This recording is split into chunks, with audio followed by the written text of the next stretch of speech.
At 1210 WPHT, I am at Nick Kayal. Sean Farish is in for Dawn Stensland today. Greg Stocker, the chairman of the board. Phil Almquist, Jimmy Kelly, our associate producers. It's a Monday. That means we will be joined by... Let's go, Harry! Harry Mays at 7:45 for another edition of What's on the Cut Sheet.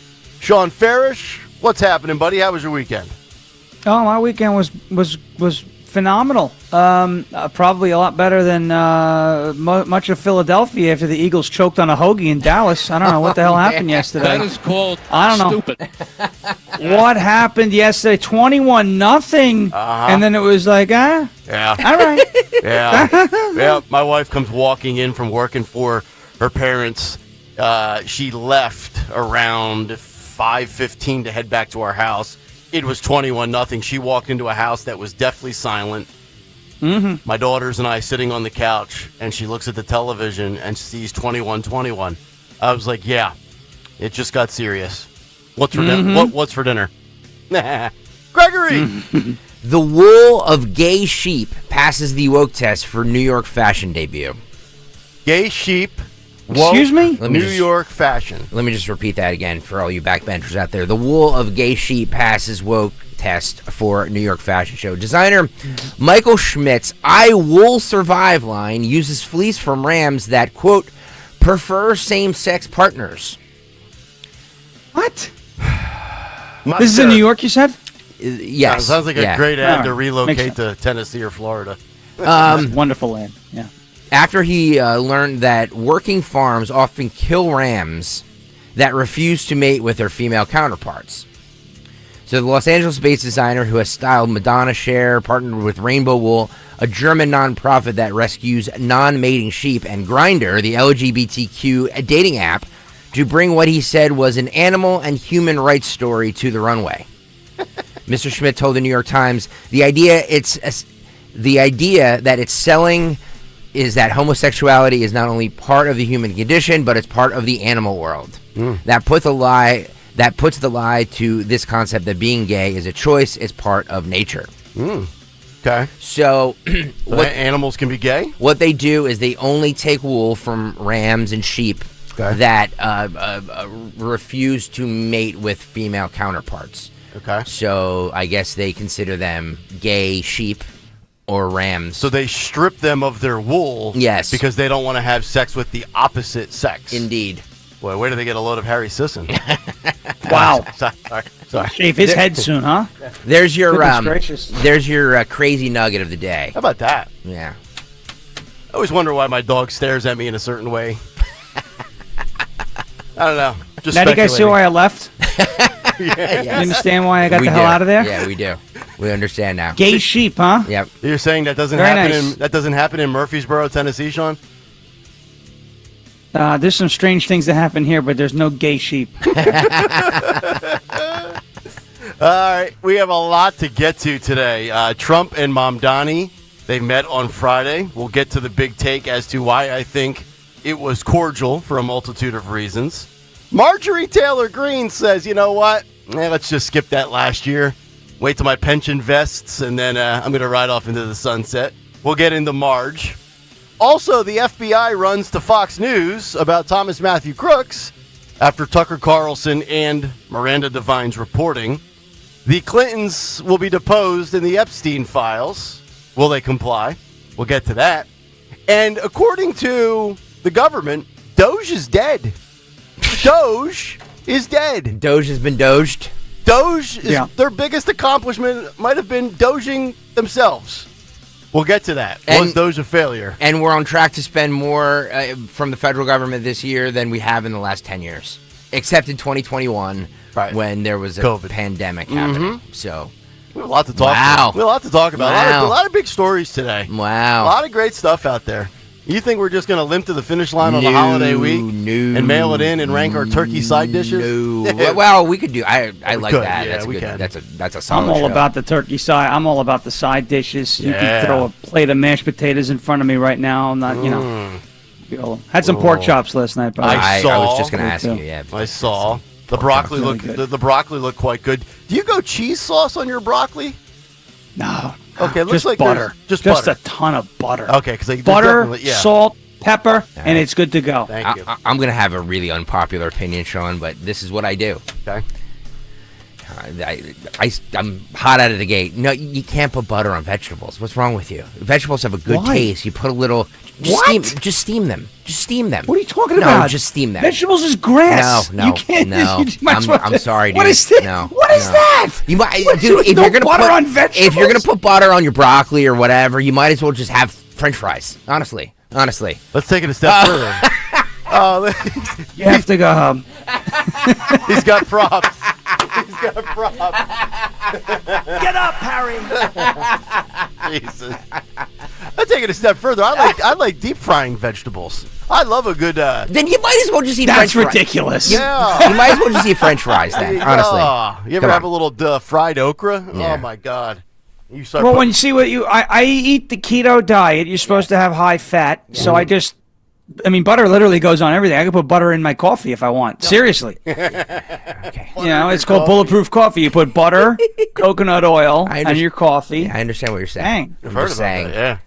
Wow. Just like enjoy the taste of things. You don't need to slop all this crap on stuff. Stalker you know what I says- mean? The butter savor the enhances flavor. the taste. It doesn't. It makes it makes does. it bad for you. Just have No, it makes it great for you. No. you Yeah, get well, all that- the healthy fat. You get the Yeah, broccoli. You get salt. the. It's great. Yeah, the Salt. pepper. I'm not gonna argue with you. Too. I'm a big salt and pepper guy. Stalker, are you anti-salt and pepper on stuff as well? Pepper. I don't put a lot of salt on. Really? No. Yeah, see, I'm a I salt. like You're salt. gonna see Greg at home just grazing. He's eating his lawn. chewing on his grass. Do it on my cud. Yeah, exactly. Oh, man. All right, so let's get down to business. Let's get to Kayal and Company, round number 1 of the news. I'll do my best to put my news hat on here Yes. for Dawn Stensland. I actually found a handful of different off-the-beaten-path stories. No shootings today. No, good. I'm not doing shootings. I don't have some descriptions of the suspects or motives. No weapons were recovered. There's just a lot of angry people. So there's your shootings update. But let's start with this one. Yesterday was the Philadelphia Marathon, as we had 2 champions of a men and women's division. No word as to whether or not there were men pretending to be women in the women's marathon. But we had Anna Osser of Brookfield, Connecticut, who took home the 32nd annual American Association of Cancer Research Philadelphia Marathon. And the male winner was Malakaya Franz, a 35-year-old from South Africa, who finished the marathon, which, for those who don't know, 26.2 miles. He finished in 2 hours and 13 minutes. Wow.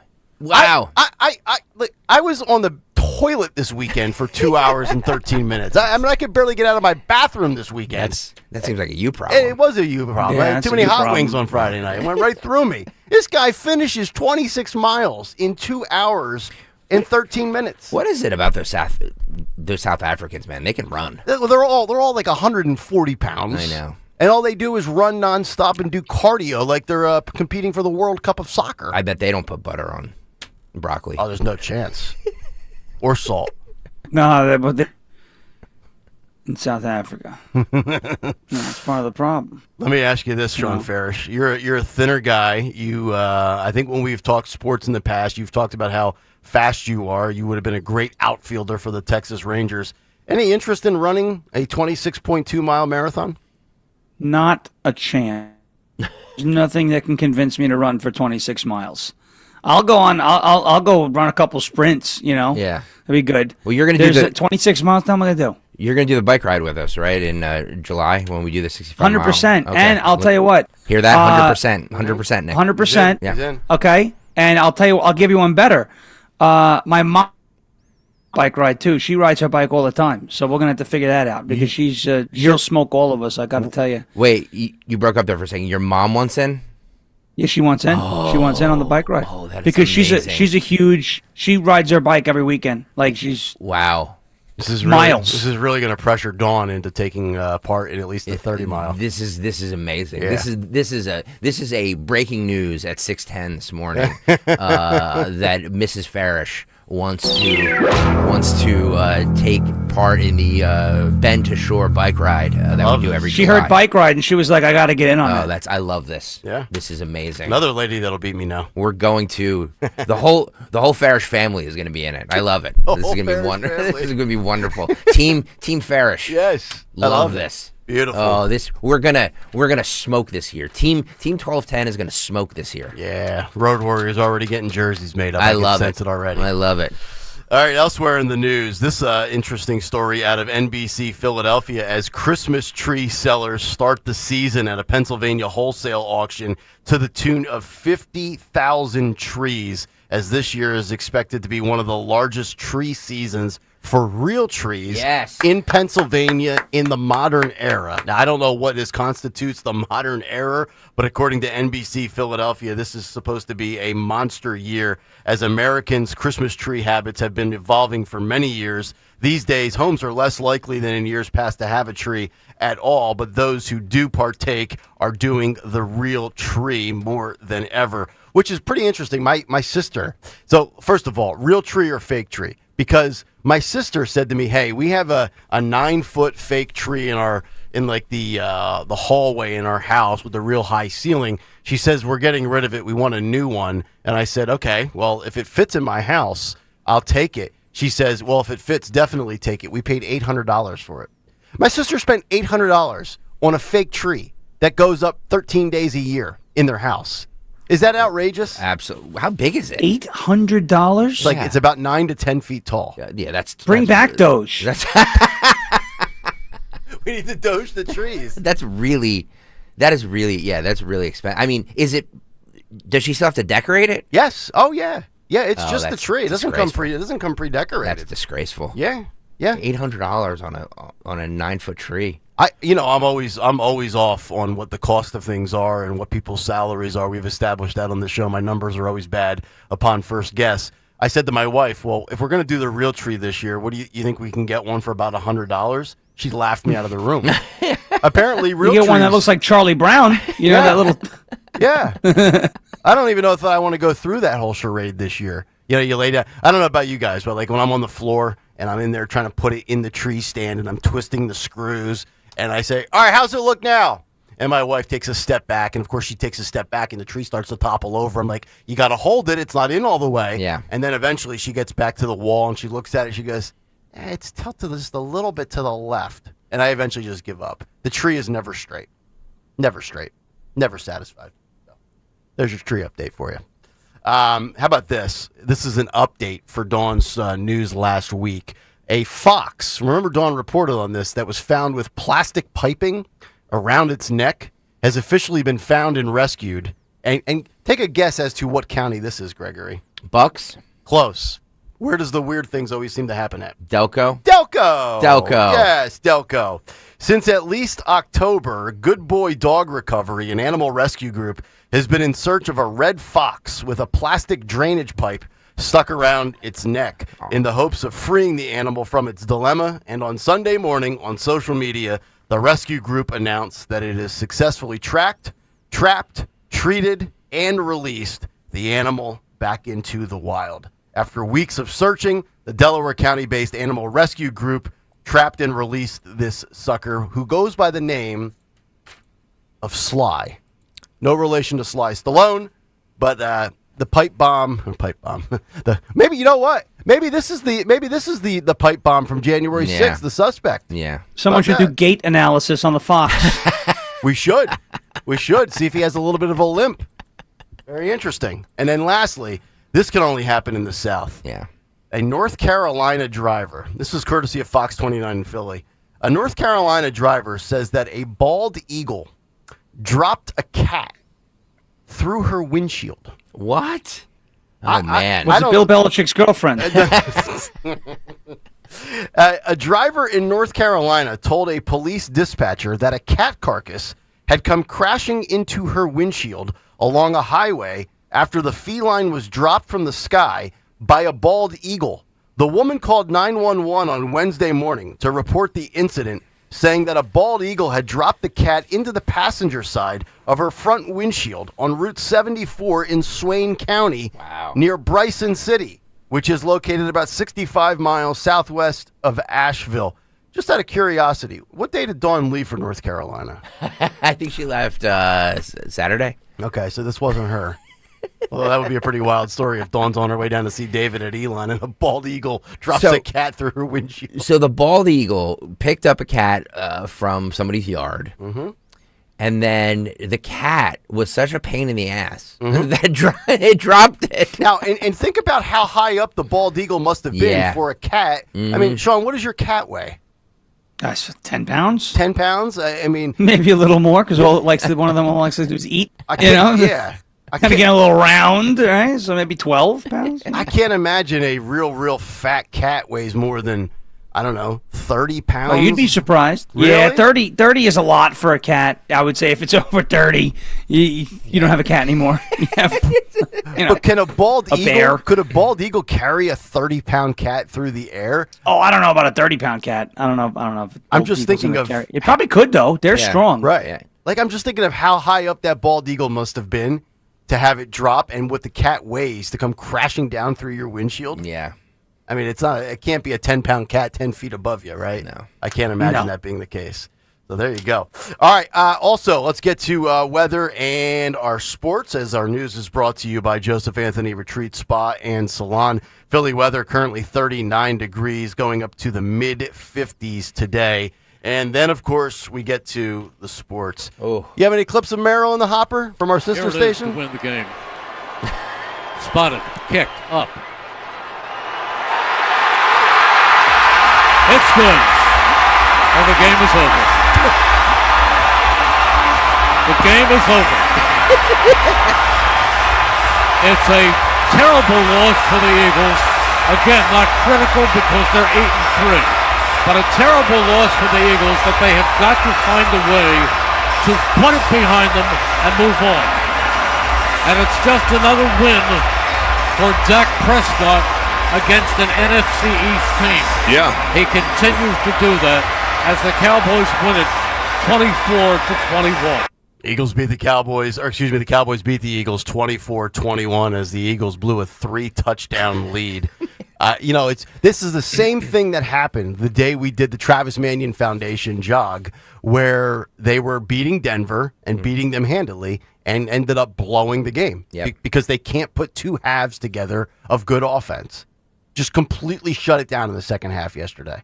Went totally MIA on offense. 24 unanswered points in the second half. Yeah. 24 to win the game. Yep. I mean, like Reed Blankenship gets hurt. Dory Jackson gets hurt. And like you can't put this on the defense. The defense. No, they played well enough. Yeah. I mean, they and the Cowboys at one point were on the 2-yard line and with 4 downs and they stopped them. They have like 16 penalties. Yeah. Fumbles, special teams miscues. They went from looking like a world champion team in the first half. They look like the Jets in the second half. Yes, they did. Especially blowing that 21-point lead. And by the way, totally looked like the Jets considering you had an Xavier Gibson fumble. Yes. I mean, that reminds me of week 1, right? I mean, he fumbled against the Steelers. I don't know what you people see in him in Philadelphia, but that's what we had. All right? So there you go. I was wondering where the hell he came from. So he was on the Jets roster. Yeah, he was on the Jets. And you know why we lost to the Steelers week 1? Because he decided to put the ball on the ground on a kickoff return. Yeah, so he's got a history. He said, here you go. Yeah. Here you go. Same thing.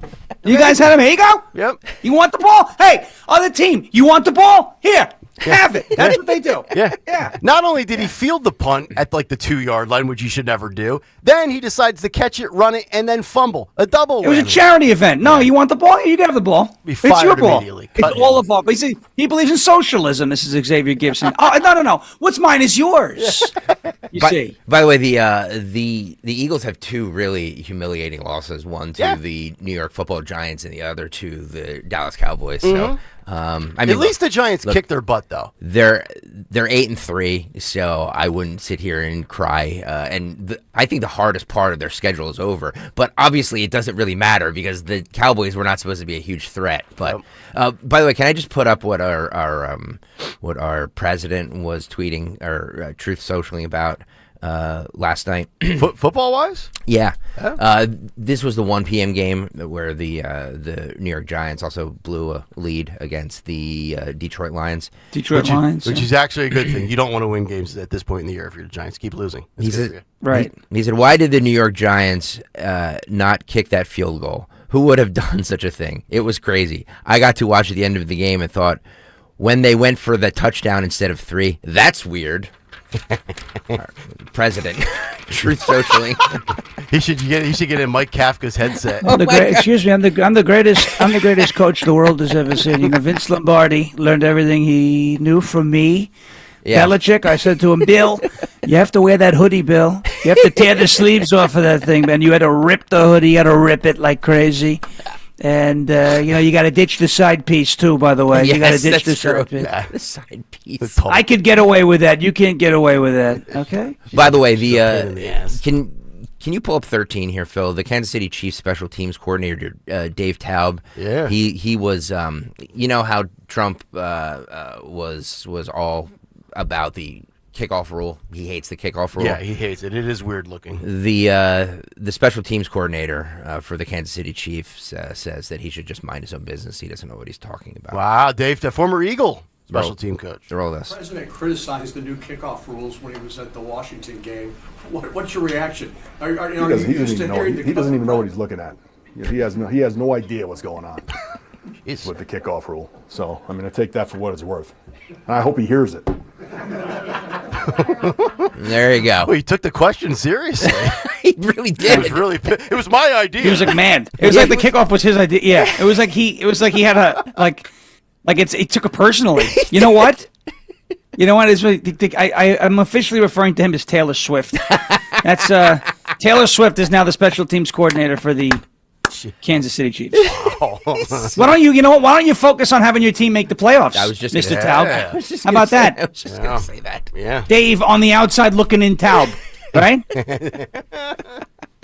By the way, the Eagles will play on Black Friday at 3 o'clock back here in Philadelphia against the also 8-3 Chicago Bears, who have won 8 of their last 9 games. That should be a fantastic game. And Michigan and Ohio State on Saturday. Oh, it's going to be great. I'm going to get so fat this weekend just eating and watching football, napping, watching more football, eating leftovers, napping, pouring a cocktail. It's going to be 4 days of gluttony. Oh, boy. I can't wait for it. Favorite time of the year. All right, that's Kayal and Company News Live, which is brought to you by Joseph Anthony Retreat Spa and Salon, where they have the secret to finishing your holiday shopping this year. Visit their locations in Glen Mills and Springfield, or go online at josephanthony.com, where gift cards are available. That's josephanthony.com. When we come back, we'll delve into a slew of big topics that transpired on Friday and throughout the weekend, including a big take on Mamdani and Trump in the Oval Office. We're back after this on Talk Radio 1210 WPHT. A coffee a day can keep AFib away. Atrial fibrillation is a common heart rhythm disorder that causes a rapid irregular heartbeat. Doctors typically recommend that people with heart issues avoid caffeine out of fear it will trigger symptoms. But a new randomized clinical trial concludes that drinking a cup of caffeinated coffee a day reduces AFib by 39%. Consult your doctor for specific health needs. I'm Margie Schaefer. Are you tired of online threats? Then get an antivirus. It's the only online protection you will ever need. Disclaimer, an antivirus is just half protection online. It will not protect you from snoopers or encrypt your online traffic. So this Black Friday, get better online protection with NordVPN. NordVPN will encrypt your traffic, protect you from malware and phishing, and stop annoying ads. Get the NordVPN Black Friday deal with 73% off and enjoy 3 extra months. This week's Game Time Sports Update is brought to you by Bet365. In what's expected to be a close game, Carolina will head across the country to take on San Francisco for Monday night's Week 12 matchup. There's a lot on the line as the playoffs get closer, and both teams fight to secure their spot. Carolina is trying to keep their momentum alive in a tight divisional race, while San Fran looks to solidify their postseason picture.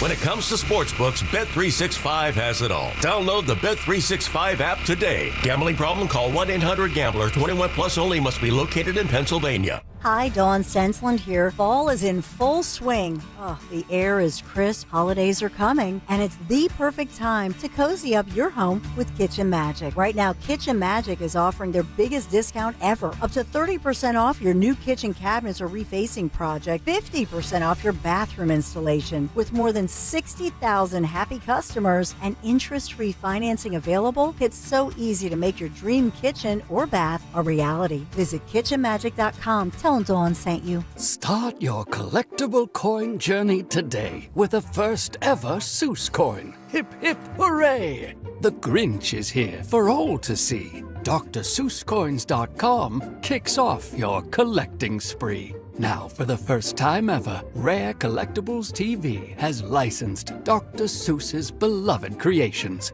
making them come to life on collectible, adorable coins. Don't wait, or you'll be too late. Get yours today before they're gone forever. Only 5,000 examples have been minted. Each Grinch coin is made from 1 ounce of pure .999 fine silver and is in perfect condition. Give the gift of wonder and enchantment to your kids or your grandkids.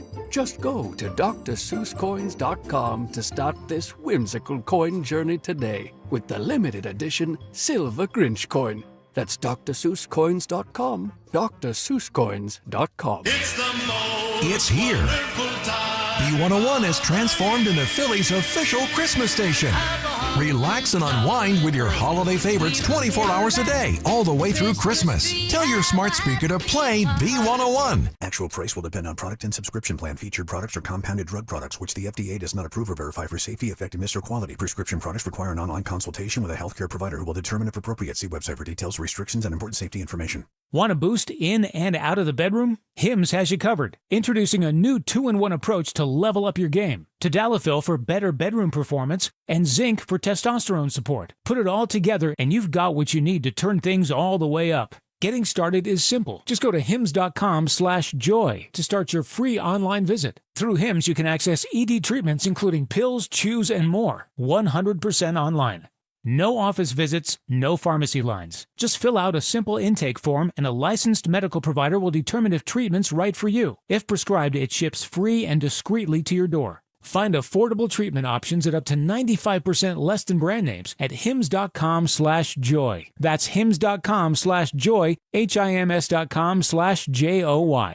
It's the perfect time to get inside a new Toyota at Tri-County Toyota. Right now, lease a new 2025 Tacoma 4-wheel drive double cab SR5 and lease for $229 a month for 39 months. Or get rates as low as 2.99 or 3.99% financing. Or check out a new 2025 RAV4 LE all-wheel drive for just $309 a month for 39 months. Or buy and get 4.7% financing for 72 months. Visit us online at TriCountyToyota.com to see more. Every man should have their health optimized. Forte Men's Health offers a unique approach, providing individualized solutions that address a wide range of critical issues. Dr. Michael Atanasio supports you with cardiovascular disease prevention, improvement in erectile dysfunction, testosterone replacement and enhancement, nutrition counseling, and weight control, all in one place. Reduce the need for multiple specialists. Visit ForteMen'sHealth.com and make an appointment today for personalized health care. ForteMen'sHealth.com. With one doctor, one location for life. ForteMen'sHealth.com.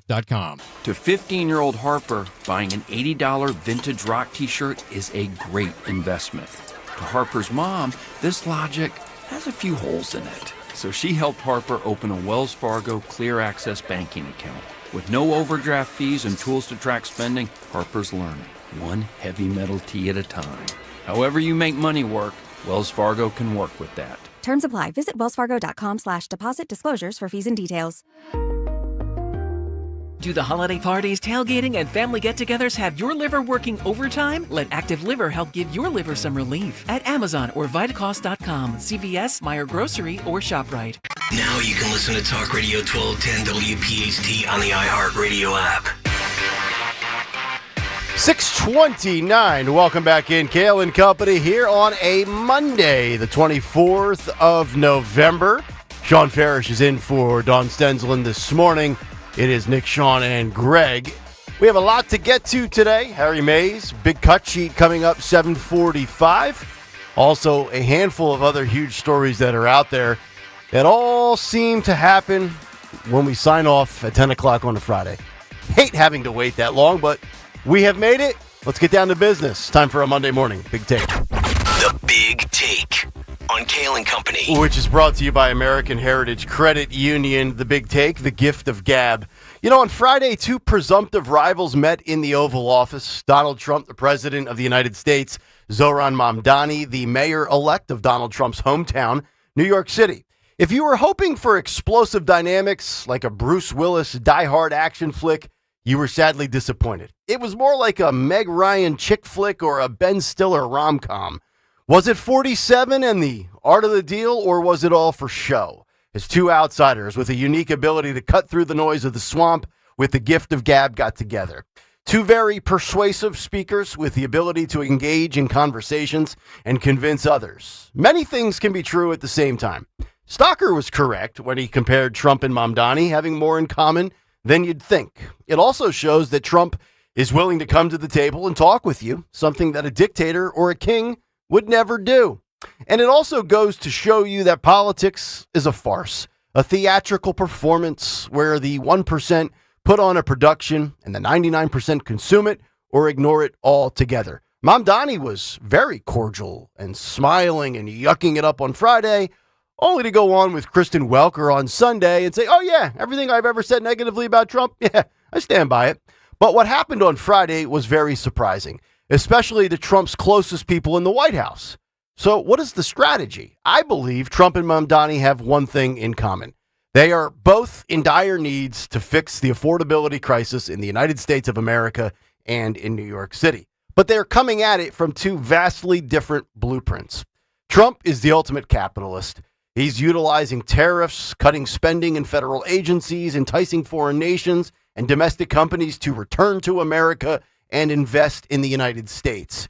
His plan can work, but he's up against the clock when it pertains to the 2026 midterms, codifying his agenda and hopefully passing the torch to J.D. Vance in 2028. Can Americans afford to wait and be patient? Meanwhile, with Mamdani, he's selling a bill of goods that only suckers buy into. Socialism. Unlike Trump, who wants to cut taxes, Mamdani wants to raise taxes, tax the elites, and have programs that are destined to fail in the Big Apple. In fact, these policies have failed every single time. Socialism is nothing more than a utopian society fantasy not rooted in practicality. But both are playing nice right now because constituents are sick of being broke or financially nickeled and dimed and being bled to death in their bank accounts. Trump and Mamdani are both in the positions they are today because of the cost of goods. Trump also plays nice now, as does Mamdani, and when capitalism shows out and wins out in 2026 over socialism and into 2027 and 2028, it'll be the dagger to people like AOC, their socialist, communist tendencies, and their aspirations for the global stage. But Vanity Fair with this headline: Trump and Mamdani's White House love fest leaves Trump allies shocked, says source. They write, quote, let's just say I didn't have Mamdani and Trump having a cordial Oval Office meeting and presser on my 2025 MAGA bingo card, said one Trump ally. Here was the media asking Mamdani about calling Trump a fascist. Listen and watch this. I called the president a fascist, and your answer was, both President Trump and I have been clear about our positions and our views. Mm-hmm. Are you affirming that you think President Trump is a fascist? I've spoken about... That's okay. You can just say yes. Okay. Yeah. It's easier. It's easier than explaining it. I don't mind. Trump was then asked about Mamdani's policies and how he intends to fix the world's most famous city. Listen and watch this. I mean, he's got views that are a little out there, but who knows? I mean, we're going to see what works, or he's going to change also. We all change. I changed a lot. From when I first came to office. It's now quite a while ago. It's quite a while. My first term was great. We had the greatest economy in the history of our country. We're doing even better now. We're doing much better now than we did even the first term. And I can tell you some of my views have changed. And we had discussions on some things. I'm not going to discuss what they were, but that I feel very confident that he can do a very good job. I think he's going to be. I think he is going to surprise some conservative people, actually, and some very liberal people. He won't surprise them because they already like him. I completely disagree with Trump there. He's not going to surprise anybody, not with a functional brain that knows the history of failed socialist programs in other nations. He's not going to succeed. Many of the things he promised, he doesn't even have the legal authority to execute. But I get the game. I know what Trump is doing. Personally, I would have treated Mamdani more like Zelensky, who got his ass handed to him the last time he showed up at the White House looking for handouts, being snippy and argumentative in that navy blue sweatshirt of his. But that didn't happen on Friday because Mamdani is green. He's the newbie with that look on his face of, hey, I'm at the White House, man. I'm just happy to be here. Here's more of Donald Trump. Listen and watch. Good for everybody. But I just want to congratulate. I think you're going to have hopefully a really great mayor. The better he does, the happier I am. I will say there's no difference in party. There's no difference in anything. And we're going to be helping him to make everybody's dream come true, having a strong and very safe New York. And congratulations, Mr. Mayor. Thank you, Mr. President. Thank you. I appreciate it. Please. I appreciate it. Trump would go on to say that, quote, some of his ideas really are the same ideas that I have. But did you notice there in that clip, he said there's no difference in political parties? Yes, there is. Look, I have no problem with getting things accomplished via compromise. Give a little to get a little, hopefully coming out on top when everything is made public, analyzed, scrutinized, and then we say, and we play the game of who made out better. But I do have a problem with a terrorist sympathizer. I do have a problem with somebody who wants to strip police and insert social workers. I do have a problem with somebody who wants to take more of your earned wealth and distribute it to those who claim no stake to it. And I do have a problem with somebody who is giving off major anti-Semitic vibes. But at the end of the day, it's not my city. It's New York's problem. And in due time, I believe the socialist agenda will be just like the progressive policies of 2021 through 2024, the CRT, the DEI, the ESG, etc. A fade, a fad, a phase that ultimately just fades away. And that's the big take. The Big Take on Kayal and Company. Which is brought to you by our friends at American Heritage Credit Union. Get 3% cash back this holiday season with your American Heritage Cash Reward MasterCard. Earn on gifts, groceries, travel, and gas through January 31st of 2026. Visit AmericanHeritageCU.org/cashback. Insured by NCUA, Equal Opportunity Lender. 855-839-1210. If you want to jump in, you can send us a message on X and, of course, let it rip in the YouTube chat. Sean Farish, observations, takeaways from that little love fest on Friday between Trump and Mamdani? You know, I think it was a lot different than what a lot of people expected, right? Considering the pointed rhetoric that both guys used about each other leading up to that meeting and during the campaign. But I looked at it and I said, okay, I think I understand kind of what Trump's going for here, and it's like, let's give him a clean start, okay? Because this way, if and when he fails, it's not because, they can't point and say, well, Donald Trump never helped him and he undercut him at every turn. Trump said, look, we're going to work together. We're going to try and fix this. I'm the president of the United States. You're the mayor of New York City. I don't think we could take a look at it and say that both men like each other. I don't think they like each other. I think they respect each other's positions at this point, or at least Trump respects the position of mayor of New York City. I'm not so sure that Mamdani actually respects Donald Trump's position as president of the United States or his title as president of the United States. But I think Trump is saying, look, I'm going to give you enough rope, metaphorically or rhetorically, to hang yourself, right? We're going to give you a clean start. We're going to give you a clean slate. And once you step out of line, then we're going to crack down. Rather than come out. You can't just come out first meeting with a guy and start throwing things at him, right? I mean, there's gotta be some level of, I guess, professionalism in this case. And I know for some, they were like, oh, he shouldn't have been nice. But if you start off just being adversarial, you're never going to get anything done. So at least you give yourself a chance to kind of move forward and find some common ground. You give yourself a chance off the bat. That's what I think Donald Trump did there handling Mamdani. We'll see how long this lasts, how long the cordial nature of this relationship lasts. And I honestly hope it lasts a while. I hope that New York City can see some sort of relief from what they've had to deal with, but I don't think that's what's going to happen. I don't. I'm looking at a recap from NBC of all places, and they put together their 7 biggest takeaways from the moments that were on Friday. Number 1, Trump says Mamdani has a chance to make New York City great again. Not sure about that. Number 2, Trump commends Mamdani for retaining a great police commissioner, which is fascinating, which I give him credit for because he's a guy who really wanted to, at least in his rhetoric, I'm not necessarily saying defund the police, but you get the agenda with the police there. Number 3, Trump slapped Mamdani on the arm and says he can go ahead and call him a fascist, which we played for you in the big take. Number 4, Trump says he would feel comfortable living in New York with Mamdani as mayor. I mean, I think we all would feel comfortable if we had Trump's money and Trump's security, although his security the last couple of years brings a lot into question, which we'll get to. Number 5, he says Trump says he is fine with Mamdani calling him a despot because people have said way worse about him. Number 6, Trump defends Mamdani after the reporter asked him why he didn't take a train.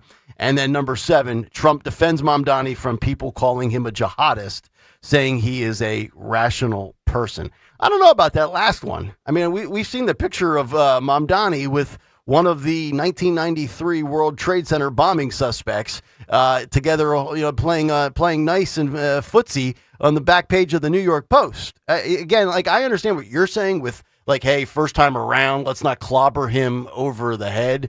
But I mean, we talk on this show a lot about what's happening in Dearborn and all of this, Muslim influx, and Stocker has said about how America and the Islamic way they clash. They're not meant to coexist.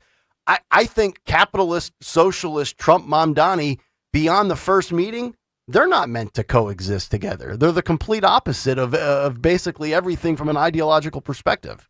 Your thoughts? Well, yeah, I think Donald Trump is trying to prove that he can work with anybody because in many ways he's transactional. So he's going to give something to get something. And the thing that he think, you mentioned it, it's kind of like a trade, right? Who made out best? Who gave up what?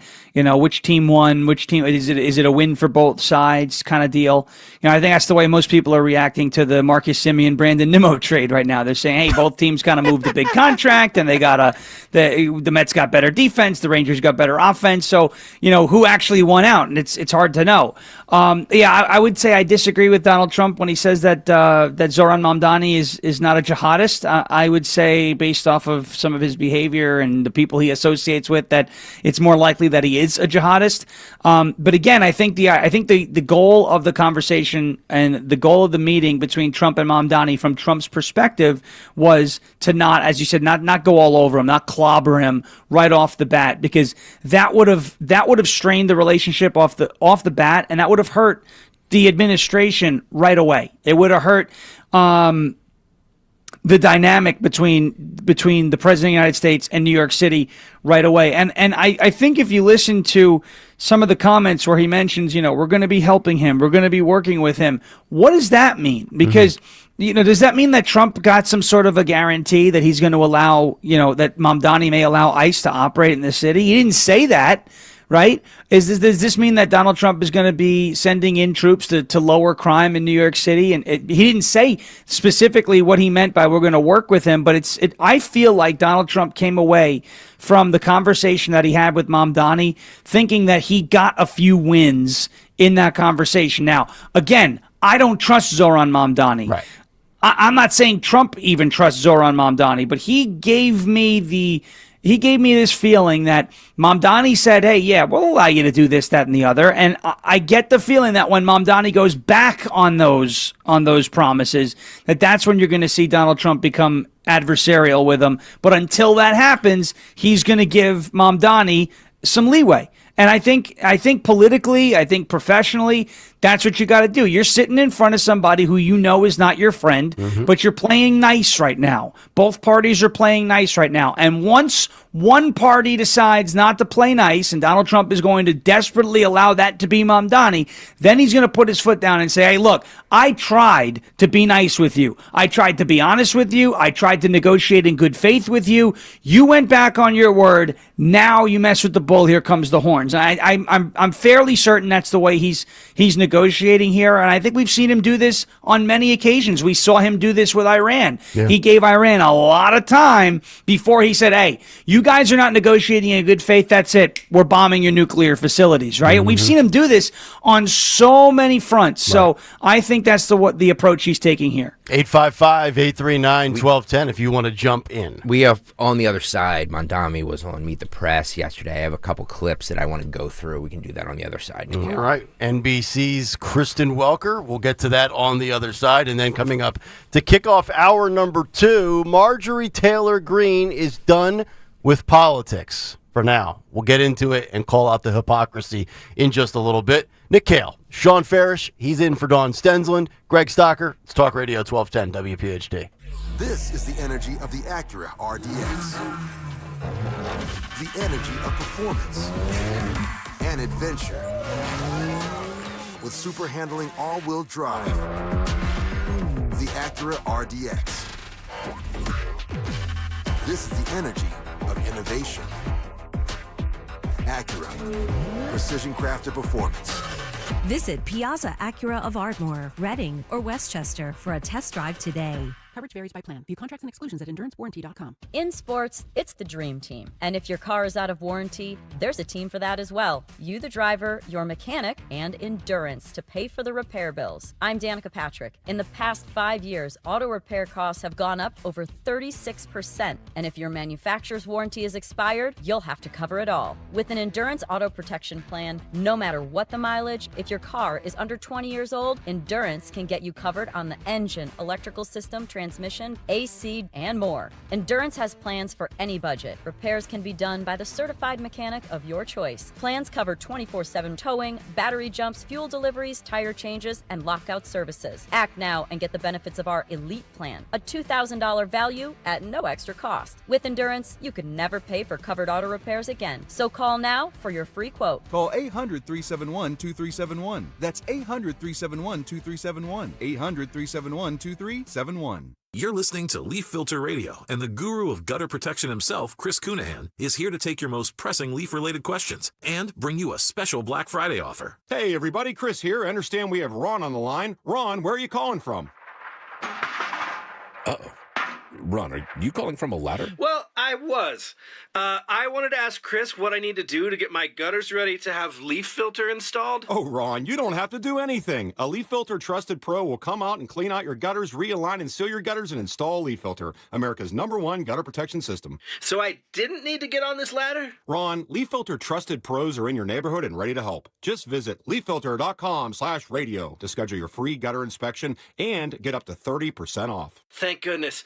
What was that site? That's leaffilter.com/radio. And now, as a special Black Friday offer, you can get a free gutter inspection, plus up to 35% off. This is our best offer of the season. Unlock it now at leaffilter.com/radio. See representative for warranty details. Are you tired of online threats? Then get an antivirus. It's the only online protection you will ever need. Disclaimer, an antivirus is just half protection online. It will not protect you from snoopers or encrypt your online traffic. So this Black Friday, get better online protection with NordVPN. NordVPN will encrypt your traffic, protect you from malware and phishing, and stop annoying ads. Get the NordVPN Black Friday deal with 73% off and enjoy 3 extra months.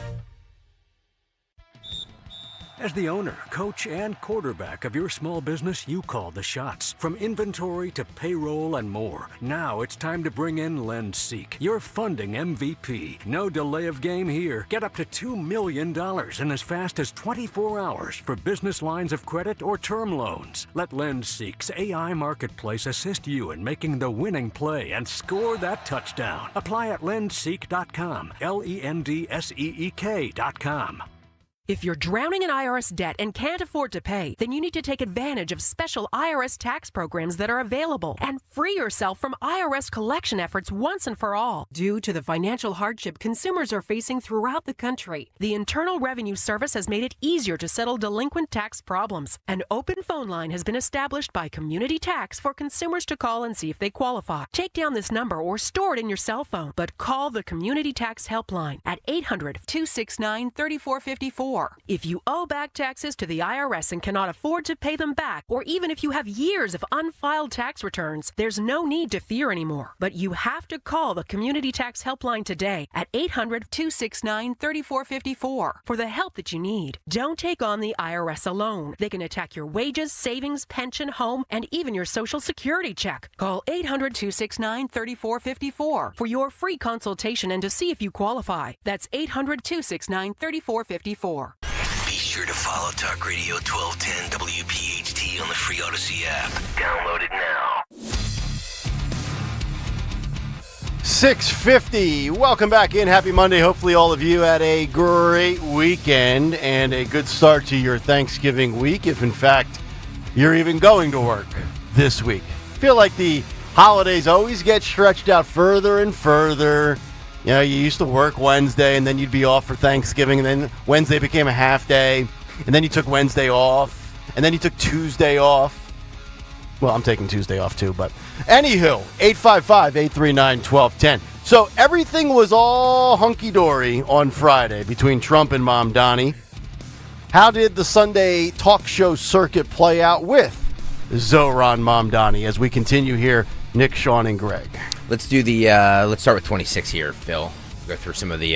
How did he treat the meeting? This was really his first interview since then. Roll this. Welcome back. On Saturday, I sat down with New York City Mayor-elect Zohran Mamdani. I started off by asking him about that surprising Oval Office meeting where President Trump praised him after months of criticism. Were you surprised by the warm welcome that you got? You know, I was looking forward to having the meeting with the president to speak about the needs of the 8.5 million people who call the same city we love home, and to speak, frankly, about the affordability crisis that is pushing so many of them out of those 5 boroughs. And I found in the meeting that I had with the president a productive one, and a meeting that came back again and again to the central themes of the campaign that we ran: the cost of housing, cost of childcare, the cost of groceries, the cost of utilities. And it showed that this is an opportunity to now start to deliver so that people can do more than just aspire to struggle in New York City, but actually to be able to live there. Wow. So he classifies it as a productive meeting, Sean Farish, and it doesn't seem like, according to the way he went about answering that he was surprised at the way it played out, which Greg and I were just talking during the break. I mean, the bottom line is with Trump, and Sean, you know this audience knows this, if you scratch his back, he'll scratch your back. If you're a jerk to him, he'll be a jerk to you. I mean, he will basically go in the direction that the wind is blowing based on the vibes, the conversation, and the cordial ability to sit down, or the lack thereof. Like you saw, and I even said in the big take, when Zelensky, the last time he came to the White House, he was very argumentative. Everybody was trying to figure out what he said under his breath about J.D. Vance, and things got a little bit testy and combative, right? Yeah, well, and sometimes this is to Donald Trump's detriment, right? That he's too nice to the people who, he shouldn't be nice to. But that's the way he is. He's a businessman. This is the way he plays the game. He is transactional, and it's as you said, if you scratch his back, he's going to scratch your back. If you're cordial with him, he's going to match that energy. He's going to be cordial with you. If you come in, though, and you're combative, then he's going to flip the switch and he's going to be combative. We've seen him do this with Nancy Pelosi. We've seen him do this with Chuck Schumer in the past. And it's one of the criticisms, I think valid criticisms, that a lot of more so political operatives have of Donald Trump, saying, you're playing nice with people because they're playing nice with you, but they don't actually want to be nice with you. But Donald Trump doesn't know another way to operate, right? He is 80 years old. This is how it is, right? This is how he is. He is transactional. He's going to match your energy. And I think in this case with Mamdani, he couldn't come out and just start throwing stuff at him and being nasty in front of cameras and being adversarial and confrontational in front of cameras. That would have been, it may have given red meat to the base, been like, yeah, get him. But then it wasn't productive. It's a waste of time. You're not getting anything done. And you're the president of the United States. You don't have the luxury of wasting time, right? So I think he approached it the right way. It was a safe way to do it. He sat down with the guy. They had a meeting. They laid out their plan. They, according to both of them, agreed on a couple of things and didn't really talk about what they disagree on. Fine. It now comes down to implementation, and it will prove whether or not Mamdani was negotiating and having this meeting in good faith. And the second that Mamdani shows Donald Trump that he wasn't negotiating in good faith or goes back on his word, you're going to see Trump's tune change as well. Yep, agreed. A little bit more here from Meet the Press last night or yesterday. To be able to live there. But did you expect it to be so chummy? What was going through your head when you were standing there? You know, I thought again and again about what it would mean for New Yorkers if we could establish a productive relationship that would focus on the issues that those New Yorkers stay up late at night thinking about. Because so often in our politics, we try and tell people what they should be worried about, what they should be concerned about. But when you actually ask New Yorkers and you listen to them, you hear it come back to the issues that animated not just the conversation the president and I had with the press after our meeting, but frankly in the meeting itself. It was a conversation where we spoke about the need to deliver on this agenda. And I appreciated that when the president, when we had that meeting, it wasn't just in the Oval Office. He also took me into the cabinet room. And there we were looking at portraits of presidents of years gone by. And we admired a portrait of FDR. And in many ways, when I think about the candidacy that we've put forward, it looks to Fiorello LaGuardia as the greatest mayor in New York City history. You can't tell the story of LaGuardia without telling the story of FDR and the story of a relationship with the federal government that finally delivered at the scale of the crisis it was facing. He loves to give that tour, by the way. When me and Rich and Dawn were there a couple years ago, many years ago now, he brought us into the Oval Office to do the interview, and then he toured us around. Like he loves giving that tour. Yeah, it's like his favorite thing. He's like the guy that just got the new car and he wants to show everybody the inside of it and how fast it goes. How cool is this? Let me say something here, though. I'll tell you the story of LaGuardia. It's called a 2-hour delay. Your flight got canceled.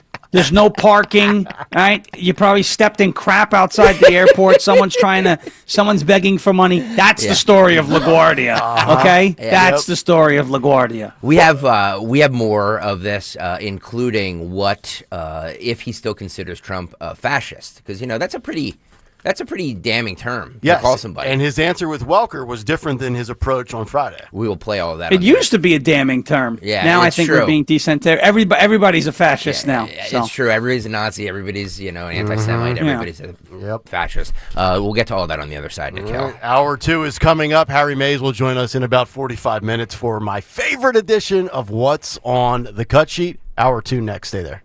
Hey, it's Rich Zioli. When it comes to complex dental surgery like implants, crowns, etc., don't just trust any pop-up dental chain. Go to the best. For over 12 years in a row, Dr. Mike has been recognized by his peers as a master of complex, masterful dentistry. Dr. Mike treats other doctors. The experts call Dr. Mike the expert. You want a dentist who actually cares about your health, and with Dr. Mike, it's not about cost, it's about care. His compassion and commitment to your health is his top priority. That is why the entire Zioli family sees Dr. Mike. When it comes to your health, including your dental health, don't cut corners. You want the best and only the best. Make your appointment to get your free dental implant consultation today. If you already had an estimate for one, get a second opinion. It's worth doing. And remember, we're coming to the end of the year. Check your remaining benefits for the year. You could have benefits ready to expire that you can use towards your dental procedure. Visit VeneriaDental.com. That's VANARIA, VeneriaDental.com. Autoimmune disease. Difficult to treat and even more difficult to diagnose. If you've had Lyme disease, post-Lyme, or any type of autoimmune disease, you probably know how difficult it is. That's why you should contact Dr. Molly Fantasia and the team at Innovative Medical Associates. Through their unique hydration protocols, Dr. Molly and her staff have helped hundreds navigate the difficult journey of autoimmune, Lyme disease, or post-Lyme. To set up the initial consultation, which is complimentary, call 856-489-0505. That's 856-489-0505. Or visit their website, innovativemedicalassociates.com, for additional information. Do what many others have done who have either been misdiagnosed or just led down a path to nowhere. Contact Innovative Medical Associates. That number again, 856-489-0505. WPHT, WPHT HD, WOGL HD3 Philadelphia. From the Piazza Premium Automobile Studios, powering your drive with 10 brands and 20 locations. Always live on the free Odyssey app. Hey, it's Rich Zioli here with my friend Matt from Emmons Roofing and Siding. When it comes to protecting your home, you need a roofer that you can trust to do the job right. That's why at Emmons, we're not just another contractor. We're your neighbors who've built our reputation on honesty, craftsmanship, and superior customer service. Well, take it from me. Whether it's a roof repair or a full full replacement, siding, windows, or doors, Emmons delivers long-lasting protection and peace of mind. The most expensive project is the one you do twice, so call us today at 856-556-3229 or visit callemmons.com. Gold is now around $4,000 an ounce. If you've got gold or silver just laying around, Estates Roadshow wants it. They are paying top dollar all week, Monday through Friday in Chestnut Hill at the Chestnut Hill Hotel. Go to estatesroadshow.com. I'm Ultima Morgan of Morgan & Morgan. Every time one of my children started driving, it was terrifying. Thousands of accidents happen across the country. We see it every day. If you've been injured in a car accident, call us. Dial pound law or visit forthepeople.com for an office near you. You can now tune in to Talk Radio 1210 WPHT on the iHeartRadio app. It is Kayal and Company, hour number 2 underway here on a Monday morning, 7 o'clock hour, brought to you by the Piazza Auto Group. Volkswagen deal days are going on now at Piazza Volkswagen of Ardmore and Langhorne. Sign, then drive away in a new Tiguan, Teos, Atlas, or Atlas Cross Sport with available zero-down leases. That's right, visit PiazzaVW.com for details or to browse their extensive inventory. Cut sheet coming up at 7:45. Harry Mays will join us. Sean Farish is in for Dawn this morning. We're going to get to Marjorie Taylor Greene here in a couple of minutes. And also, if we have time before the cut sheet, why the FBI ran to Fox News after the Tucker Carlson and Miranda Devine reporting on Thomas Matthew Crooks. Got some thoughts on that, but we continue here as we spent a good portion of the first hour talking about Trump and Mamdani, their meeting on Friday at the Oval Office, and then the subsequent talk shows as Mamdani was making the national circuit yesterday. We'll get to that in 1 second. By the way, if you're watching on YouTube right now, please hit that thumbs up button and make sure you're hitting that subscribe button. I know Sean, because of his popularity online, brings a lot of new faces here, which we appreciate. So if you haven't done so yet, make sure you're hitting that subscribe button and that thumbs up button. Also, get on, like, if you're listening on the Odyssey app or 1210 WPHT or whatever, get on over to YouTube and just hit that subscribe button if you have not done so yet. So on the Mamdani went on with Kristen Welker, who, you know, kind of fangirled him. Didn't you think, like, yeah, but what about all the contentious stuff you were saying to him? And she always sounds like she just got done smoking a pack of unfiltered cigarettes, by the way, too. Mamdani on whether Trump will send troops to New York, you know, the National Guard, because New York is a mess. Sean knows that firsthand. What about that? This is 28. Go. The other threat that we heard from President Trump to send troops to New York City to address issues of crime and immigration. We've seen him do this in other major cities. Did you get any assurances in your meeting, Mayor-elect Mamdani, that President Trump will not send troops into New York? No, I told the president that the cornerstone of an affordability agenda is public safety, and that it is critically important to me. And for all that has been said and all that has been spoken about, and the tens of millions of dollars looking to make New Yorkers fearful of that question, the truth of it is, in fact, that I'm looking forward to working with the NYPD to deliver on that. And I shared with the president that my decision to retain Police Commissioner Jessica Tisch is in large part a recognition of the fact that in her time leading the NYPD, she has driven down crime across the 5 boroughs while starting to uproot corruption that was endemic in the top echelons of that department under Mayor Adams. So on the crime front, we've discussed in the last couple of weeks Philadelphia being right on par with a murder rate per 100,000 citizens, the equivalent of Chicago. It's right around 17 or 18 people per 100,000. So New York is not as high as Chicago and Philadelphia. Doesn't mean New York is safe. But see, this is interesting. Listen to the pivot there. He retained Tisch. He acknowledges that she's done a good job. But when you think about these two clashing, Trump and Mamdani, Trump won on the economy, crime, and the border. Now, if you want to talk economically, you know, Trump RX is basically socialized medicine. Okay, fair point. But they clash on crime. I mean, Trump's law and order. Mamdani doesn't give those vibes that he's pro-law and order. And then you heard her talk there about immigration. Trump wants to deport people. Mamdani wants to import people. After the economy and both agreeing on the affordability crisis, I don't see these two meshing on crime and immigration. Do you, Sean? I don't see them meshing, but again, until they don't mesh, they're going to try to mesh, or at least put forth this vision, this kind of projection that they are meshing. I think it's interesting. He didn't answer the question. Did you get any assurances that Trump will not send troops into the city? He did not say yes. He did not say no. He just bounced around and said, "Well, I like the I like the police commissioner," but that's not what you were asked, right? You know what I mean? Right. So, I mean, he took one out of the Belichick playbook. What do you think about we're on to Cincinnati? So I think he gave her a little, we're on to Cincinnati. Mm-hmm. And this is why, again, with this meeting, I think that maybe it was discussed, and Trump said, "I'm sending the troops. Whether you like it or not, I'm sending the troops. Okay, you eat with your hands, I'm going to send the troops." Mm-hmm. So I think he would have said, "I got assurances that he won't do it," if Donald Trump gave him an assurance that he won't do it. I think Trump, likewise, he said in some of the Q&A after the meeting, like, "Yeah, we're going to help him. We're going to work together," because I think he knows he's sending people to New York City to help with the crime stuff, whether Mamdani likes it or not. So I think his non-answer is pretty telling. And he doesn't answer a lot of questions, but I think his non-answer is pretty telling, because if he had a good answer and a favorable answer that would have been good for his base, he would have just answered the question that way. Yeah, Trump said he's not going to send anything. So I think that's what's going on. This is 29. This is the money clip, in my opinion. This is on if he still believes that Trump is a fascist or not. It's okay. You can answer it. Go ahead. This is 29. Go.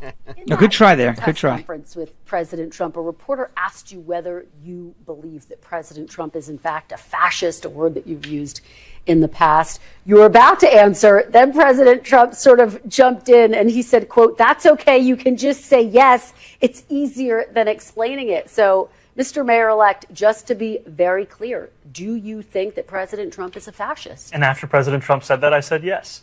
And so you do. And that's something that I've said in the past. I say it today. And I think what I appreciated about the conversation that I had with the president was that we were not shy about the places of disagreement, about the politics that has brought us to this moment. And we also wanted to focus on what it could look like to deliver on a shared analysis of an affordability crisis for New Yorkers.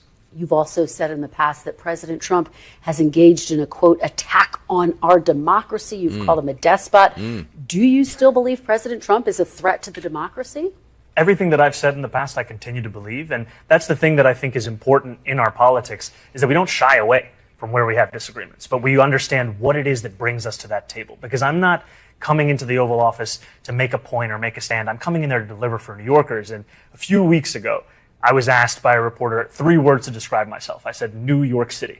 And that's what animated that conversation. How do we deliver for the people of New York City? All right, Sean Farish, the in-laws are coming over Thursday for Thanksgiving. I'm going to work on my material with my mother-in-law, with you right now, because I guarantee this will come up in conversation. And I'm going to sit there and I'm going to say to my mother-in-law, would a fascist welcome you into the White House and tap you on the arm and slap you on the back and yuck it up with you? The answer is no. Would a dictator or a king allow the government to be shut down by the party not in power? The answer is no. Would a dictator or a king sit down with a guy like Chuck Schumer after years of being told that I am Hitler and, oh, by the way, I almost lost my life twice? The answer is no. And, oh, by the way, if I'm really Hitler, would I really be pro-Israel and pro-Jew? Probably not. I'm at the point now where when I hear the cliches and the buzzwords and the salacious labeling, I just roll my eyes because I don't think anybody with a functional brain actually believes it. No, and that's where you start asking them, well, what is a Nazi, right? Like, what in your view, what is a king? And they're like, Trump, and I'm like, no, that can't be the answer, right? Like, take Donald Trump out of the equation. What does a king look like? What does a Nazi look like? What does a fascist look like? And they'll be like, well, it's an orange guy wears a red hat. It's not Trump, but it's an orange guy wears a red hat. And it's like, come on, I mean. If you actually get into the fundamentals and the actual dynamic, the actual definition of words, that's when you start to win the argument, and that's when they start calling you a fascist. They're like, oh, I know what a fascist looks like. It looks like you. And it's like, oh, okay, all right, got it. So it's anybody you disagree with, right? And that winds up being the point. And the interesting thing when you're talking to these people, right, and it's not about changing the minds of the person in front of you, it's about changing the minds of the people who are listening, right? There may be people who are like, yeah, I think Trump's a fascist, and then whoever it is, your liberal counterpart who you're debating with, can't define fascist, and it's like, well, maybe Trump's not a fascist because that person who says Trump is a fascist doesn't even know what a fascist is. To your point, a fascist doesn't have meetings with their staunch political opponents. A fascist usually jails them, right? Like Mamdani would be in prison if Donald Trump was a fascist. If Donald Trump was a king, there would be no government shutdown. There would be no legislative branch at all. He would just be the king. The king makes the rules, right? In a monarchy, an actual monarchy, not this fake nonsense that goes on in England, to preserve the royal family. He's not actually, that guy's not a king. He calls himself a king. He doesn't have any power, right? What are we doing, right? So, I think you're well prepared for Thursday. I would just say, maybe wear a helmet in case things get thrown. But you should be pretty good. Wear a helmet and limit my bourbon intake. I'll be just fine. All right, let's get to Marjorie Taylor Greene, as the announcement came out heading into the weekend that Marjorie Taylor Greene is done with politics. We're going to chop this up, but let's hear a little bit from Georgia's own MTG.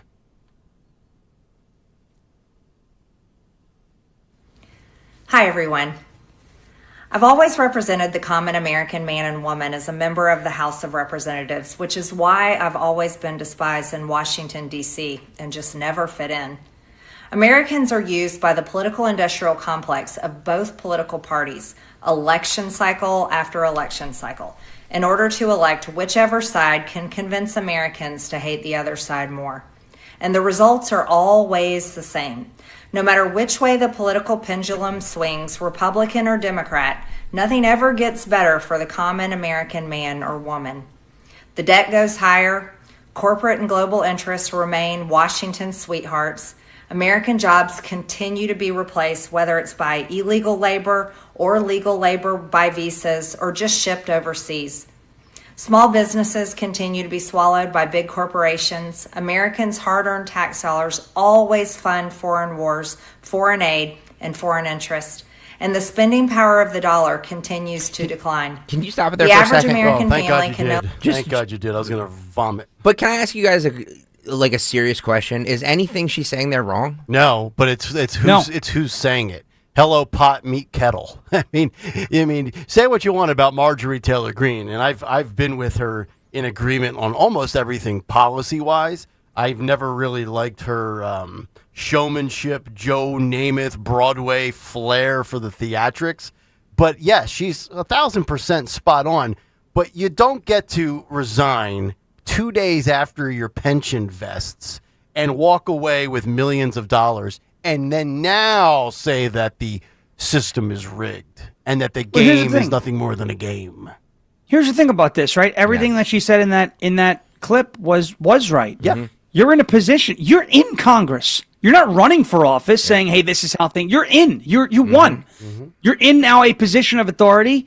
You're in a position of influence. Start changing it. Okay? I mean, do something. Yeah. Now, there's one thing that I will never take away from Marjorie Taylor Greene. Ever. The work she did on J6, you can't take away. Okay? She did amazing work for J6ers, the Perna family, a lot of these families. When nobody else wanted to say a word about J6, Marjorie Taylor Greene was there. I will never take that away from her. She's a quitter, period. She's just like Kevin McCarthy. You were elected by your district, who I represent. A week ago, all I heard about was Trump is making a mistake. She's going to win re-election. I'm donating to her campaign. How'd that work out for you? Mm-hmm. You donated to her campaign. You want to admit you got played yet? Yep. Because she took your money, right? Your donation, and then was like, actually, you know what? I'm good. I'm not going to run again. You got elected to a 2-year term. At least finish the term out. Now, on the other side of that, people are saying, well, what if her attitude is sour? Do you really want that stick in the mud? No, I don't want that stick in the mud. You have to go to a special election, though, now where Republicans perform very badly to fill that seat and to hold that seat. But, for her to have this whole list of complaints and these grievances, which are valid, they're valid grievances, right? Mm-hmm. But what have you done to change that? Yeah. Like, and that's my thing. It's like, it's like if the head coach of the football team came out and said, well, our defense needs to play better. Then get your defense to play better. You're the freaking coach, right? I mean, do something about it. So I don't think she's done enough. She can, you can have all those complaints, but and they're not invalid. They're definitely, what she had just said is 100% true. But you've been in office for 3 years, right? Like, what have you done? And the answer really is nothing, aside from J6. And it's really this is all happening in warp speed. Think about this. You go back, let's say 60 days ago, before the government shut down, Trump reportedly told her, according to a poll when she was thinking about running for Senate, she was going to get crushed by Ossoff. She was running at around 12%. So in about a 2.5 month window, she goes from being in Congress to contemplating a Senate run, which is nice because you're in there for 6 years versus when you're in the House of Representatives, you feel like you're always campaigning for re-election. She probably would not win a Senate seat. She definitely wouldn't become the Republican governor of Georgia. I don't think she would win. And now there's these like polymarket odds that she's like the third presidential nomination behind J.D. Vance and somebody else for the Republican Party. Will not happen in a million years. And, I defended her and her standing up for her district with, SNAP benefits. Like, okay, she represents poor people. She's trying to, stand up for them during the shutdown. I got all of that. But I want to That's her job. I just want to give you these numbers here on her. She entered Congress in 2021 worth about $700,000. She's going to leave in January 2026, in just about 6 weeks, worth around $25 million. Holy man. Okay? Yeah. Green's net worth was reportedly $700,000 before she joined Congress. In 2023, her wealth increased to about $11 million.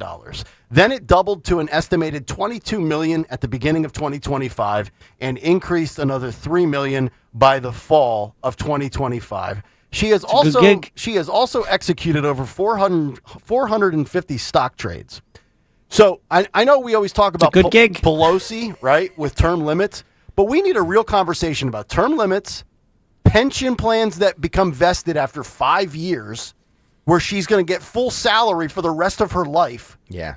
And stock trading on top of it. Look, if you're a good stock trader, I got nothing against you. But let me ask you something. If she's making $179,000 a year, which, let's face it, if you're making $180,000, let's say, I don't know what her husband does. Let's say your spouse makes $120,000. Let's say you have a family income of $300,000. In northern Georgia? In northern Georgia, you get a nice home there. Yeah, absolutely. Okay. But how many people with a household income of $300,000 have net worths of $25 million? But here's the thing about the net worth too. So you look at the $700,000, and there were some people saying, "Well, that doesn't include any business holdings." Okay, fine. So when you add the business holdings, it's about $5 million. Okay, so going from $5 million to $25 million. Oh, okay, fine. So it wasn't a 40-fold increase; it was a 5-fold increase if you want to include. Okay, all right. So you're going to defend. So my question to those people: "Oh, no, $700,000 isn't the real number. It's $5 million." $5 million to $25 million. If Nancy Pelosi did that, would you be criticizing her? Because you would. Okay. Here's the deal: when you get into Congress, you're not supposed to. I don't want to hear about insider trading. I don't want to see 450 stock trades when you're you run a construction company and you lift weights, and now all of a sudden you know how to trade stocks. I mean, come on, guys. We hear this on this station. I hear all about these. You can make money overnight, and all the commercials, right? Stock trading tips. Those guys don't even do that well. Okay, I mean, come on, like, geez. Yep. And by the way, take advantage of it. I'm just saying, Marjorie Taylor Greene. Marjorie Taylor Greene is look.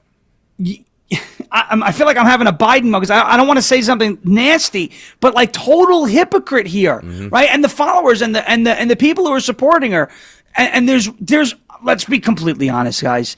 There's one reason why people are passionately supporting MTG, and it's because over the last 4 months, she has been critical of Israel and the U.S. foreign policy and all this not. That doesn't matter to people in Georgia. No. You know what does matter to people in Georgia and her district, as Nick said, standing up, and making noise about SNAP, because that district, has a poverty problem. Fine, and she's representing them and raising those concerns. That's her job. But my goodness, so whether it's $700,000 to $25 million, or if it's $5 million to $25 million, it's still a massive explosion in net worth, conveniently after she got elected to office. People say, oh, well, her business did well. Really? Why did her business do well suddenly after she was elected into office? Yeah. I mean, and then there's the whole, oh, well, I'm looking at this realistically, and we can't just round up all the illegals and deport them. Yeah, we can. They broke the freaking law. Go away. Get out of my country. Okay? If you came here illegally, you don't belong here. You can't. She wants to parade around and masquerade as is America first, America only, and then talk about how illegals should be allowed to work in the construction industry. That doesn't sound very America only to me. And it's definitely not America first, because Americans are getting shafted and getting replaced by these people. So, there's a lot of holes in the platform of a Marjorie Taylor Greene. By the way, run for president in 2028. I want to see some of this. It's going to be like Jeb Bush. It's going to be a crash and burn. She has a little bit more energy, but it's going to be hilarious watching her on a debate stage with J.D. Vance and Marco Rubio. Rubio hopefully isn't on the same debate stage. Hopefully he doesn't run in that primary. It's going to be funny to watch Vance look at her and go, yeah, didn't you quit a week after Donald Trump criticized you? Didn't you quit? What are you going to do if you become the president of the United States and somebody criticizes you? You going to quit again? Geez. Yep. Samuel, it's ridiculous. Samuel on the YouTube chat says she probably has a good financial advisor because the market has pretty much doubled in the past 8 years. I would say it's probably a little bit more than just a good financial advisor. She's betting against the Falcons too every week.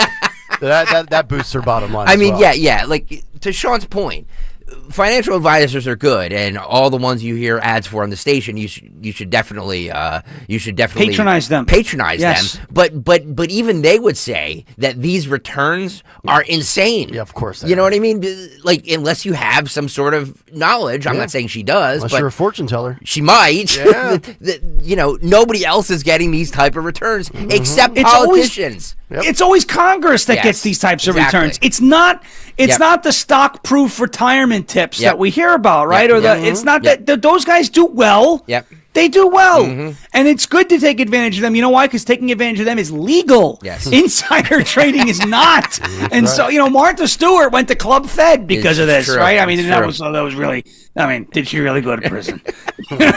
Was that really jail? Right? But she had an easier time than George Santos. And from what I understand, he enjoyed a lot of what happened in prison. But that's the point. He was probably like, no, Mr. President, send me back. I had to. And there's a long story behind that. But I'll tell you what. You never see the returns. I mean, the explosion in net worth is like the same as the people in like 2019 who bought Bitcoin, or 2020 who bought Bitcoin with their stimulus checks. Yeah. You know what I'm saying? Like that's what she hit the lottery. Yeah. You're not supposed to enter office. And she wasn't poor, but you're not supposed to enter office, at one point and then have a 5 to 40-fold explosion in your net worth, and then tell me, oh, well, I'm fighting for the little guy. No, you're not. Give me a break. You're getting rich. You're set for life, and that's probably why Brian Glenn, the boyfriend, doesn't want to say anything bad because, he's got his wagon hitched to that cash cow. And I'm not calling Marjorie Taylor Greene a cow. I'm just, not this time anyway. But I mean, who wants to leave that? Yeah. They're both set. He's going to do everything he can to keep that relationship alive. I should have married a congresswoman instead of a social worker. What the hell was I doing in my life? 855-839-1210. The number will come back. Who do you believe? Dan Bongino and Kash Patel, or Tucker Carlson and Miranda Devine? R.E. Thomas Matthew Crooks. The details coming up next. But first, let's talk about our friends at Wawa. Yeah! How about Wawa? Yeah, a little coffee, maybe some donuts. They always hook us up at our live remotes. Well, how about you pay it forward with some of your friends and family this holiday season? Because that holiday shopping list needs to be scratched off, right? And Wawa's got you covered with the gifts that don't need wrapping, like gift cards for all of the Wawa fans in your life and for fans of top brands like Roblox. And if you've got kids, you know what Roblox are all about. Visa, Sephora. Oh, great. Another thing I can relate to. I'm going to load up on those as well. Gift cards make a perfect gift for teachers, co-workers, the delivery driver. Stalker loves to tip the pool boy, the garbage man. Gregory, this year, you know what? Instead of a 20 spot, get him a Wawa gift card. I gave all my son's teachers Wawa gift cards. There you so go. I'm going to give one to Sean Farish, too. There you go. Oh, you know what? And I'll be able to use it. You know why? Because we're getting 3 of them in Murfreesboro, Tennessee. Yeah, buddy. What is up? Yeah. As they close in crime-riddled Philadelphia, they open in beautiful Murfreesboro, Tennessee. Wawa, the place to go for holiday shopping made easy. Stop at Wawa, your one-stop gift card shop. See store for details. Got to have a Wawa. Hi, Dawn Stensland here. Fall is in full swing. Oh, the air is crisp, holidays are coming, and it's the perfect time to cozy up your home with Kitchen Magic. Right now, Kitchen Magic is offering their biggest discount ever. Up to 30% off your new kitchen cabinets or refacing project, 50% off your bathroom installation. With more than 60,000 happy customers and interest-free financing available, it's so easy to make your dream kitchen or bath a reality. Visit kitchenmagic.com. Tell Dawn sent you. When you go on vacation, does it make sense to have someone else pack for you? Of course not. The same can be said for your retirement. Your 401k could be packed with things you don't know about or even need. If you're close to retirement but don't have a plan customized to your goals, that's kind of like taking a 30-year vacation with no idea what's in your suitcase. Seems like a stressful way to start what should be a relaxing time. Jim Cipriotti and the Retire Ready Financial Group can help you unpack your savings and build a plan to help reduce future taxes, along with a clearly defined income strategy. Call Jim at 610-894-7415 for your complimentary retirement game plan, or visit retirereadyfg.com. That's 610-894-7415. Investment advisory services offered through Retire Ready Wealth Management, a registered investment advisor. Insurance and annuities offered through James V. Cipriotti, Retire Ready Financial Group, LLC, NPN number 2083768. Hey, this is Larry Steinitz with Investor Schooling. How many times are you going to listen to my voice before you finally go to investorschooling.com? I can't believe you haven't signed up for a class yet. You're going to learn real estate investing. You're going to learn stock options trading. You're going to learn things about money that you didn't even know existed. Go to investorschooling.com right now. Oh my goodness. This Thursday, investorschooling.com, and take that free class. See you there. Do you have a dark curiosity? Heart Starts Pounding, Horrors, Hauntings, and Mysteries is a weekly podcast hosted by me, Kayal Moore. Each week, I'll take you on a dark journey through terrifying true urban legends, bizarre true crime cases, chilling tales of backwoods horror, and more. So if you're looking to join a passionate community of the darkly curious, check out Heart Starts Pounding on the free Odyssey app or wherever you get your podcasts. And remember, stay curious. Keeping free speech alive. Odyssey's #1 talk station. Talk Radio 1210. WPHT. WPHT. 727, Kayal and Company live on a Monday morning here on Talk Radio 1210 WPHT. Nick Kayal, Sean Farish, he's in for Dawn Stensland, Greg Stocker, Phil Almquist, Jimmy Kelly. Get up, Harry! Harry Mays will join us coming up in under 20 minutes for a Monday installment of What's on the Cut Sheet. Another good one today. 855-839-1210 if you want to jump in. Get us on the free Odyssey and iHeartRadio apps. Watch the show on YouTube. Download the podcast. Maybe your schedule's a little off this week. Get caught up if you missed the show on iTunes and Spotify. So I want to get to this story, Sean. This is very interesting because last week we talked a little bit about Tucker Carlson's reporting through a private investigator about Thomas Matthew Crooks. And then it was interesting. Fox really didn't want to give credit to Tucker Carlson for his 34-minute documentary. So they kind of sent Miranda Devine out there, and she kind of echoed and parroted through her sources a lot of what Tucker Carlson was reporting on Thomas Matthew Crooks. So on Thursday, the FBI with Kash Patel and Dan Bongino sat down for a lengthy interview with Brooke Singman of Fox News to discuss the Thomas Matthew Crooks Donald Trump Butler shooting in the wake of Tucker Carlson's reporting that really made the FBI look like they had something to hide and cover up. And I'm summarizing here, but they say that the Trump shooter acted alone. Exclusive findings in months-long probe reveals. And then the FBI released a statement of the dangers now of these lone wolf actors that are kind of hiding in these Discord chats and all of these other online echo chambers. And I feel like they're planting the seed where it's always going to be this lone wolf that was under the radar and off the grid. Miranda Devine comes out and says, respect to Brooks Singman and Fox for securing this interview with Bongino and Patel. However, it is notable that the FBI, Patel, and Bongino have chosen to provide a new information about would-be Trump assassin Thomas Crooks to a reporter who did not break this week's stories about Crooks' digital footprint.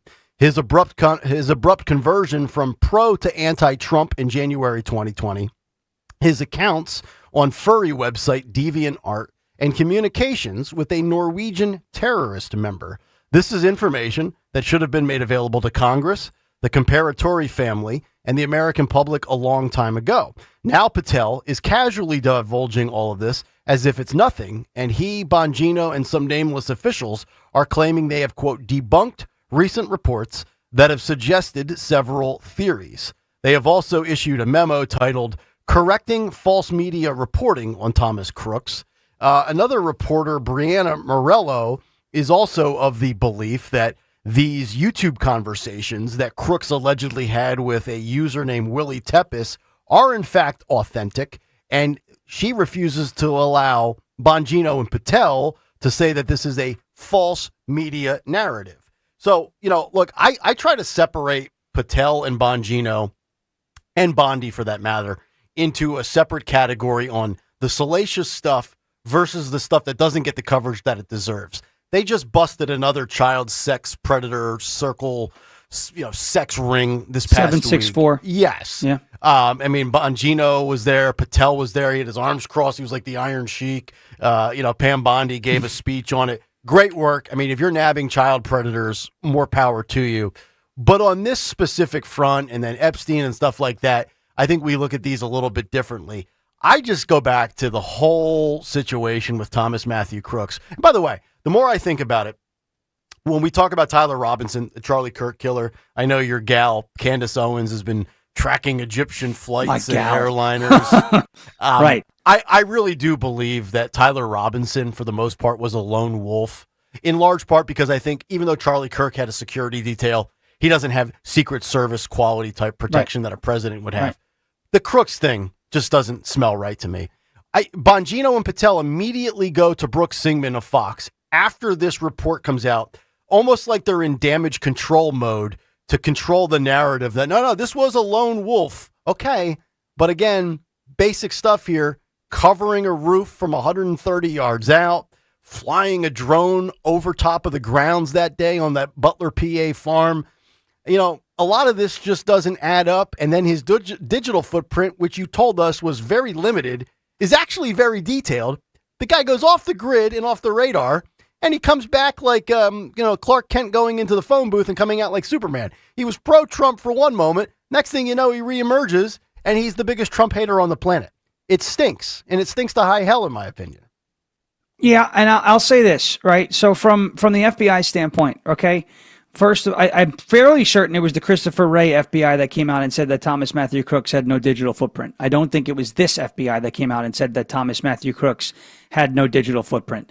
Number two, when Bongino and Patel say there's no cover-up here, I think they're saying that this FBI is not covering up any information, but so there's no active cover-up going on right now, okay? And I don't think there is one going on right now. You got to remember from their perspective, from a Bongino and a Patel perspective, do they have evidence that actual concrete, not conversations on YouTube, not conversations with a guy in Norway, do they have actual hard evidence that suggests that Thomas Matthew Crooks coordinated the attack on Donald Trump with somebody else? Okay, because if they don't have that, they can't say, well, we don't believe he acted alone. We believe he acted with help from other people.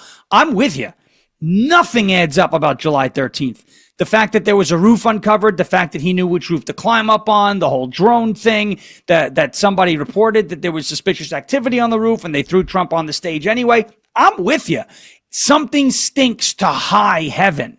But if the FBI, and these guys are not pundits, they're not podcasters, they're law enforcement officials. They're the top 2 law enforcement officials of the FBI, the top 2 guys at the FBI. If they don't have evidence in the file that suggests that Thomas Matthew Crooks coordinated his attack, his assassination attempt on Donald Trump with somebody else, and again, a conversation on YouTube or a changing of your mind politically does not mean, I mean, I've seen people go online and, 2 years later, 3 years later, they change their mind. Does that mean that they're coordinating an assassination attempt against their political rival? Of course not, right? I mean, people change their mind all the time. Whether it's Tulsi Gabbard, going pro-Trump, or it's, some of these people who were, people who believed in Trump who then went anti-Trump, after a certain amount. That doesn't necessarily mean that they're planning an assassination attempt or coordinating, an act of terror on American soil. So I don't think the evidence right now, at least to the FBI, concrete, not conjecture, not, hey, do you find this conversation strange on YouTube? Yeah, I find it strange. Is it strange that he had encrypted accounts talking to foreign people? Yeah, I find that strange. But unless that evidence actually points to a direct connection that says that Thomas Matthew Crooks coordinated the attack with somebody, they can't come out and say he didn't act alone. They have to come out and say, hey, from everything we have available here and everything we can take from this evidence, it looks like he acted alone. And again, acting alone, I think in the sense that they're speaking, and the way they're using that term means he didn't coordinate with somebody on the inside. He didn't coordinate with somebody on the internet, say, hey, today I'm going to do it. Tyler Robinson with the Kirk stuff looks like he didn't tell anybody in advance of the attack. So they would say that he acted alone. But that doesn't mean that there aren't other people that he was talking to that didn't like what he did, right? So I think from the standpoint of, so Tucker Carlson and his reporting on Thomas Matthew Crooks, it was phenomenal. I'm not taking anything away from it. Same with Miranda Devine, right? I mean, you look at these 2 people are journalists, they're commentators, they're pundits, they're content creators, whatever you want to call them. They can come out and say, hey, we're looking at this, we're looking at that, we're looking at this. Did he really act alone? And as Candace and many say, they just asked the question. And those are valid questions to ask. FBI can't do that. They can't do that in the public eye. They can't start speculating and throwing what at the wall and seeing what sticks. It's not ethical. It violates ethics protocols. So I know a lot of the times we get answers from Bongino and Patel that are not to our liking, but they're really restricted in what they can and can't do because of the positions that they hold. There are far more restrictions on them than on what Tucker and Miranda Devine and any of these Brianna Morello, what any of these independent journalists have the flexibility to say. And they are well within their right to question what Bongino and Kash Patel are saying. As a matter of fact, that's their job. They're the journalists. Brianna Morello does a great job. Miranda Devine, Tucker Carlson, these people, when they're honing in on a story and following, their leads and their tips, they're well within their right. They should question what the government is telling, what the government is putting out there, what the officials are saying, what their official narrative is. That's fine. It's when we make that next jump into they're lying. What evidence do you have that says that they're lying, right? You may not agree with what they're saying. That doesn't mean beyond a shadow of a doubt that this is a lie, right? And so, again, the events of July 13th, they don't add up for me. I have a lot of questions, but just because I have questions doesn't mean I automatically disbelieve beyond a reasonable doubt what some of these people are saying, or that I think they have malicious intent either. I don't think Bongino and Patel are covering anything up. I also don't think they're giving the red meat out there if they don't have the goods to back up what they're saying. I also find it interesting when we're talking about Epstein files or Thomas Matthew Crooks or Ryan Wesley Ruth, the moment they say national security, we can't tell you national security. I kind of feel like that's their way of in everyday life, when somebody claims mental health, all of a sudden they're off limits. You can't criticize them. I have mental health, red flag. Okay, I'm untouchable now. So I look at the timeline as well. Trump in July in Butler, July 13th, a few days before accepting the Republican primary nomination. By the way, like that's probably, according to what a lot of the experts say, your best chance to, quote, get him, because once you accept the Republican primary nomination, you are then entitled to equal Secret Service protection to that of the current president of the United States. And then if you are of the belief that JFK was killed by our government or 9/11 was permitted to happen, I always go back and look. I think Tucker Carlson is a troll at times, and at other times I think he's onto something. He's brilliant and has the guts to say it. Remember what he said when you talk about going down, this was before the assassination attempt. He says, they've tried to indict him. They've tried to arrest him. They've arraigned him. They've tried to bankrupt him. Do the logical conclusion. What's next? Assassination. And then here we go, July 13th in Butler with the C-list Secret Service as Kamala and Dr. Jill have better protection. And there's Trump out there with the fat chick who couldn't get her gun out of the holster. Right. I mean, if you want to talk about pulling something off, little old Butler, Pennsylvania is the place to do it. Again, I just, when I hear national security reasons, so it's like, I'm disappointed in Bongino and Patel from the standpoint of, I've learned more from Tucker Carlson than I have from you guys. When you guys talked such a great game in the podcast world, and then you've gotten in there, and on the big fishes, it's like, well, look, we've combed through the files 1,000 times. It is what it is. There's no there. There's no, aha, gotcha. I don't know. I feel like I was duped a little bit on both of them. Well, I'll say this again. So, first of all, after the June 27th debate, when Joe Biden apparently was suffering from jet lag and then a cold, and then he had magically got dementia overnight. I remember saying this to my wife. I said, they're going to have to try to kill him. That's the only way. Right after that debate, I mean, I said there's only one other way they could try and stop him, and then a week and a half, 2 weeks later, that's exactly what happened at Butler, Pennsylvania. Whether it was quote unquote they, I guess, is still out. The jury's still out on that. But again, so you learned more about Thomas Matthew Crooks through Tucker Carlson because that is Tucker Carlson's job. Tucker Carlson is a journalist. He is the deep diver. He is the person who gets this information, and he can put that information out there and ask the open-ended question and say, hey, did he really act alone? When the FBI gets a tip like that, they investigate that, but they're not going to broadcast every lead that they get. That's not their job to do that. Sure. Their job is to investigate that lead and see where it takes them.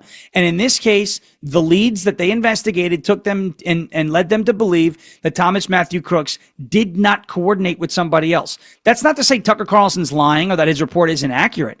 It's to say Tucker Carlson's job is to give people information as a journalist, as a reporter, as a news commentator, as a content creator, right?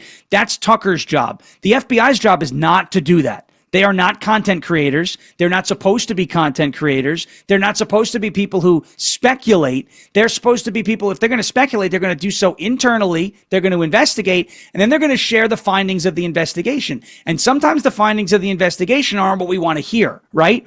So when Bongino and Patel, quote unquote, when they were in their prior lines of work, speculate. That was their job. At that point, their job was to speculate and to commentate. Their job is no longer to speculate and commentate. Their job is to investigate and then produce whatever results the investigation produces to talk about that as the evidence suggests they talk about it. So I think what hurts them, honestly, is their prior line of work, where they said one thing on their podcast, and now they're in this position, and they're not being podcasters anymore. But that's because they're not podcasters anymore.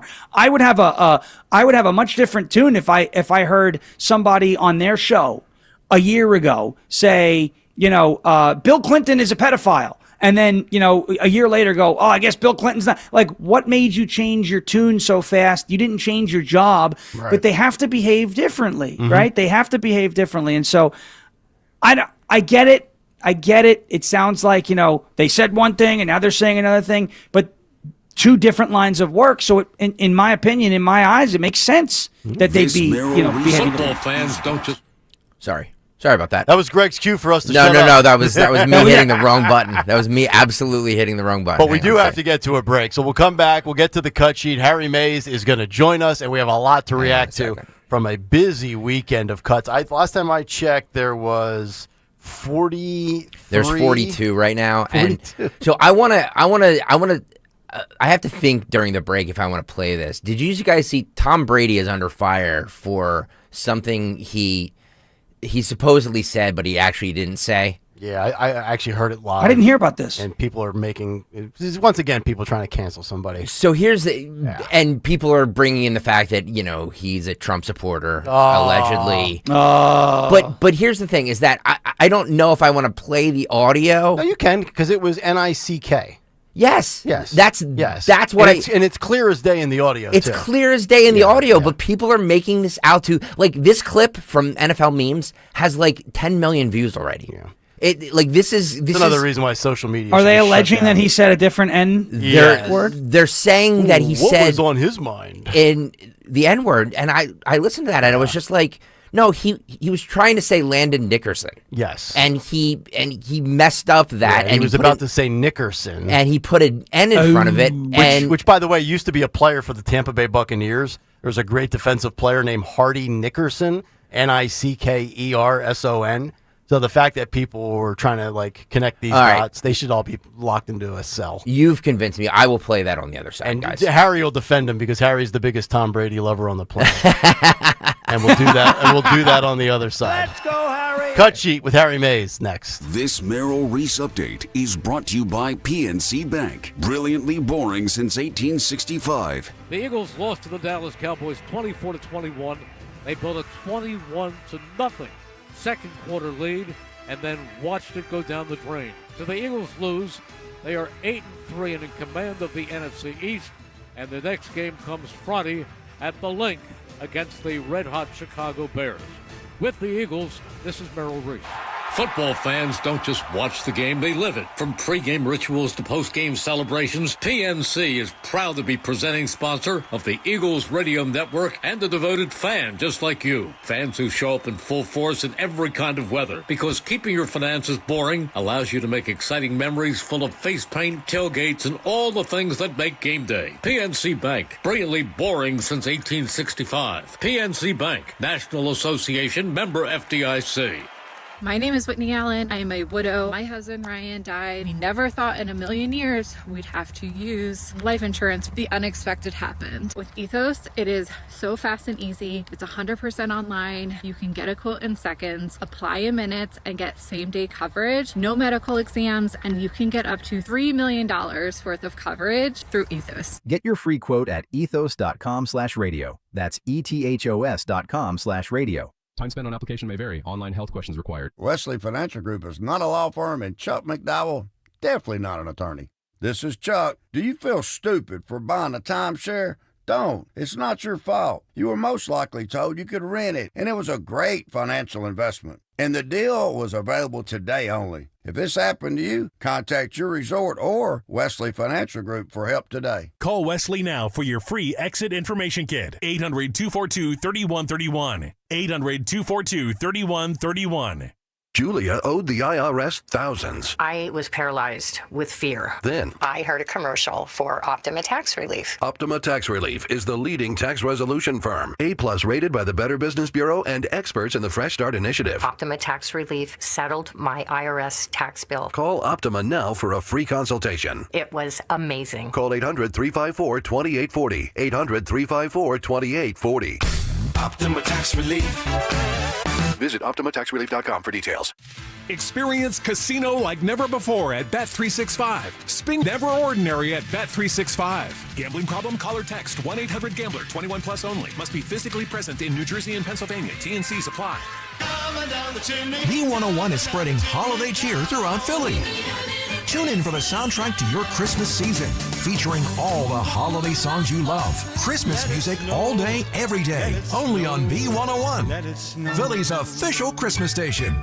Start your collectible coin journey today with the first ever Seuss coin. Hip, hip, hooray! The Grinch is here for all to see. DrSeussCoins.com kicks off your collecting spree. Now, for the first time ever, Rare Collectibles TV has licensed Dr. Seuss's beloved creations, making them come to life on collectible, adorable coins. Don't wait, or you'll be too late. Get yours today before they're gone forever. Only 5,000 examples have been minted. Each Grinch coin is made from 1 ounce of pure .999 fine silver and is in perfect condition. Give the gift of wonder and enchantment to your kids or your grandkids. Just go to DrSeussCoins.com to start this whimsical coin journey today with the limited edition Silver Grinch coin. That's DrSeussCoins.com, DrSeussCoins.com. Follow Talk Radio 1210 on Instagram and Facebook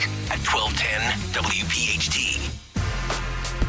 7:50 Monday morning. It's Kayal and Company here on Talk Radio 1210 WPHT. Nick Kayal, Sean Farish, he's in for Dawn Stensland, Greg Stocker, and now we welcome in our boy Harry Mays for a Monday edition of What's on the Cut Sheet. What's up, Harry?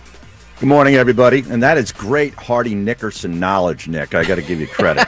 You're not getting that on any other talk radio show, are you? I saw his entire career. I lived in Tampa when he played for the Buccaneers. Okay. Very good.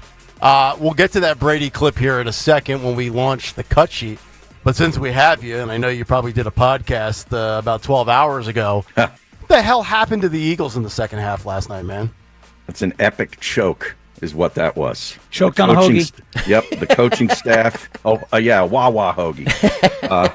The coaching staff, the offensive line is in shambles. They can't run the football. That's the kind of game where you just run the ball in the second half and salt the game away, and they're unable to do that. Yeah, with the turnovers, the special teams. The penalties. It's terrible. It's amazing. It's because the mayor can't spell Eagles, that's why. Well, that's true. We have proof.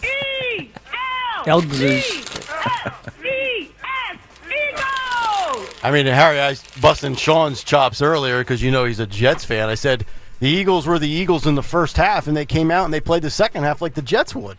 They did. Another team in green and white, yeah. Absolutely. And that Gibson. Down to the Xavier Gibson fumble. Yeah. Here's the ball. Here you go. Yeah. You may have the football now. Hey, but the Jets have tons of draft picks, though. They can't screw that up. Yeah. Oh, yeah, right.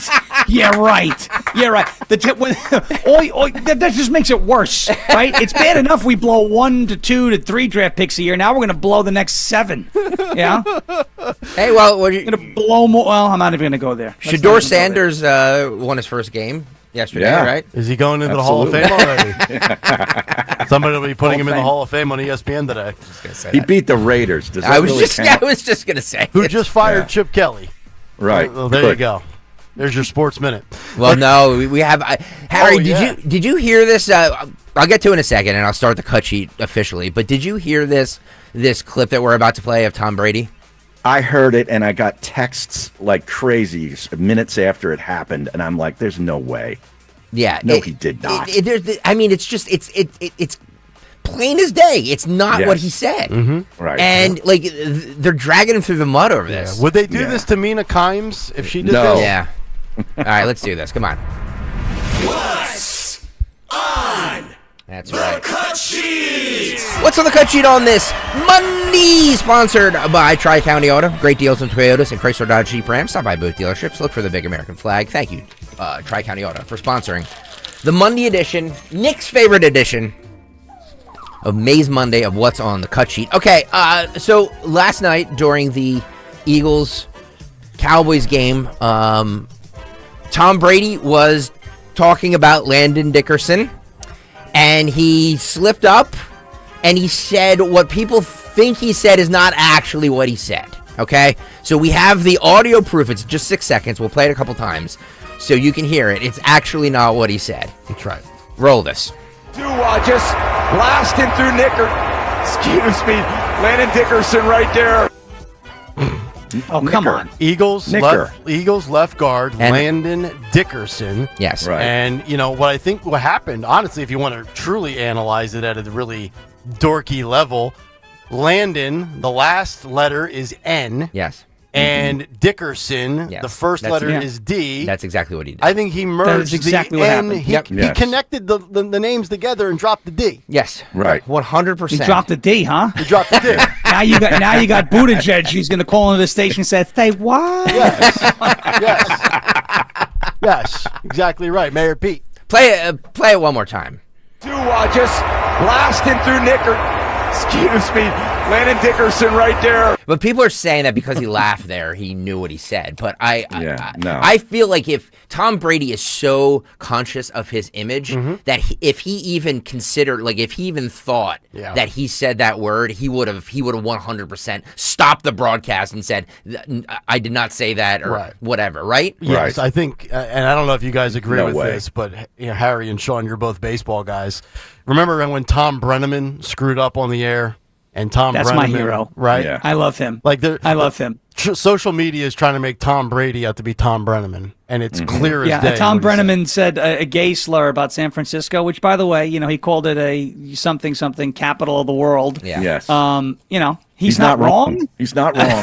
No. They say that like that, like they call it that. You know what I mean? So it's nothing. I just think I saw the outrage yesterday online over this, and Harry, they're bringing Trump into this because, of course, Tom Brady, I think is a Trump supporter. I know they're friends.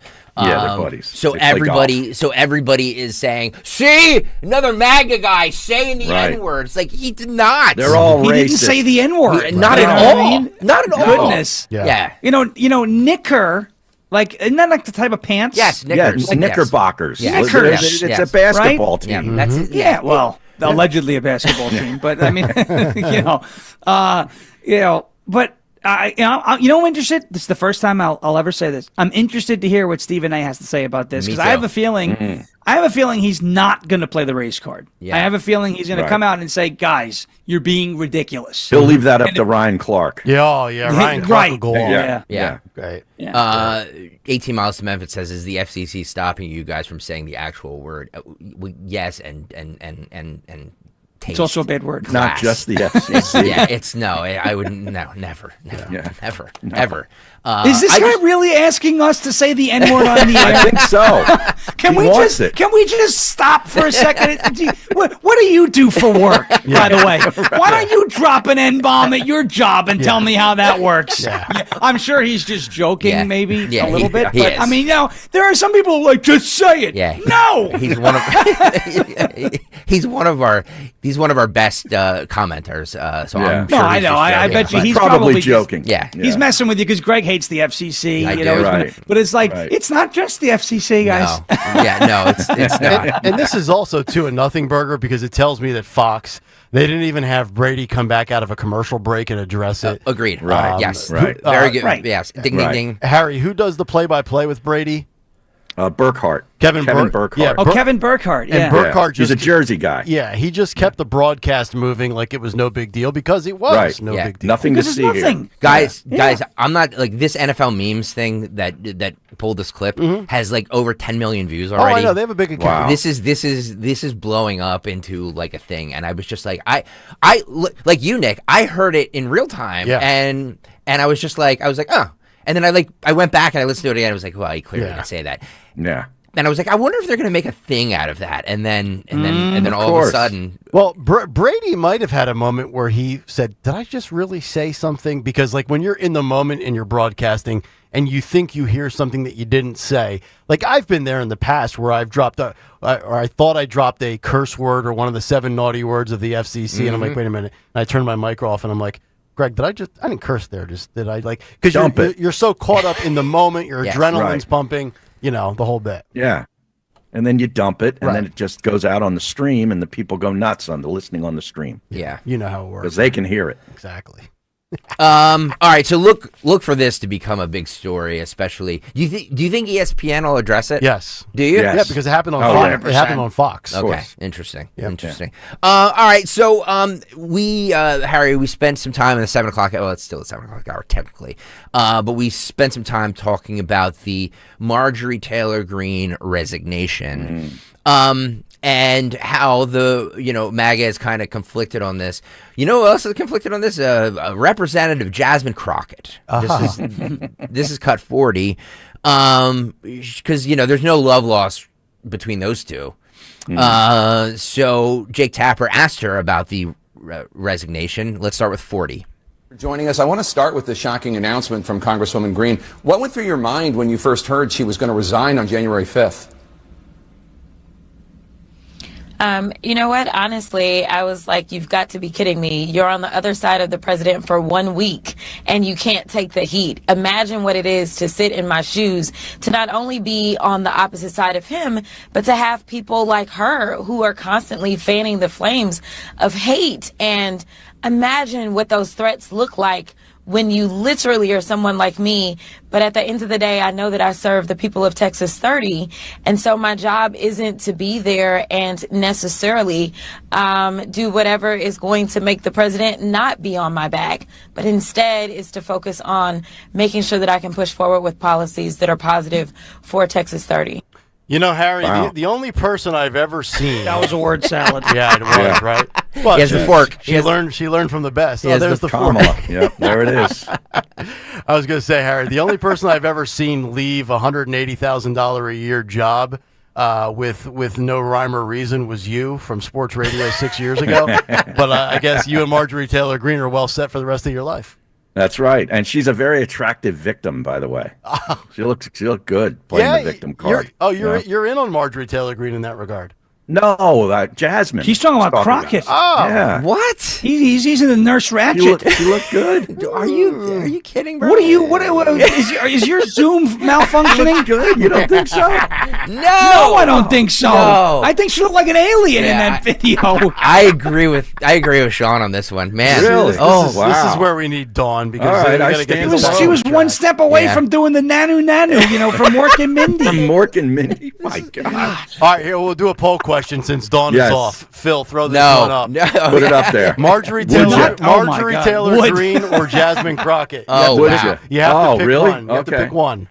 No, you don't have to pick one. I'm going to pick the pistol in my hand. How about that? All right, a little bit more from Jazz? from Harry's crush. This is 39. Yeah, Harry's Here's an crush. excerpt from her resignation video. Take a listen. Standing up for American women who were raped at 14 years old, trafficked and used by rich, powerful men should not result in me being called a traitor and threatened by the President of the United States, whom I fought for. Boo-hoo. So she seems to be suggesting that it is their disagreement over the release of the Epstein files that is causing this shocking political breakup. What's your response to that? I mean, listen, he's upset with Thomas Massey, and so he's gone after him. He's upset with Boebert. He's upset with any Republican that actually signed the discharge petition. But somehow they were able to weather the storm. So, this really speaks to the fact that Marjorie, who has been an instigator of a lot of this hate that we see as it relates to the MAGA movement, it's just interesting that I don't know if she really fully understood how bad she was making it for other people. And now that they're doing it to her, I just got to say, well, why is it that everyone else is able to stand and you can't? Wow. Yeah. Oh man. she's getting no love from anybody. No, and she's going to end up being like Liz Cheney. Yes, is you're what's right. going to happen. You're right. Yeah. And it's one of these things where I'm sitting here and I'm thinking, wait, do we really think Marjorie Taylor Greene is done just because of the defending her district over SNAP benefits and because of Epstein, or did she see the writing on the wall for her political future? And she's like, you know what? Either way, I'm cooked regardless. If I go against MAGA, I now become Liz Cheney or Chris Christie, or I can stay in the game and get defeated. I think she realized, again, she's retiring, Harry, 2 days after her pension ends up vesting. She's set for life, and she's walking away in a fashion that really shows. You can, and I was getting tweets when we talked about this in the first hour. Oh, Nick, you wouldn't do the same thing? I'm not saying I wouldn't, but it's not one of these hate the player things. It's hate the way the game is played. This is 5 years in. She's good for the rest of her life. She knows exactly what she's doing. Right. Secure the pension. Now she'll probably go write a book and then end up probably being on Fox News. Yep. Yep. Yeah. She'll allegedly write a book. Somebody will write it for Somebody her. will write it for her. I don't think her reading and writing level is above 8th grade. But the interesting point that Crockett made, and I hate to say that I agree with Jasmine Crockett, but she essentially said, the going got tough and you bailed, right? If I was Marjorie Taylor Greene and I knew that the writing was on the wall that my political career, at least as a representative out of Georgia, was finished. You could resign. You could say you don't want to continue, but just serve out the rest of your term. Don't bail and take your ball and go home. And I'm not necessarily hating on her for, bailing after the pension, because you know what? Like I said, I would do the same thing. All right. I mean, if I saw that, I would say, all right, well, when is it most advantageous for me to do this? I mean, I can get my pension now and not serve another year and not have people all over me. But then that just shows you that she really wasn't necessarily a quote unquote fighter. She was in it for herself, or that she's weak. The going got tough and she bailed. She bailed on everything. At least serve out the rest of your term. But she did just like one of her favorite congressmen who she honked the hedgehog under the desk, right? Kevin McCarthy, right? You understand what happened, when she started simping for him. There was possibly some extracurricular activity happening under the speaker's desk. I mean, who knows? I mean, these are just, I'm just asking questions. What was happening, right? I mean, Candace could do it. I could do it too. But you look at her and how she has handled this. I look at it and say, if she really wanted to resign, you could resign. You could just say, I'm not running for re-election, like Nancy Pelosi. But she's not bailing. She's serving out the rest of her term. Marjorie Taylor Greene couldn't even do that. What does it say about her? I mean, it says that she's weak and she's she can't stand the heat, and so she's getting out of the kitchen. And I think she's getting out of the kitchen a little too early. So Sean agrees with Jasmine Crockett, and Harry would Jasmine Crockett. Yes. I'm going to start my vacation a little early. You guys have a great rest of your day. Absolutely. I'm out of here. Yeah.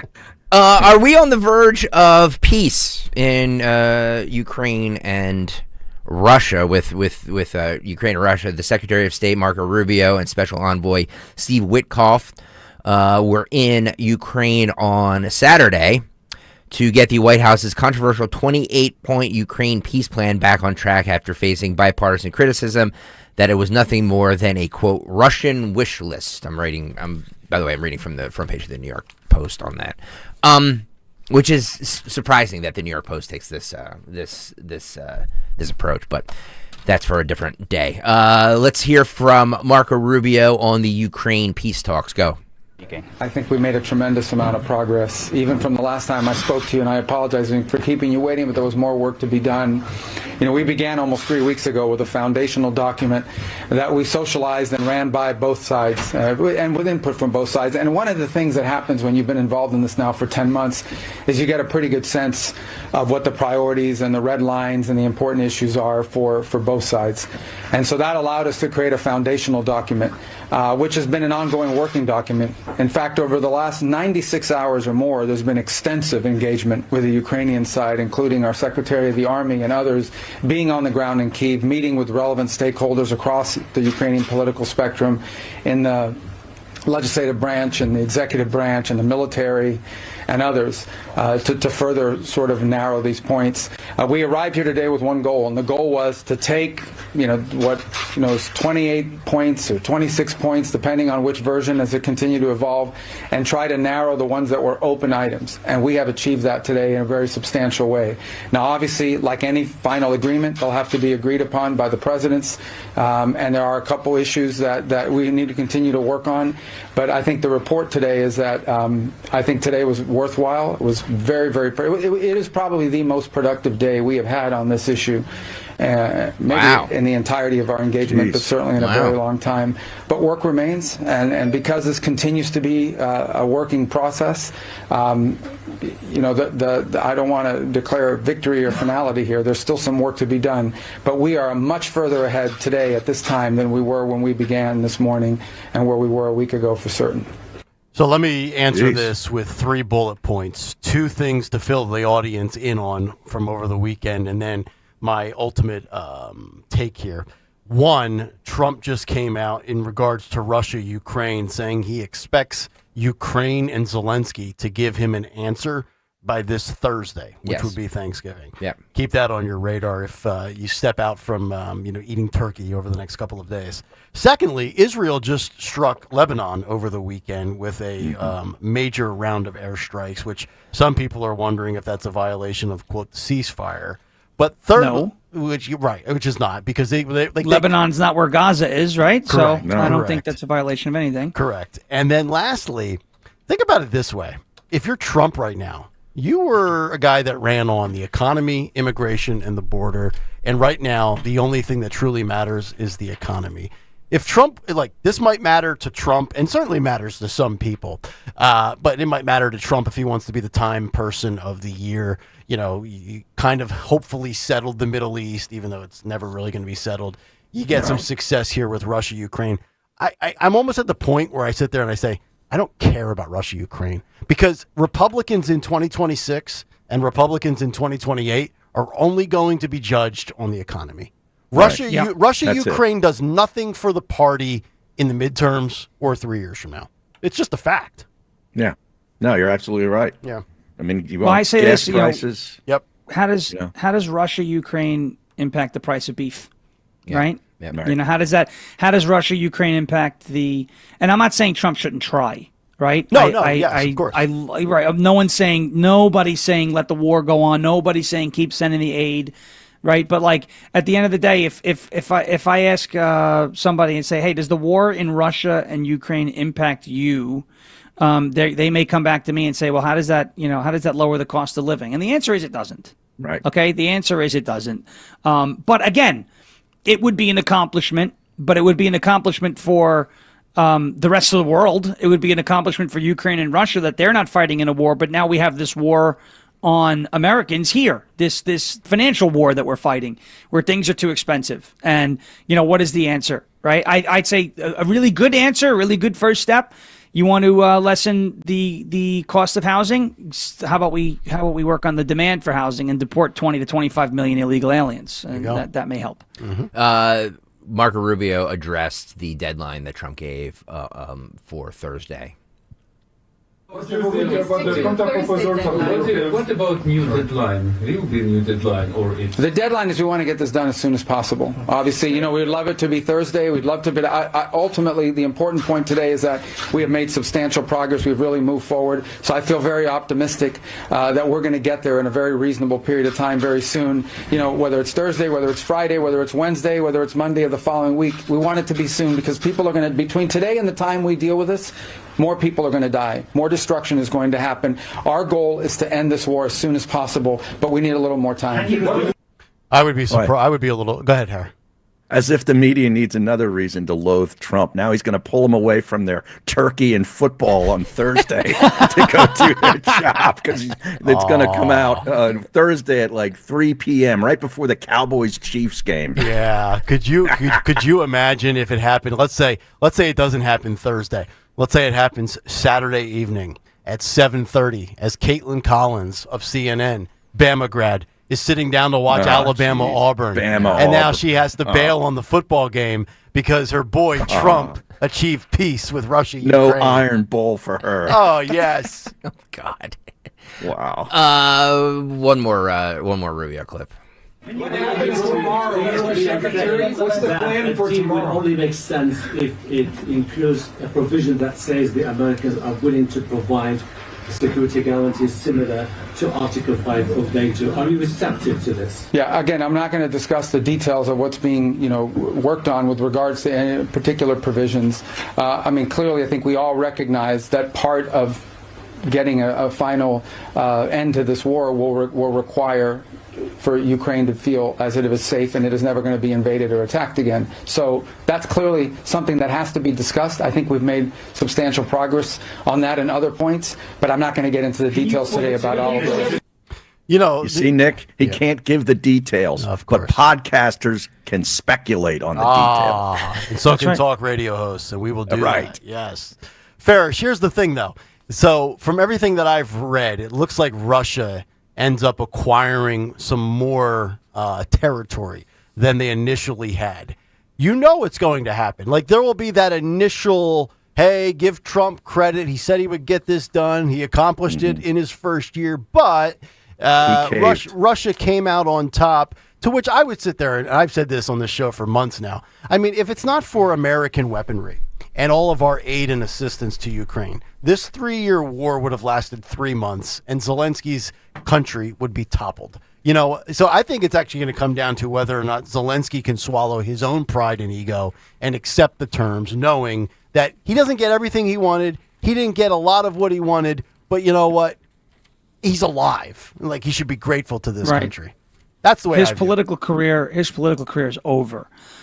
Because they're going to force an election in Ukraine. Right, and they he's haven't had unpopular one there. since. Yeah. Right, he's unpopular Well, he there. But abolished here's them. He ended it. Right, Yeah. because the Constitution says during wartime, you know, the Ukrainian Constitution says during wartime there are no elections. Fine, okay? But that does not give Zelensky any incentive to end the war. Well, you know, he doesn't want Ukrainians to die. Well, he wants power. Right. It's clear that the guy wants power. He's begging for money. He's not, he's not suffering the consequences of fighting on the front lines, right? I mean, he's getting awards. He's getting paraded around like some golden boy. Yeah. Here's the other thing. And I mean, I don't want to be brutal and heartless and cold about this, but like, it's war, and Russia conquered territory. You know, they took it through war. I'm not saying it's right. It's obviously something I wouldn't want to happen, but I mean, if they fought for it in a war and they took it, and now in an effort to end the war, you have a treaty and new borders drawn, that's what happens in war. Right. This is not a foreign concept. It's not like, hey, you just fought this war for 3 years, now give everything back. They're like, no, we took it with military force. And again, I would rather that not happen. But, you know, I see these images of Gaza, right, that are coming out, and it just looks like a war zone, and they're like, this is atrocious. I'm like, it's a war zone and a war-torn area that has been through war that the governing authority over Gaza started, you know? So if you didn't want that to happen, maybe don't launch the October 7th attacks, okay? But, I mean, do you really have the right to tell Russia to give back territory that they conquered?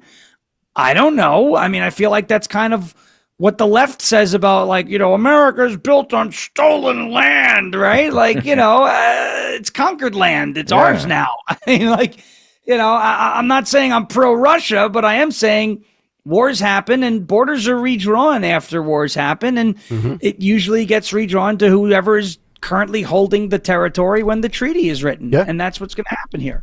Secretary of Transportation Sean Duffy was on one of the Sunday shows. This is cut one, Phil.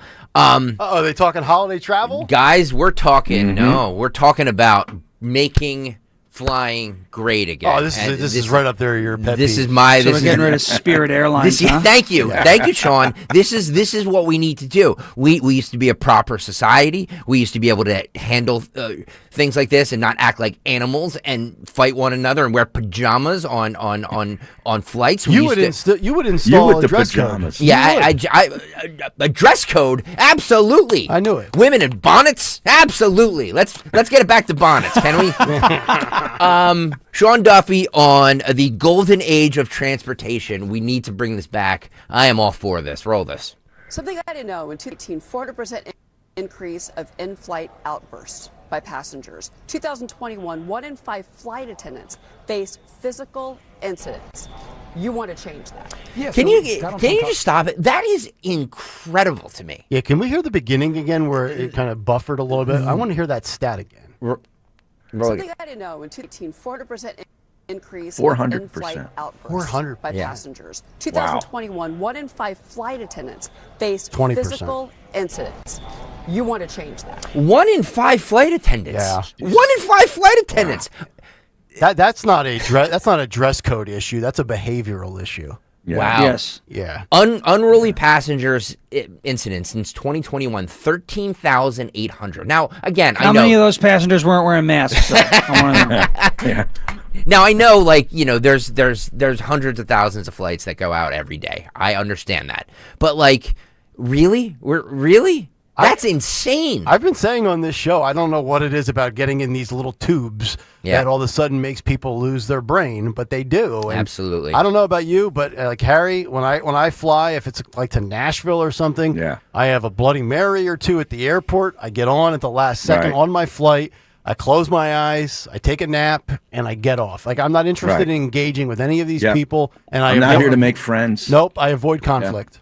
Yeah, exactly. Yeah. But I did want to punch a flight attendant once. Really? When I was refused 2 more vodkas on a flight. Wow.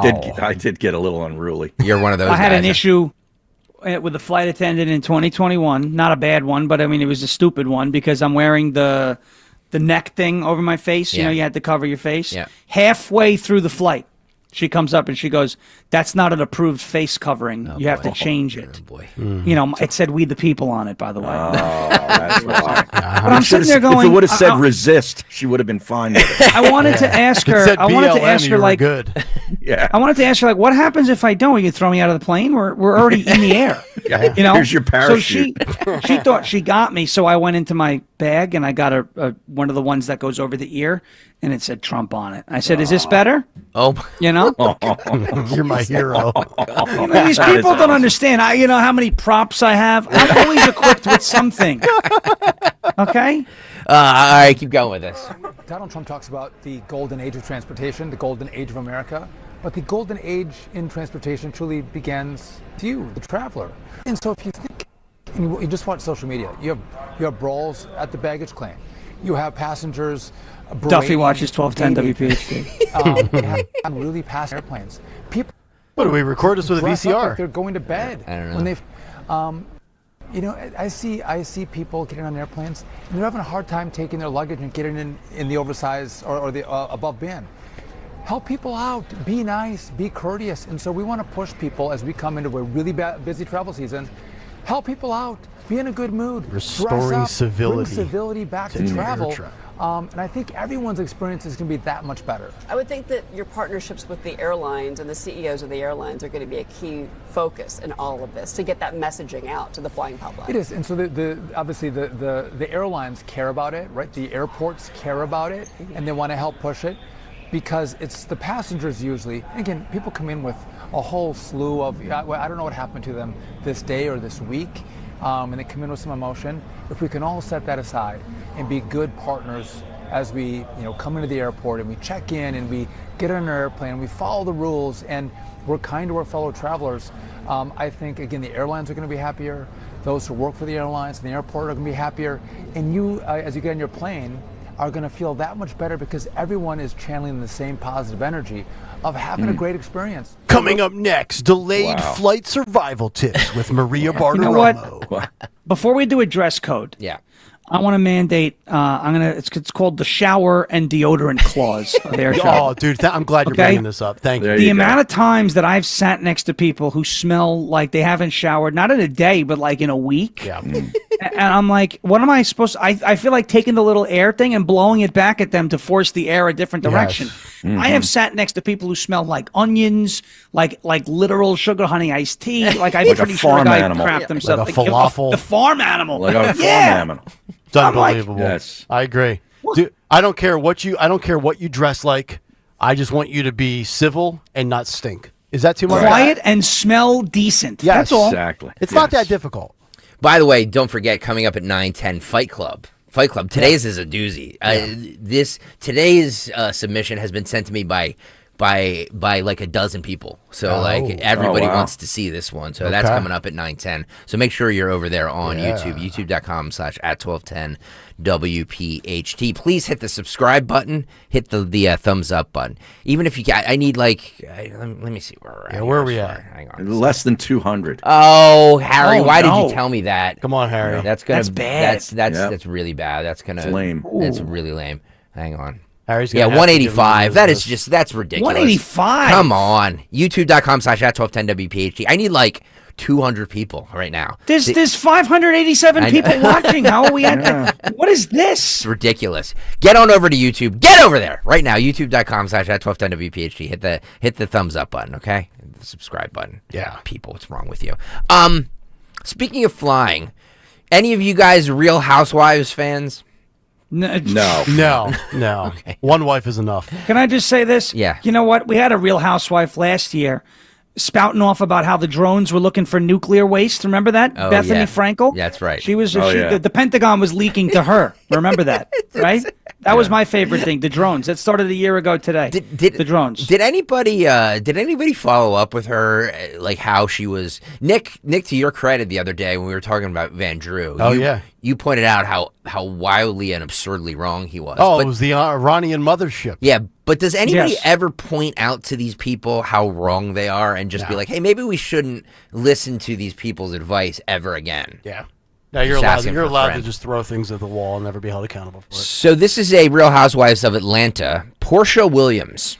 This audio video was from TMZ. Now, I don't know how you guys feel about this, but it says she was called out by a passenger on a plane for scrolling Instagram out loud with the volume up. That's yeah. She should be called out. Unacceptable. So she had her reels up and she was just scrolling through it, watching those 30-second videos. Put your AirPods in. Yeah, She said, I was on my phone and the volume was up on the phone, and she turned to me out of nowhere and she said, you're going to make me listen to that the whole flight. I'm pro the woman who called this woman out. Yes. Me too. All right, let's go. Roll it. The lady who was sitting next to me, I was on my phone, and the volume was up on the phone. And she turned to me out of nowhere and she said, so you're going to make me listen to that the whole flight? And I said, well, do you want to? And she said, no. And I So you're going to listen to what? am I going to make her listen to my phone? Oh, okay. Yeah. So I said, this is before we took off. Yes, even before we took off. So you guys were in Las Vegas when that happened? Yes. Yeah. The plane was on the ground? Yes. The door was shut? It was? Okay. No, the door wasn't shut. People were still boarding. People were still boarding? Oh, texting me. This is body cam footage, by the way. Okay. So she was like, are you going to make me listen to that the whole time? And I said, well, do you want to? And she said, no. I said, well, it was a nicer way to say that. And she said, you don't tell me. I was like, are you okay? I'm okay. I'm okay. I'm just telling him what happened. You were using your phone. It was loud. Yes. And she complained about the loud. Yes, she asked me, thank you so much. She, so the music, the Instagram was on. And she told me, am I going to have to listen to that? And I said, well, do you want to? And she said, no. I How many said, times are you going to okay. tell the story, And then sweetie? I said, well, there was a nicer way you could have said that, And then she says, what? She's like, you don't talk to me. And I was like, are you okay? From that point on, she said, who the do you think you are? And so I said, oh, no. I said, y'all need to get her out of here. Please get her away from me.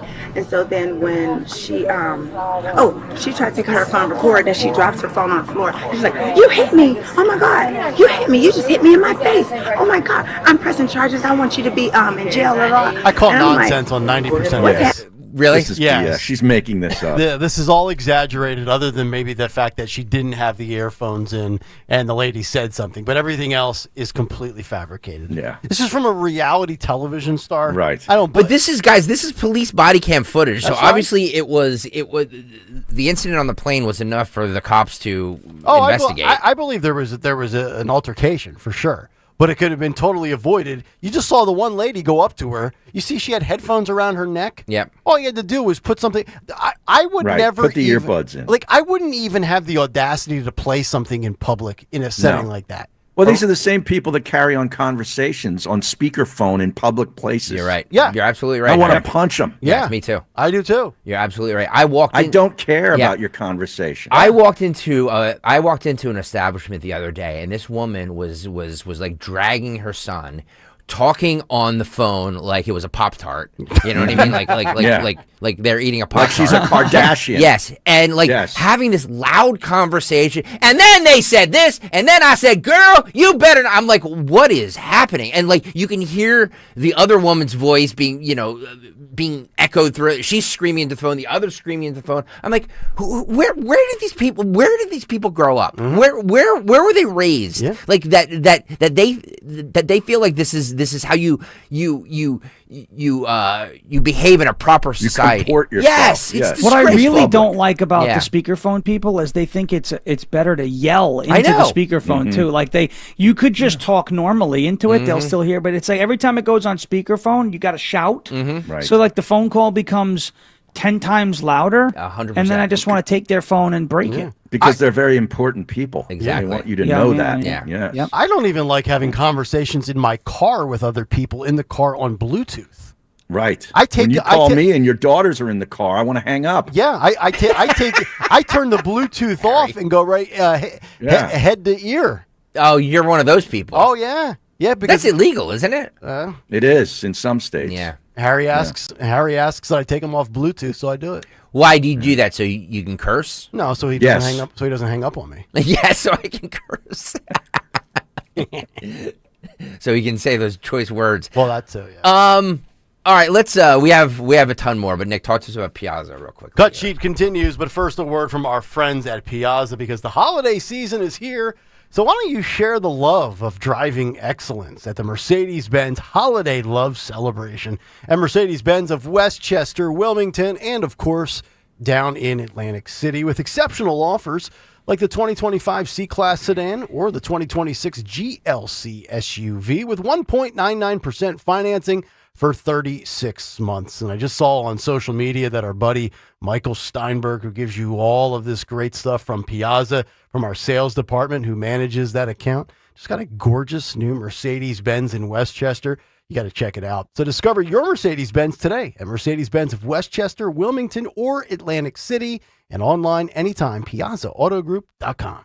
You know what's beautiful? The Jug Handle Inn. Spread your wings and enjoy good times, great friends, and amazing food. You know the Jug's famous for their award-winning wings, but they offer so much more. Perfect for lunch, dinner, late-night snacks with monster burgers, scrumptious nachos, huge fresh salads, fries, and tots. Don't miss a minute of your basketball and hockey action, yo, and your chance to scream, "Go Birds!" with great specials every day. Come rediscover the Jug Handle Inn in Cinnamons and find them online at jughandleinn.com. Inflation, interest rates, and the Fed. How to make sense of it all? Join Joe Yakovich on The Heart of Your Money, Saturdays at 5 p.m. and Sundays at 9 a.m. on Talk Radio 1210 WPHT. Just hearing the word IRS can make people break out in a cold sweat. No one wants to deal with the IRS, and now you don't have to. The good news is Legal Tax Defense has been successfully negotiating with the IRS for more than 15 years. It doesn't matter how much you owe, whether it's $5,000 or $5 million. You deserve the best in the business on your side, and that is Legal Tax Defense. Even if you're working with someone else and just want a second opinion, there is no cost or obligation to call. They can prevent levies, liens, wage garnishments, even file back tax returns. And the best news about Legal Tax Defense is they won't take your case unless they know they will reduce or eliminate your tax debt. Call Legal Tax Defense right now for a free no-risk consultation. 800-323-8922. 800-323-8922. You have nothing to lose but everything to gain. 800-323-8922. Hi, this is Dom Giordano. Just a reminder, now at Rescue Natural Supplements, take advantage of the huge Black Friday savings all month long. We're talking discounts up to 80% on high-quality, carefully crafted natural formulas for just about all of your health and wellness needs. For over 40 years now, Rescue has used clinically tested vitamins, nutrients, antioxidants, and patented ingredients to perfect their all-natural supplement blends. And right now, you can grab exactly what you need at all-time high discounts. You'll get slash prices up to 80% off on Rescue's wide variety of wellness products like trusted cholesterol support supplements or high-intensity omega-3s. Stop waiting to improve your well-being and get these limited-time deals at res-q.com or call a Rescue product consultant, 800-26-ALIVE, 800-262-5483 for up to 80% off during the entire month of November. Shop today, save, and start actually feeling better with high-quality health essentials. Wesley Financial Group is not a law firm, and Chuck McDowell, definitely not an attorney. This is Chuck. Do you feel stupid for buying a timeshare?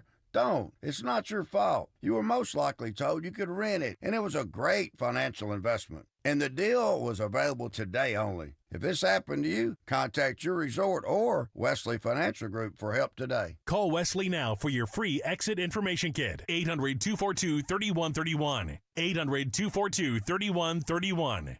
Hey, I'm Mike Slater. My dad passed away at the age of 63. It's out of nowhere.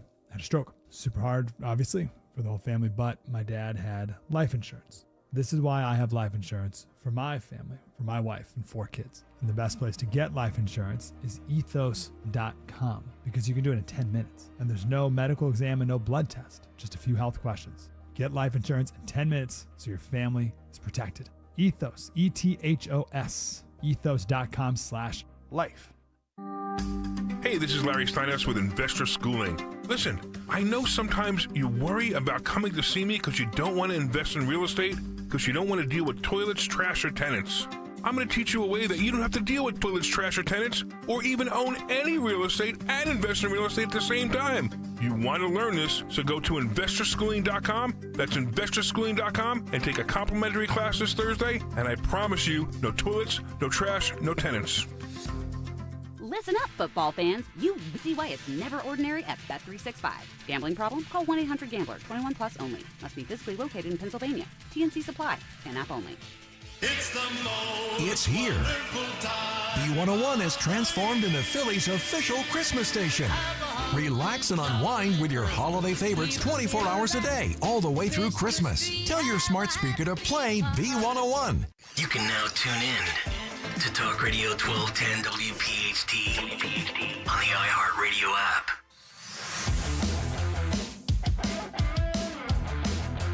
$8:34, Kayal and Company on a Monday morning as the cut sheet rolls on. Nick Kayal, Harry May, Sean Farish, Greg Stocker. 8 o'clock hour brought to you by Kitchen Magic. The best gatherings, well, they start in the kitchen. So get yours ready for the holidays with Kitchen Magic. Right now, save up to 30% on new cabinets or refacing and 50% off bathroom installations. Proudly made in Nazareth, Pennsylvania by a family-owned team since 1979. Nazareth? Yeah. I know that place. I've heard of Nazareth. Yeah. Visit kitchenmagic.com and make this season truly magical. Are you guys following this? This is another horrible, devastating story. We told that, we were all over that story that happened in Charlotte, North Carolina, of that woman who had her throat slashed on the train in Charlotte by a career criminal, a lunatic, a person who shouldn't be on the streets. Well, it happened in Chicago, and they finally identified the woman, 26-year-old Bethany McGee, who was just identified yesterday. She was on the Chicago L train last week and was set on fire by some career criminal who had 72 prior arrests. 72 prior arrests. This vermin. Hey, Chicago, how's that restorative justice working out for you? Yeah. There you go. Another career criminal. It's an isolated incident. Out on the streets, doing like awful harm to people. Yep. And nothing's done about it. Yep. Brandon Johnson was asked about it, and he said it's just an isolated incident. It's just an isolated incident. An isolated incident that wouldn't have happened if you would have put this scumbag in jail or put a bullet between his eyes. How about that? Or if district attorneys were actually prosecutors, or if judges weren't Democrat activists. Oh, this just infuriates me. Roll this. What I can say is that as awful and as horrific as this tragedy is, this is as an isolated incident. As we continue to invest more in our public transportation system, we want people to feel safe as they ride. And so many working people rely upon our public transportation system across the city, and that's why I'm doing my part to ensure that these investments are getting right to the people, so that, of course, people can continue to enjoy. I'm telling you, you could not pay me to use public transportation in Chicago. A murder rate, no chance. A murder rate of 18 people per 100,000 citizens, the highest in the country. Well, it's down though. Yeah, well, it couldn't go any higher. Good Lord. Yeah, I used to use the subway and train system all the time in Philadelphia when I was going to college and post-college for a few years. You wouldn't catch me on the subway anymore. The suspect is a guy by the name of Lawrence McGee. And am I getting that right? Yeah, Lawrence McGee. Like I said, he has 72 prior arrests. So this happened on November 17th. Reed approached McGee who was sitting with her back to the crazed firebug and the train in downtown Chicago around 9 p.m. on November 17th, according to the criminal complaint. He then removed the cap from a bottle of liquid, pouring it all over, so doused her with gasoline. McGee fled for her life, but Reed caught up with her and set the bottle on fire, which fell to the floor. He allegedly retrieved it and used it to set her ablaze. McGee was engulfed in flames, but somehow managed to exit the train before collapsing on the platform, where a Good Samaritan stepped in to help her. She was rushed to the hospital in critical condition, according to the complaint. Reed was spotted on surveillance footage at a Chicago gas station purchasing gasoline, which he put into a plastic beverage bottle roughly 20 minutes before the attack. So there's Do we have a description of the perp? Yes, we do. Yes, we do. Intent. Yes, we do. Sean, A male, Sean possibly Ferris. white. No, it is not. It's We not. also have as Harry said, we have premeditation as well. It's right. It's a black gentleman with ODB hair. If you guys remember. Oh yeah, ODB Old Dirty. from Old Dirty Bastard. The Wu-Tang Clan. Looks about 10 fries short of a Happy Meal. If you And know you what I said mean. 72 priors, huh? 72 priors. 72. Yeah, I know. Yeah. Can you imagine? What did this Cancel woman do spell. to incite this violence? What did she do? She was white. She No, existed. Yeah. She's a Trump supporter. Yeah. She was sitting there scrolling social media on her iPhone. Yeah. Right. Where is Jussie Smollett right now? Where is he? Because remember, he faked the story. Oh, they poured bleach on me and then yelled, "It's right. MAGA country." It's a good point. It's a good point. Yeah. It's a Where's good point. Jussie? I just these judges. I don't know what I don't know who the judges are, but these judges, these DAs, whatever, that let these people out or slap them with not tough sentences or whatever. Like, it's ridiculous. Right. 72 priors. Right. I just want to ask one of those judges or district attorneys or any of these morons that are funded by Soros and these far left progressive action groups. Like, what is your objective with this? Do you think you're doing society a favor by letting somebody back out with, I mean, after, I don't know, 4 or 5 offenses, I'm pretty sure that the person's going to be a career criminal, right? Yeah. I mean, this guy was trying to get to 100. He was trying to hit for the cycle in baseball, for God's sakes. And he's out there roaming the streets. Yeah, it's funny you say that because you don't ever hear anybody ever ask any of them that question. No. And that's the question I want to have.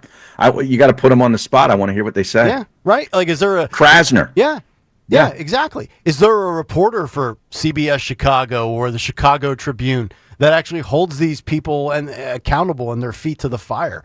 Well, it's an isolated incident. Well, tell the victim that. Tell the parents that. And by the way, these crimes that they're doing, they're horrific. Like the guy, These are not purse grabs. The guy in Charlotte Right. slit the woman's Right. throat. Right. This Yeah. guy set this woman on fire. It's not like 72 prior arrests for jaywalking. Right? I Exactly. mean, I would imagine you look at the Violence types of crimes. Yeah. But what do you do about this, right? Do you now start having to pass legislation that the judges are held accountable for every time one of these guys commits a crime? Because how do you I mean...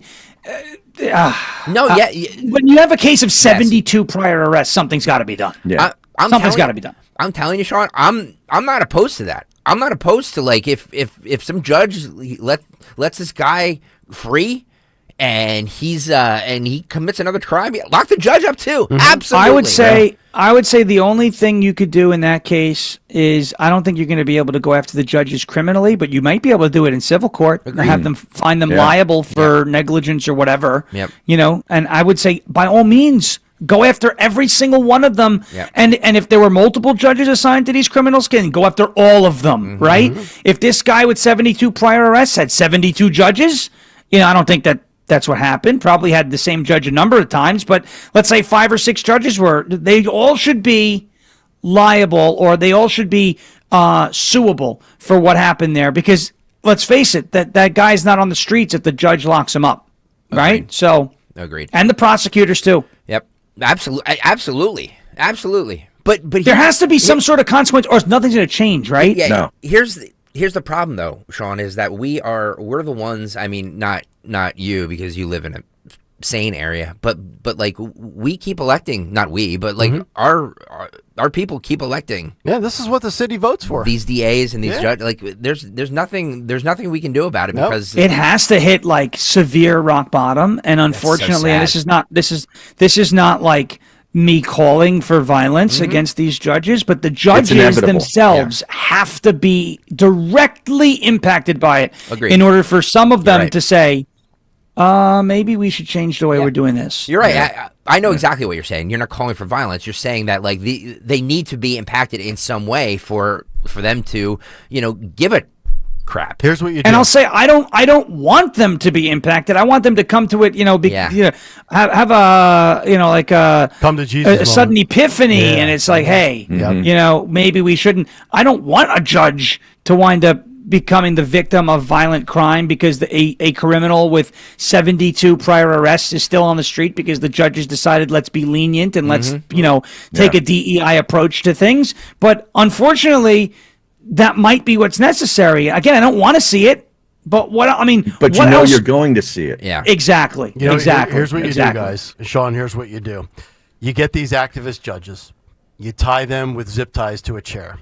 You tape their eyelids wide open, and you force them to watch Rosie O'Donnell's TikTok feed for 20 Clockwork Orange. There you go. Clockwork Remember Orange. the old Scared Straight program back in the days? Yep. This is what we got to do. Well, a 7-Eleven clerk in Oklahoma shot a man who was strangling her. What do you think 7-Eleven did? Say fired her? Oh, of course they did. Yes. 34, Phil. 7-Eleven, boy. I don't even see too many 7-Elevens anymore these days. Former 7-Eleven clerk Stephanie Dilliard was fired. That's for not a shooting 7-Eleven clerk. 59-year-old Kenneth Thompson with her own gun after she says he tried to strangle her when she refused a counterfeit bill. You tell me something and you're acting on it, I'm gonna believe you. And he had my neck in his hands, the very thing he said that he would. Yeah. Police say Dilliard is protected under Oklahoma's self-defense law, but 7-Eleven says she violated company policy. Monday's story drew tens of thousands of angry comments, many saying 7-Eleven is choosing protocol over precious life. Now, Noble McIntyre is weighing in. It's unfortunate she didn't shoot him twice. McIntyre says Oklahoma is an at-will state, and an employer can fire a worker for just about any reason as long as it doesn't violate public policy. But Oklahoma is a stand-your-ground state. You have the right to defend yourself. You have a no-tolerance policy for weapons by an employer, and then you have an employee who was put into a dangerous situation by her employer. Just like last year, when 7-Eleven had an 18-year-old female employee murdered at work after 2 a.m., I guess 7-Eleven hasn't learned yet. There's right, there's wrong, and then there's stupid. 7-Eleven, as a corporation, they do not want all of their employees packing $2.37 a gallon. $2.37, that's cheap gas. How about that? That presents a tremendous liability risk for them. Ed Blau is a defense attorney who used to be a prosecutor. He says Dilliard will have a difficult time suing for wrongful termination. The way 7-Eleven's policy treats this, it was her decision to work there. Well, this is actually a perfect time to get gift cards at Wawa. The hell with 7-Eleven. Yes. Or Sheets. Or Sheets, yeah, right. This is one of those things where I hate the whole at-will thing. Tennessee's the same way, I believe, Sean. So it's kind of one of these conflicts now of you have the right to stand your ground, but the fact that you were working for an employer might kind of override that stand your ground right. She definitely got screwed. There's no doubt about it. You need to take your choking and like it. Yeah, exactly. Got screwed. That's 7-Eleven's policy. That's why you shop at Wawa. I don't. Wawa. Well, you know what though? If I'm her, first of all, and I don't mean to demean anybody working in these jobs, but it's not. She could find a job in another convenience store. I'm sure she'll be able to find. It's not like she got fired as like a C-suite level person. I mean, she was, and it's not to say it's not hard work, and it's not to say it's not a real job. Like, I don't know what she's doing in her personal life. She needed that job. I hope she finds another job quickly. But I mean, when I worked at Sherwin-Williams, they said the same thing. If the store's getting robbed, like, let them. And, like, that's fine. But the minute your life is in danger, you have to take matters. You know what? I'm sure you ask her right now, she's probably upset that she got fired and that this whole thing happened. But I'm sure, first and foremost, she's happy that she's alive and that she didn't just let herself become, in order to keep her job, she let the guy strangle her, right? So, you know what? In that situation, if you have to, if you believe your life's in danger, you protect yourself. If you get fired, you'll find another job. But you shouldn't be put in that situation. 7-Eleven shouldn't have fired her, right? They should have looked at this case and said, okay, did she violate protocol by, like, quote unquote fighting back? Yeah, but extenuate, like desperate times call for desperate measures. Right. Mm-hmm. If I was 7-Eleven, I'm not firing her. When do you think? When do you think all of these corporations made this pivot from? Because I remember working in retail when I was in college, and it was one of the big things was never leaving the sales floor, protect the assets on the floor. You know, you have like a certain percentage of stuff that can be stole before you're called into question. And now I feel like, you know, the post George Floyd 2020 era of insanity, all of these companies just said, let them do it. Like, why are we enabling and emboldening the criminal? I mean, totally. And Sean, you make a good point. If somebody, like, if I was still working at Foot Locker like 20 years ago, and somebody came in and tried to steal a bunch of those, those plain T-shirts, they used to be like $5 for $20. Okay, like, even though I think it's stupid that you would let somebody leave, okay, but like, you're defending your own right to breathe, right? And that you get fired for that. I mean, yeah. You should give him the referee shirt right off your back, Nick. It's a bad look for 7-Eleven to fire her. Very bad look. Well, the rival convenience store needs to step up and offer her a nice job. Absolutely. Yes. Yeah. Nick, this is a perfect time to tell people to start shopping at Wawa. That's right. And if you're listening on the Odyssey app in Oklahoma, if there's a Wawa around, patronize them. How about that? Yes. Look at you. Start checking off that holiday shopping list. Wawa's got you covered with the gifts that don't need wrapping.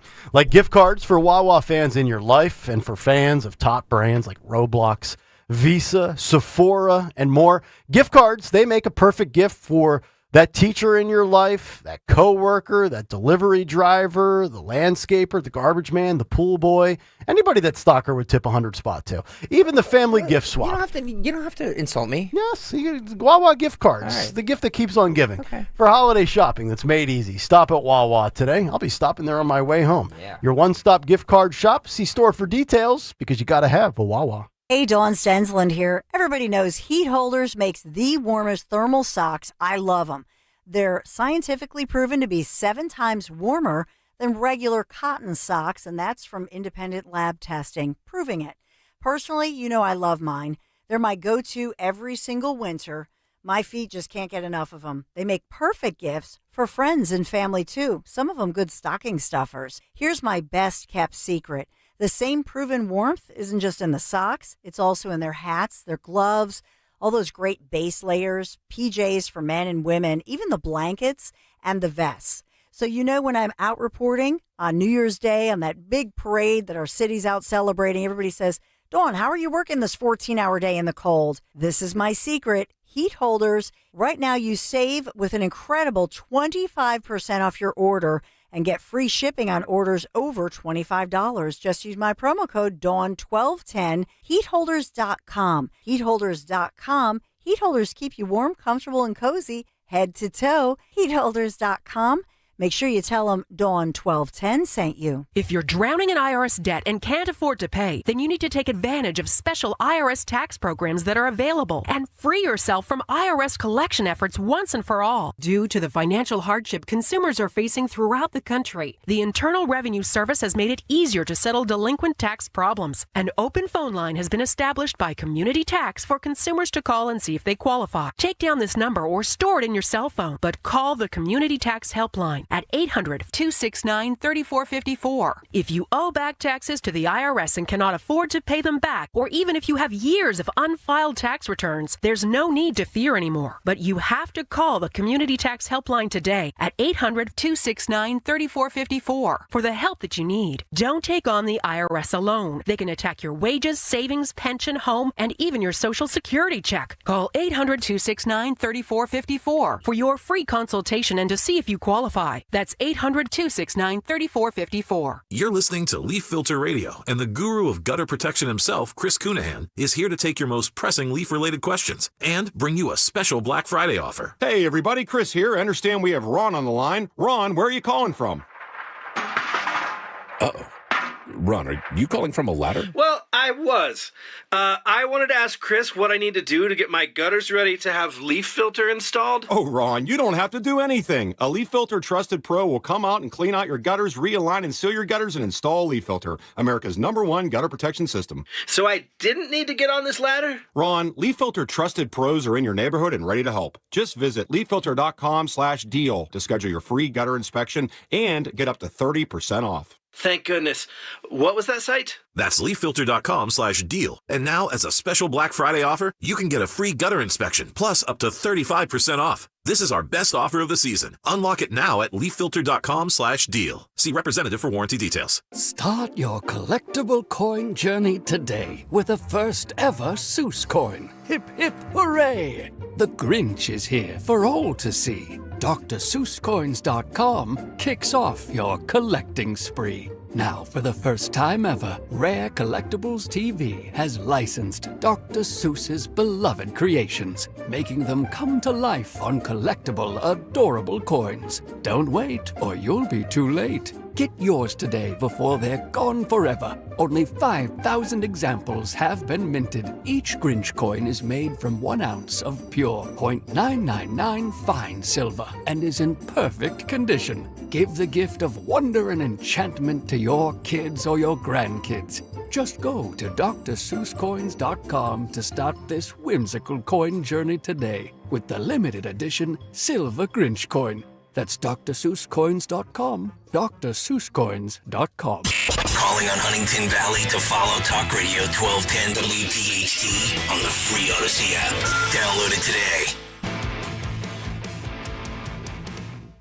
Rolling along, it's a Monday morning. Kayal and Company as the cut sheet continues. The Kayal, Sean Farish, Harry Mays, Greg Stocker, Fight Club. Whoa! A highly recommended episode coming up in 15 minutes. When I tell you that this was sent to me by a dozen people, I'm not lying. It was sent to me by a lot of people this weekend and said you have to get to this. Dan Borowski, one of our executive producers, was one of them. Gigi Gadget sent it to me. I think Shafe sent it to a lot of people sent it to me over the weekend. So I got your request. Do we have excessive cursing in it? I will play it coming up at 9:10. It's a new venue this time. It's fast food, but it's a new fast food venue.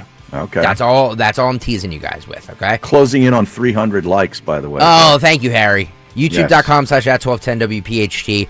It's not enough, though. I want to get to 400 because I think today's been an exceptional show. Sean Farish, Harry Mays, just knocking it out of the park like they always do. We're at 295 right now. Yeah. Okay. I need 591 watching. No excuse to not get another. No excuse to get another 100 in there. Let's 105. Go. I need 105 people. YouTube.com/@1210WPHT. Hit that thumbs up button. Okay. An argument over a turkey leads to a shooting at a North Carolina grocery store. Over a turkey.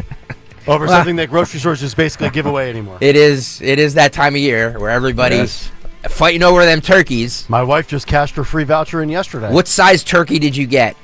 I got a 17-pounder. Wow. That's what she said. It's a good size. What do you do over there in Murfreesboro, Sean Farish? We got a small turkey, but we're gonna be making that. We have a bunch of fun sides planned. Nice. We're just gonna make them, and then we're gonna eat them, and then whatever's left over, we're gonna continue to eat them, and then I'm gonna feel like a human pile of garbage for like a few days, you know, because I've eaten all these carbs, which I don't do often, and then it's gonna go back to normal. It's gonna be a lot of fun though. Yeah. So you're gonna take a break from the pork shoulder and broccoli. Yeah, it's just I got to let Publix restock. I've been buying all of it. It's all gone. What do you think Publix is like? We're really low on pork shoulder the last 2 years. Who the hell keeps buying this? Here's Farish every other day walking in with a shopping cart. Yep. And they've seen me in there, and they're like, how much of that do you need? And I'm like, I need all of it. Give it to me all. Yeah, give it right now. By the way, if you can beat a 17-pounder, type it in there on YouTube. How you plan on cooking that bad boy? Well, I don't do a damn thing. My wife does it. Traditional way in the oven? Sure. Yeah, sure. Absolutely.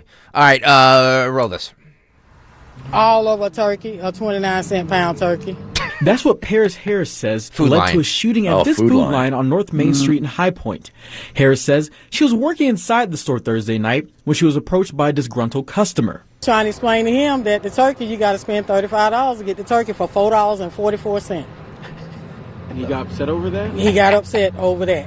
Harris says another customer then intervened. A customer came from Register 6, ran over to the man that was all in my face, was like, this is a woman, talk to me like that. Next thing you know, they right there, confrontation go on. They fighting. The man was steady tussling, trying to get his gun out his pouch to shoot the other man. He couldn't get it. So when he did finally get the gun out his thing, he pointed at the man's face.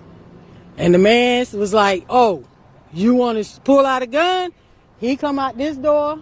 The other one come out that door. They met right there where them officers at and started shooting. High Point police say officers responded to the shooting around 6 o'clock that night, and one person was left with non-life-threatening injuries.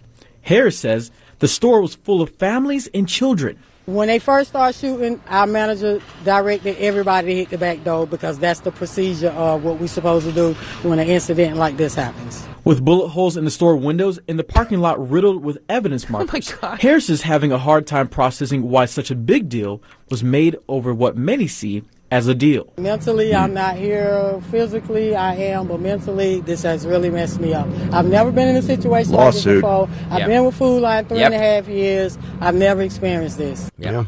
He's going to be in therapy. At least the guys went out in the street and handled it like men. Exactly. Like a duel in the parking Like lot. the They OK didn't take care Corral. of business in the supermarket. Back when men were men. And Made it interesting. Exactly. So I did some math here. So $35 you had to spend to get the turkey. The turkey was $4.44 at 29 cents a pound.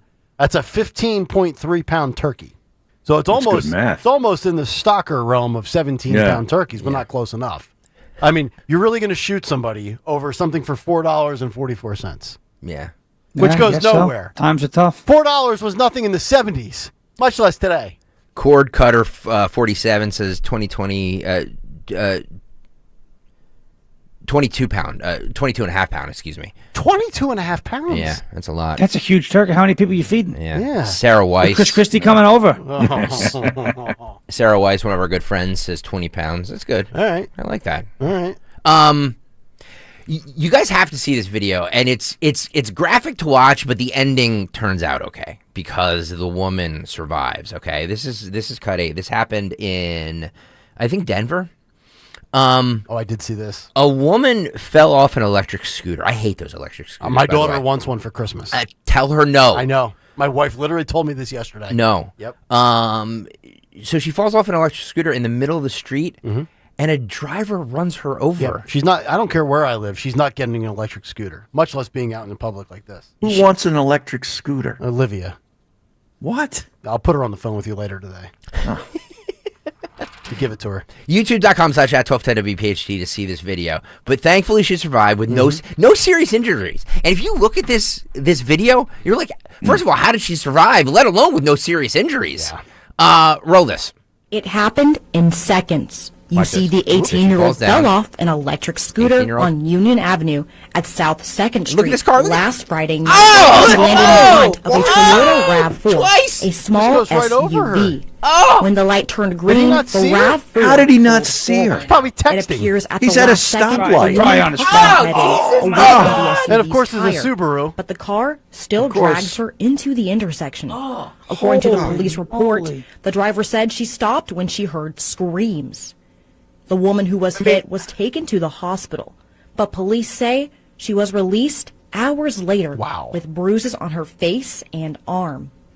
We talked to people walking through this intersection who say this heightens their fears of electric scooters. Nobody was seriously injured. I mean, I've ridden one before, and I can see how that can happen so easy. It's pitiful. Wow.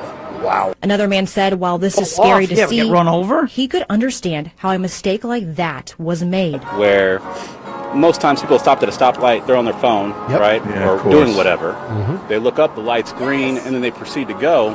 And you might not see directly in front of you that low on the ground. The police report notes the driver was inattentive and said she didn't see the woman on the ground when she started through the intersection. Oh, God. Police cited her not maintaining. It was right over her head. You need to be aware of what's happening, especially when you're at a stop sign, because how are you going to see when the light turns green? So you're usually looking forward to see if you can go or not. So I kind of want to attack this story from two different angles. Whatever happened to the Utes, and I'm assuming it's a young woman on the scooter. It was, yeah. Whatever happened to just walking or jogging or running or riding your bike like we, ride our bike to Atlantic freaking City? Yeah. So you can't afford, and I don't want to hear this anymore. I can't afford a car nonsense. Like we're living in the throwback days. Give me a break. All these car deals out there, $129 a month, no down. You listen to my Piazza ads. You can find a used car.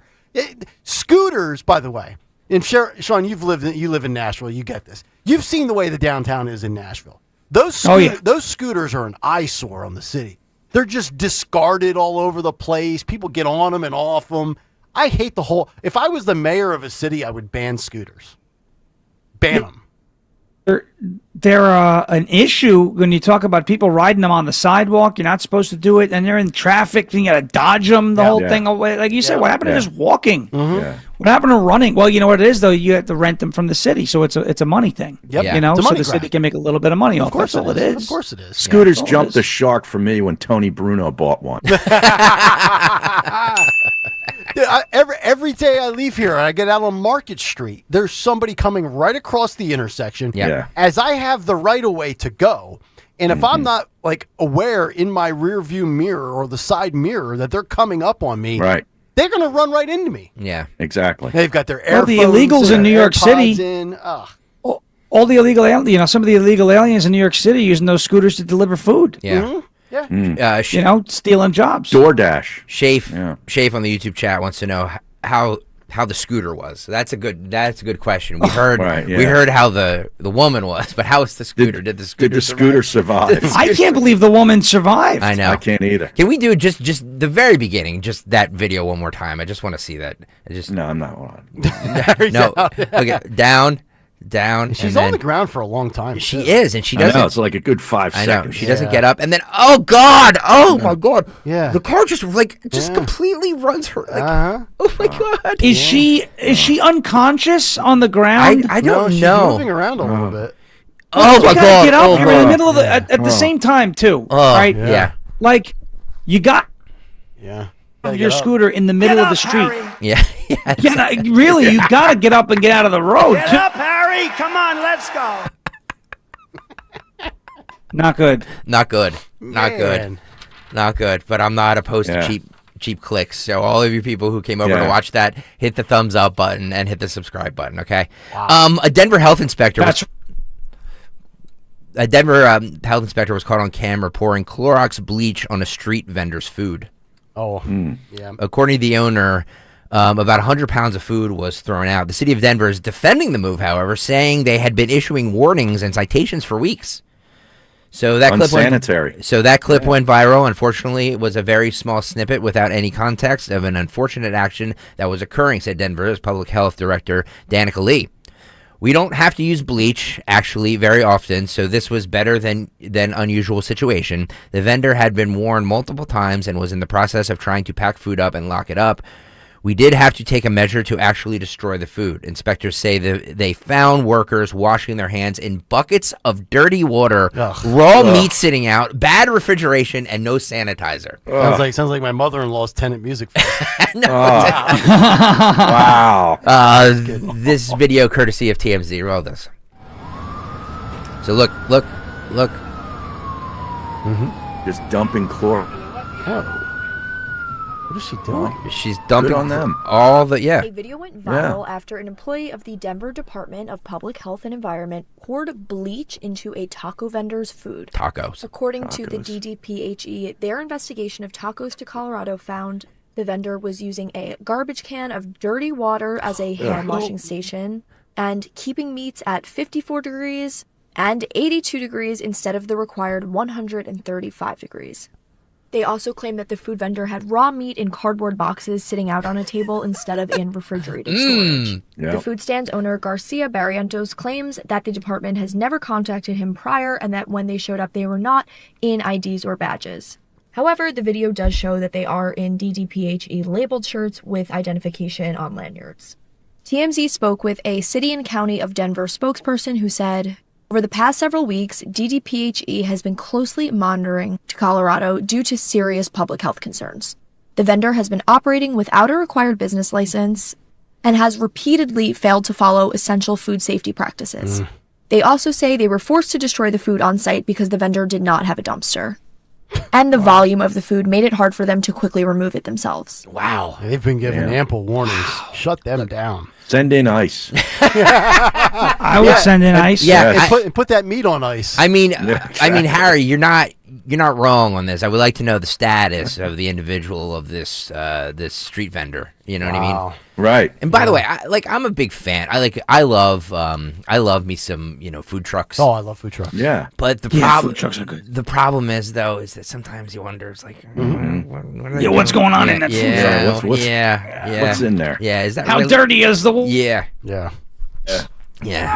How's that meat doing? I don't know. Just saying. You'll find out in about an hour and a half after you eat it. Do something up with it, That's a good point. Yeah. All right, make sure you get over to YouTube, youtube.com/@1210WPHT, because in 1 minute we'll be playing the most requested TRL, Total Request Live, the most requested Fight Club. Does that make you Carson Daly? It does. It does. Wow. But before we do that, let's do cut 6 here. This is the NYC Police Department giving a tutorial on how to wear a hijab. Oh, Ferris, right in your wheelhouse. Here we go. Roll this.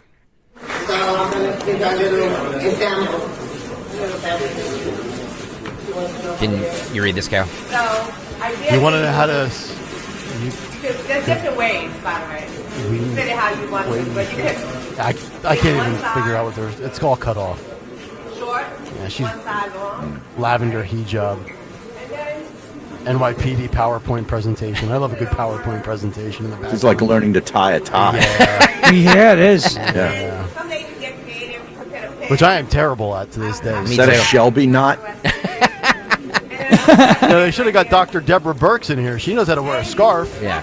Yes. All right. She was wearing tablecloths that identified as scarves. That's right.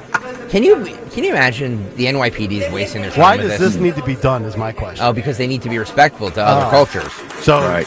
okay. So look. Oh, now they're doing it to other people. This is great. This is like when you had that guy chaining the white person. Exactly. Yeah. This is great. This is not Dearborn, folks. No.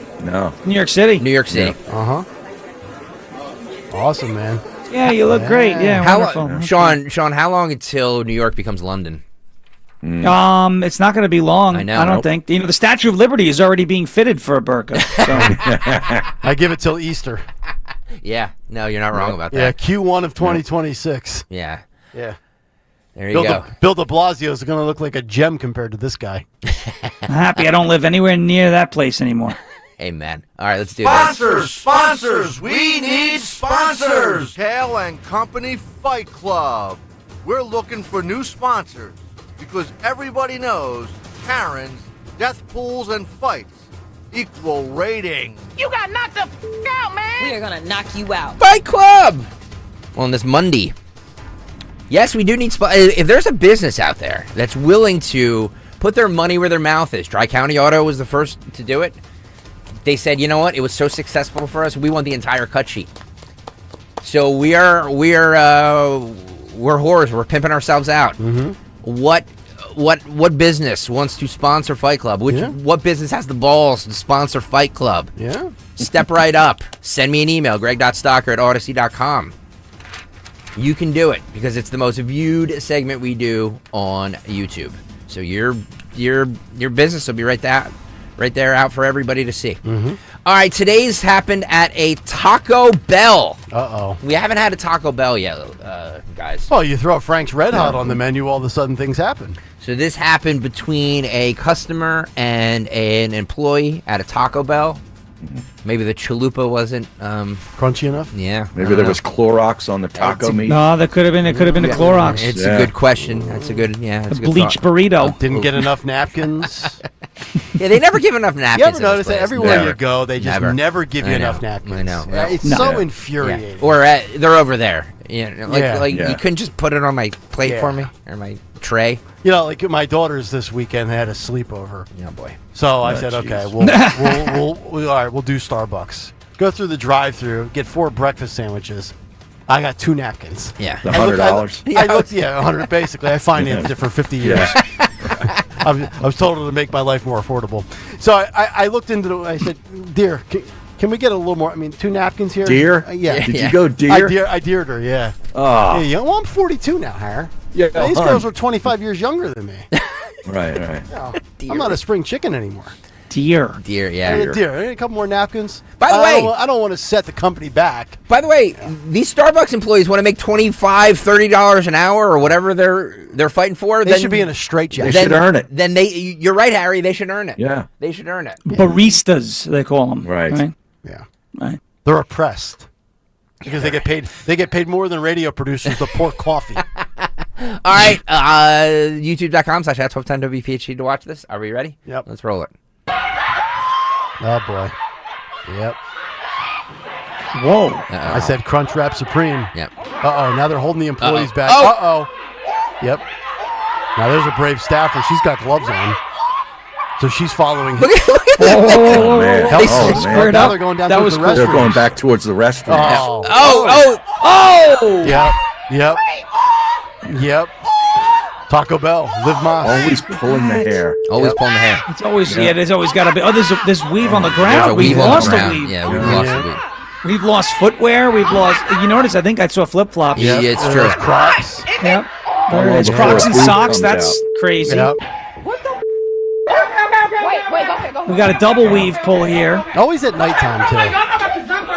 Is this this must be the manager? Yeah. That's got to be El Jefe coming in there, Wow. straightening things out. Look at this. I've seen more shoes at a Payless. Look at this. I'm waiting for somebody to get their head smashed into one of the digital monitors that you order from. Yes. Be a great move. Look at this. Like slamming a head into the turnbuckle. Yeah. Right. Yes. Wow. You could not pay me enough to walk into a fast food joint. You couldn't pay me enough to work in there. No. I agree with you. Yeah. This is why people will spend 28 minutes in the drive-thru. Yeah. Yeah, she locks him out.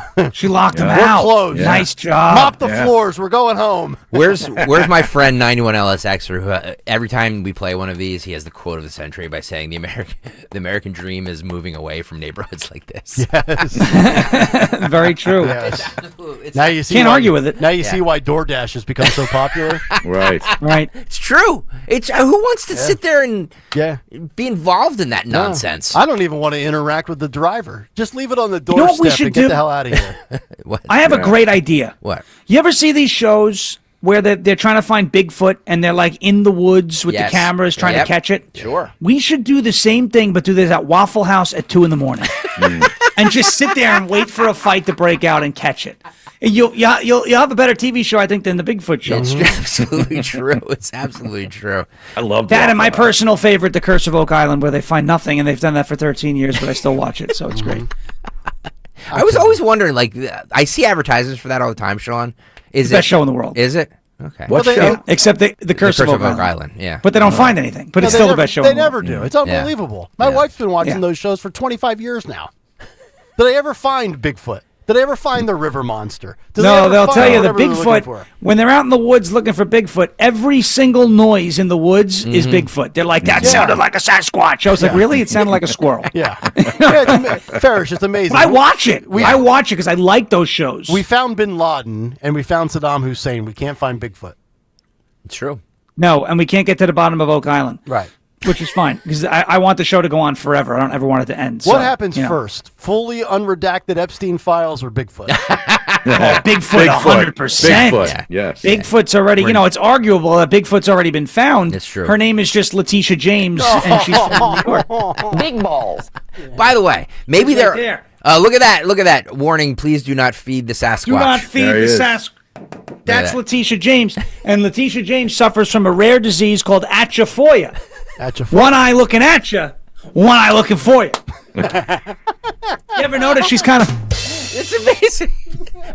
It's amazing. Remember when they put that statue up in New York City and everybody thought it was her? Yeah. It was Letitia. It was so big. I'll tell you what, Howard, with Lane Johnson out, I think Letitia James would be better than Fred Johnson at right tackle. Yeah. Absolutely. By the way, maybe these people are upset about the prices of fast food and how much they've gone up since 2019. Maybe that's the reason we're fighting. This is 200%. Yeah, we will get to all of this. We will break it down for you on the other side, Nick. If this doesn't get under Trump's skin, nothing will. Yeah. We'll get to that when we continue. Kayal and Company on Talk Radio 1210 WPHT. Gold is around $4,000 an ounce. If you've got gold or silver just laying around, Estates Roadshow wants it, and they are paying top dollar on the spot. Broken chains, old rings, coins, watches, diamonds, vintage jewelry. If it's valuable, they're buying it. Just walk in, get a free appraisal, and walk out with cash in your hand. They're also buying pre-1964 silver coins, flatware, sterling silverware stamped 925, coin collections, gold, silver, foreign, and domestic. Plus, they've been in business over 30 years with thousands of prior happy customers. Licensed, bonded, state-certified scales, highest tech equipment, employees with GIA certifications. Estates Roadshow is happening 3 days only, Monday through Wednesday in Newtown Square at the Hilton Garden Inn, and 5 days only, Monday through Friday in Chestnut Hill at the Chestnut Hill Hotel. Gold is hot right now, so don't wait. Call 609-781-6559 or go to estatesroadshow.com for locations. estatesroadshow.com. My brother-in-law died suddenly, and now my sister and her kids have to sell their home. That's why I told my husband we could not put off getting life insurance any longer. An agent offered us a 10-year, $500,000 policy for nearly $40 a month. Then we called SelectQuote. SelectQuote found us identical coverage for only $18 a month, a savings of nearly $300 a year. Whether you need a $100,000 policy or a $10 million policy, SelectQuote could save you more than 50% on term life insurance. In a hurry? Don't worry. With SelectQuote, you can get up to $2 million in instant, affordable same-day coverage with no medical exam. Call SelectQuote at 1-800-637-9116. That's 1-800-637-9116. Or go to SelectQuote.com. That's 1-800-637-9116. Full details on example policies at SelectQuote.com/commercials. You're listening to Leaf Filter Radio, and the guru of gutter protection himself, Chris Cunahan, is here to take your most pressing leaf-related questions and bring you a special Black Friday offer. Hey, everybody, Chris here. I understand we have Ron on the line. Ron, where are you calling from? Uh-oh. Ron, are you calling from a ladder? Well, I was. I wanted to ask Chris what I need to do to get my gutters ready to have leaf filter installed. Oh, Ron, you don't have to do anything. A Leaf Filter Trusted Pro will come out and clean out your gutters, realign and seal your gutters, and install Leaf Filter, America's #1 gutter protection system. So I didn't need to get on this ladder? Ron, Leaf Filter Trusted Pros are in your neighborhood and ready to help. Just visit leaffilter.com/radio to schedule your free gutter inspection and get up to 30% off. Thank goodness. What was that site? That's leaffilter.com/radio. And now, as a special Black Friday offer, you can get a free gutter inspection, plus up to 35% off. This is our best offer of the season. Unlock it now at leaffilter.com/radio. See representative for warranty details. Do you have 3 ex-wives and your current trophy wife wants a life insurance policy 3 times the size of the policies you had to purchase for your previous mistakes? If so, you need to call Big Lou at Term Provider, 800-700-6898. Big Lou is intimately familiar with your problems, and if you're 50 or 60 years old and in reasonably good health, a $1 million policy should only cost about $100 to $200 per month. Big Lou may have a solution for your previous policies as well. You may even save enough money to lighten the load on your new $1 million policy. Remember, call Big Lou. He's like you, except he's only on number 2. Call Term Provider at 800-700-6898. That's 800-700-6898. For $1 million in term life insurance that you can live with. Call Big Lou at 800-700-6898. 800-700-6898. Horizon Plumbing and Electrical knows that if your old water heater conks out from Aunt Gail's 2-hour showers this holiday season, or your decorations keep tripping the breakers, well, then everything falls apart. That's why you can count on Horizon this season for 0% interest financing on installs, plus a plumbing or electrical inspection for just $99, so we can address any clogs or hums ahead of time. And as always, we're here to help with same-day emergency service, even on holidays. Book today at horizonservices.com. This is the sound of Claire, cooking dinner at home. And that's the sound of a fraud alert from Wells Fargo, flagging a charge for a pricey restaurant in Paris. Considering Claire isn't in Paris right now, that seemed odd. To the bank and to Claire. 2 taps later, Claire says nope to the charge, and Wells Fargo is on the case. However you make money work, Wells Fargo can work with that. Wells Fargo Bank, N.A., member FDIC. Check off the wish list with instant savings and free battery offers on select Steel tools. Shop online or in store. Steel. Free speech lives here with Don Stensland, 10 till noon on Odyssey's #1 talk station, 1210 WPHT.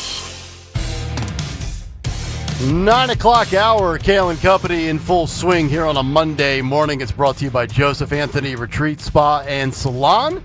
The secret to finishing your holiday shopping this year. Visit their locations in Glen Mills and Springfield, or go online, josephanthony.com, where gift cards are available. Linda Kearns in for Dawn today, top of the hour. Dawn on her way to North Carolina to see her son for the 12th time. Again? To see David for the 12th time in 12 weeks. Jeez. Harry, it's disgraceful.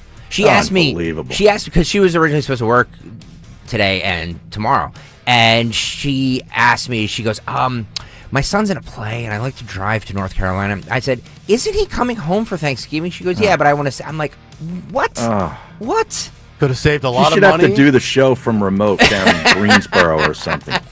An outrage. I'm too much of a nice boss. That's the problem. That's the problem. You know, he could have got his basic requirements out of the way at Montgomery Community College.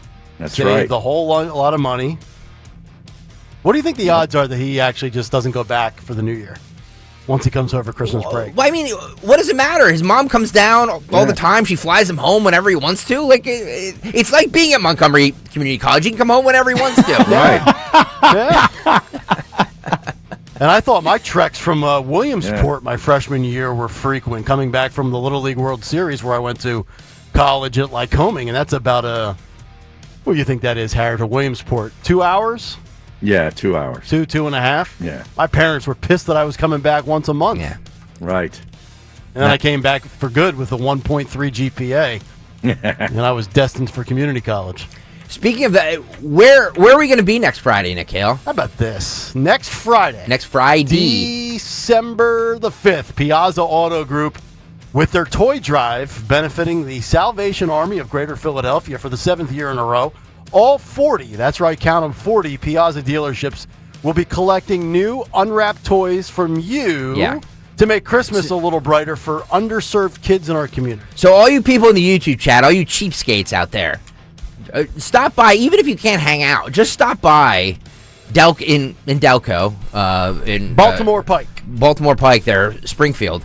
Piazza, what is it again? Say it again. Piazza what? That is the Piazza Honda dealership in Springfield, which is where I got the beautiful Ridgeline. Stop by and drop off a toy for the Salvation Army so we can, make sure kids have a proper, when we used to be a proper society and give back to one another, proper Christmases. But I'm adding in one. Oh, yeah, Nick's going to be St. Nick. He's going to dress up as St. Nick. That's right. Think about that. Is that right? Yeah. I'm going to be there in the Santa costume.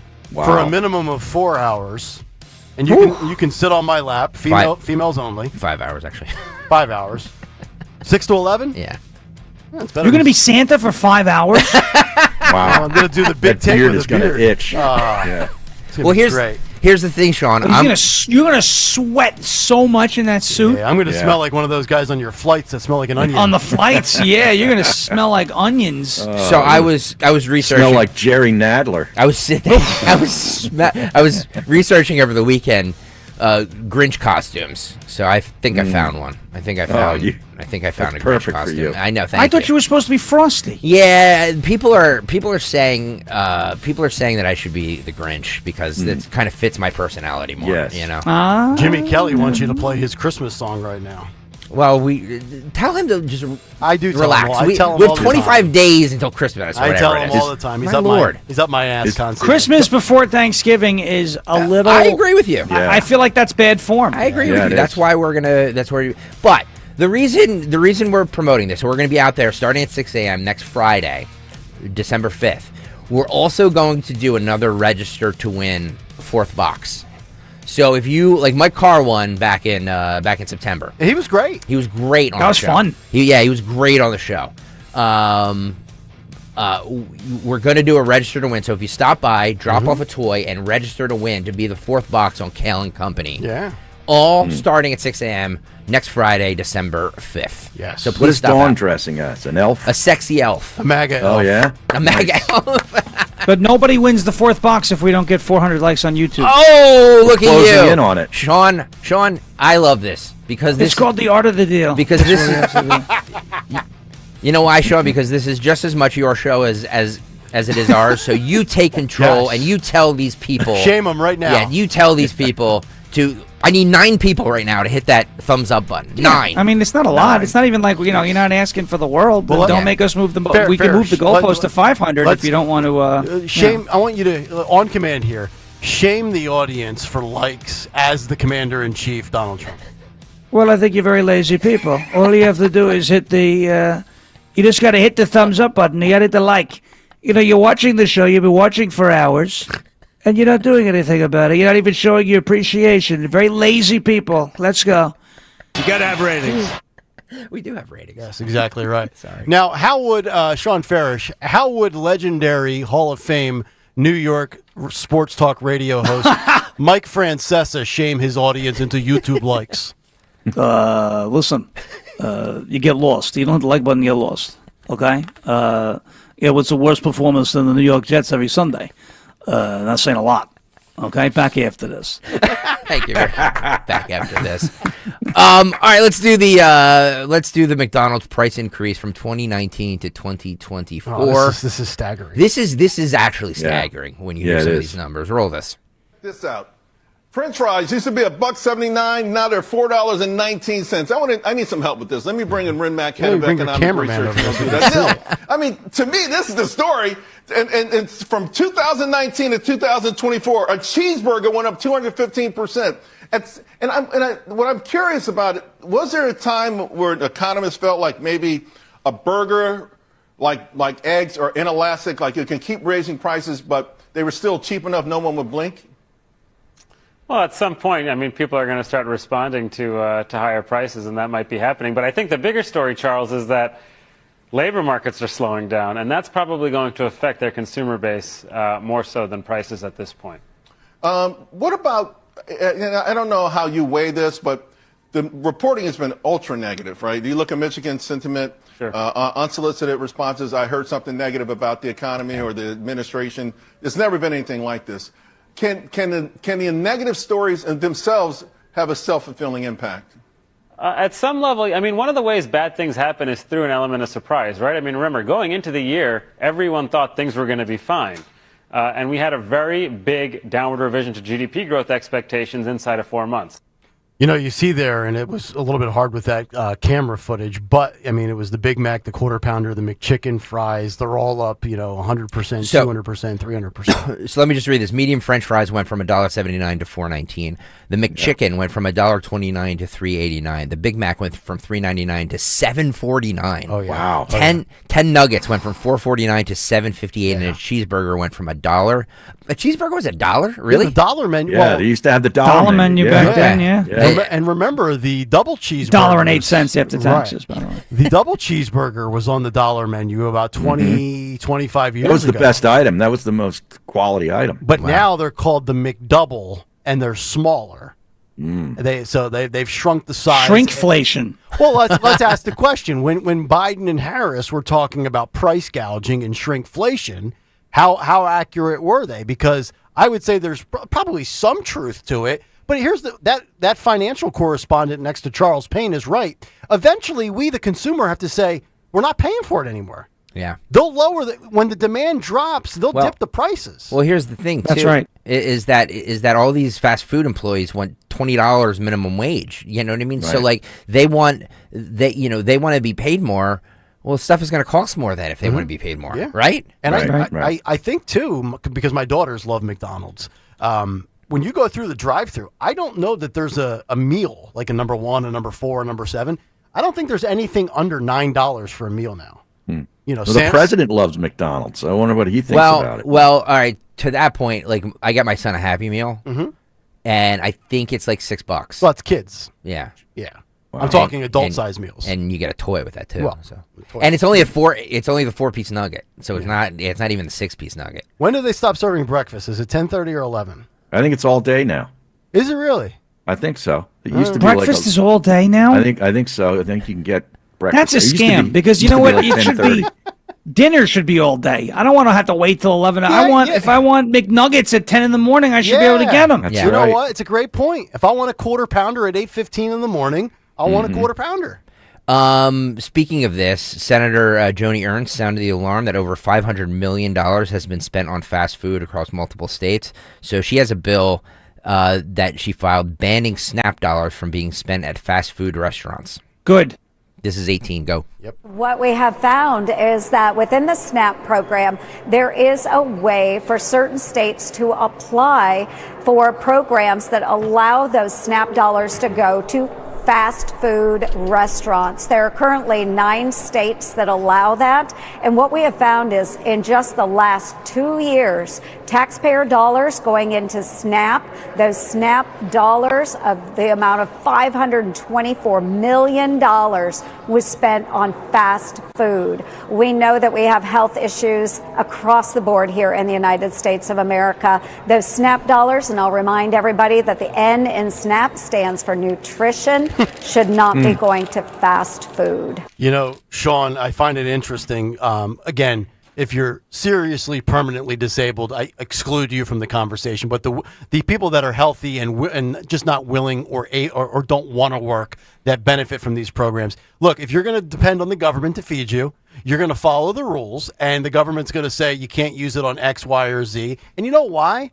Because they don't want to have to then pay for your health care when you're. Right. Have you ever noticed the difference here between like SNAP? Like, okay, you're not going to spend that on fast food because we don't want to have to care for you when you're on government-assisted health care. But if you want to poison yourself with that stuff privately, we love you because then you go to Big Pharma, you get medicine, you get surgeries, you get shots, and it goes through the same cyclical cycle, right?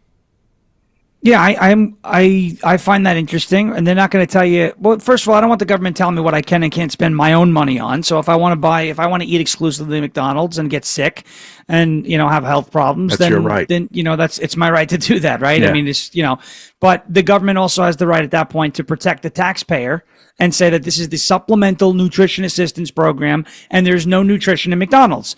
Donald Trump is not. He's like the exception to that rule. Somehow he's been eating this stuff his whole life, and he's fine. But that's not going to work for everybody else. You should not be using your SNAP benefits at McDonald's, and again, nutrition. There's no nutrition there, or if there is nutrition there, it's not even close to what you could get in a supermarket. Getting some fresh produce, fresh meat, et cetera, right? So I would support that bill from Joni Ernst. And I know the fast food companies would be very upset, but watch what happens. Watch what happens when the government subsidized checks that go to people can no longer be spent at fast food restaurants. Watch what happens to their prices, because if there's one way you want to make the price of something go up, have a government subsidize it. Healthcare, education, housing, food, all of those have seen massive increases. You see all these people getting their subsidies, government's paying for their food, government's paying for their housing, government's paying for their healthcare, government's paying for their education, and the price of those things all skyrocket. You see the things that government's not involved in, and the prices, they're somewhat stable, or in some cases even coming down, right? Does government pay for people's televisions?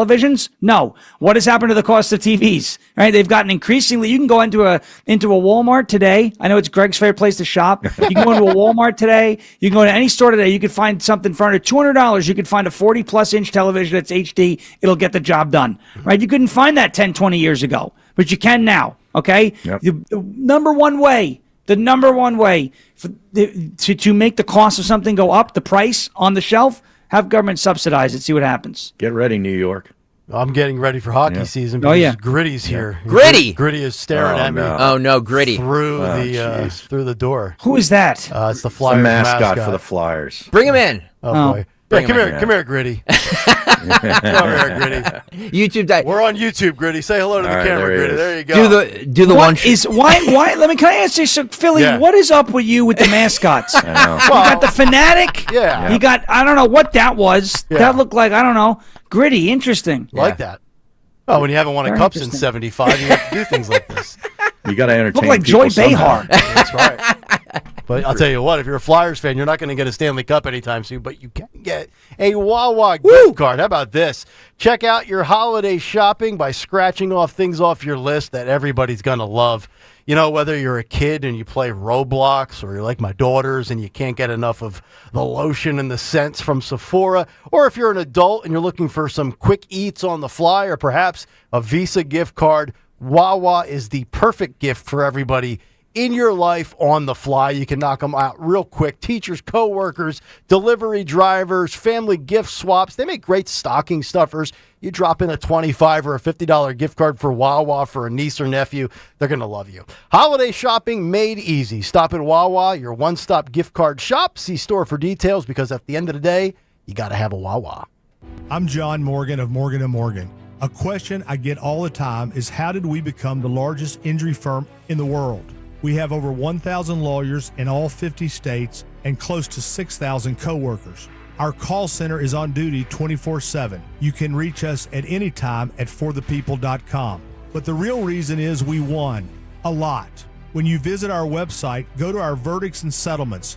There you will see what our clients were offered and what they were awarded at trial. All those verdicts help us resolve many cases fairly and early.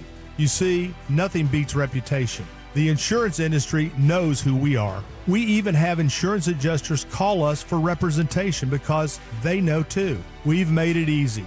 On your mobile device or computer, go to forthepeople.com and we will get busy. It's that easy. Call today. Morgan & Morgan, for the people.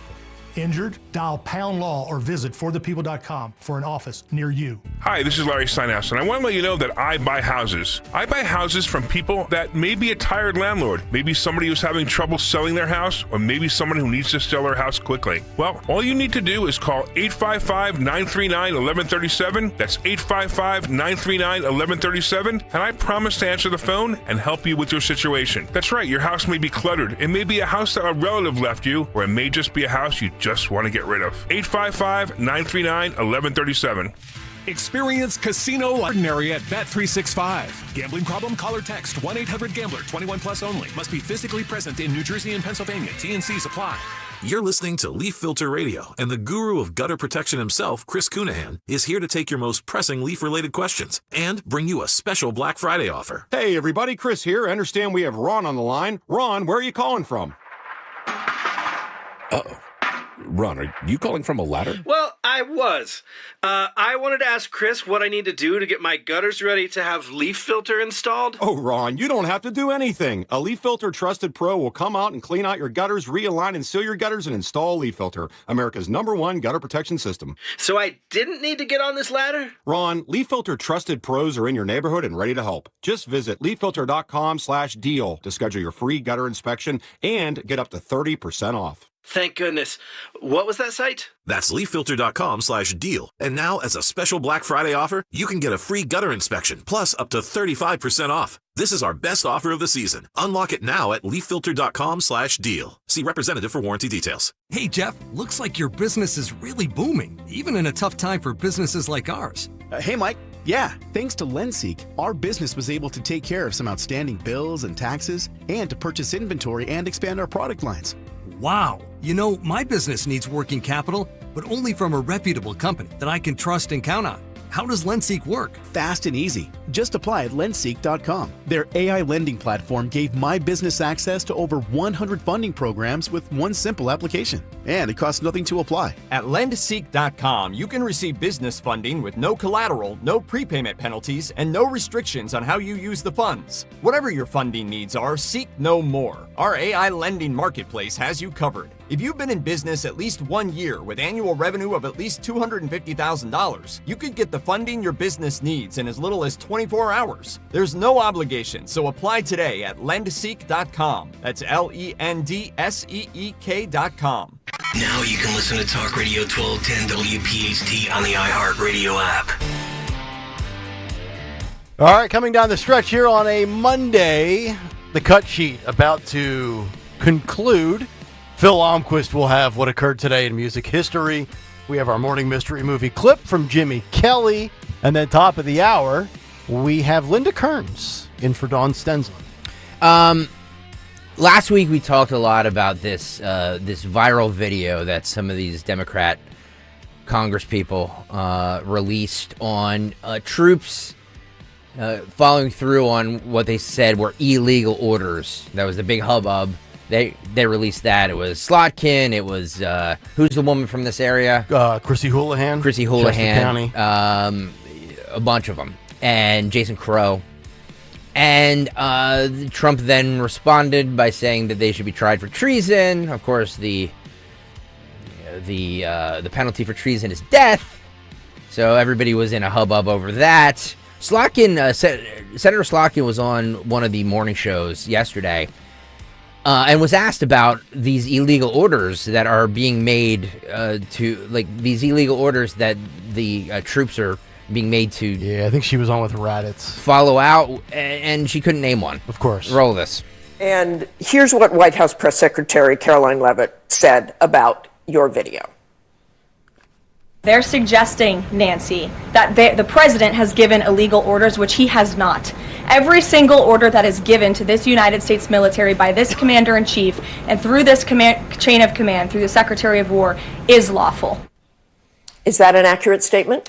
So I think the reason we put that statement out is because the sheer number of, frankly, young officers who are coming to us and saying, I just am not sure. What do I do? You know, I'm in Southcom and I'm involved in the National Guard. I'm just not sure. What do I do? And I think, look, you don't have to take my word for it. We've had report after report of legal officer, JAG officers coming forward and saying, look, I push back on this. I'm not sure that this is legal. There is such things as illegal orders. That's why it's in the Uniform Code of Military Justice. Going back to Nuremberg, right? And it's a totally benign statement. And if the president is concerned about it, then he should stay deeply within the law. But I think it's important to know it's not hypothetical, right? This president in the last administration, his last administration, asked his Secretary of Defense and his chairman of the Joint Chiefs to, quote, shoot at their legs at unarmed protesters in front of the White House that he wanted moved. Actually, I know you're talking about Mark Esper's book. He didn't exactly say that. He said the president suggested that, but they were never ordered to do that. And he got out of the Oval Office quickly so that he wasn't told to actually do it. And I give him a lot of credit for that. So let's talk right now. Do you believe President Trump has issued any illegal orders? To my knowledge, I am not aware of things that are illegal, but certainly there are some legal gymnastics that are going on with these Caribbean strikes and everything related to Venezuela. The only gymnastics that are going on are between your ears mentally with TDS. Gymnastic. You know what? You know you have a problem. Yep. Okay? When the talking catcher's mitt, known as Martha Raditz, is fact-checking you. Okay? Talking catcher's mitt. Yes.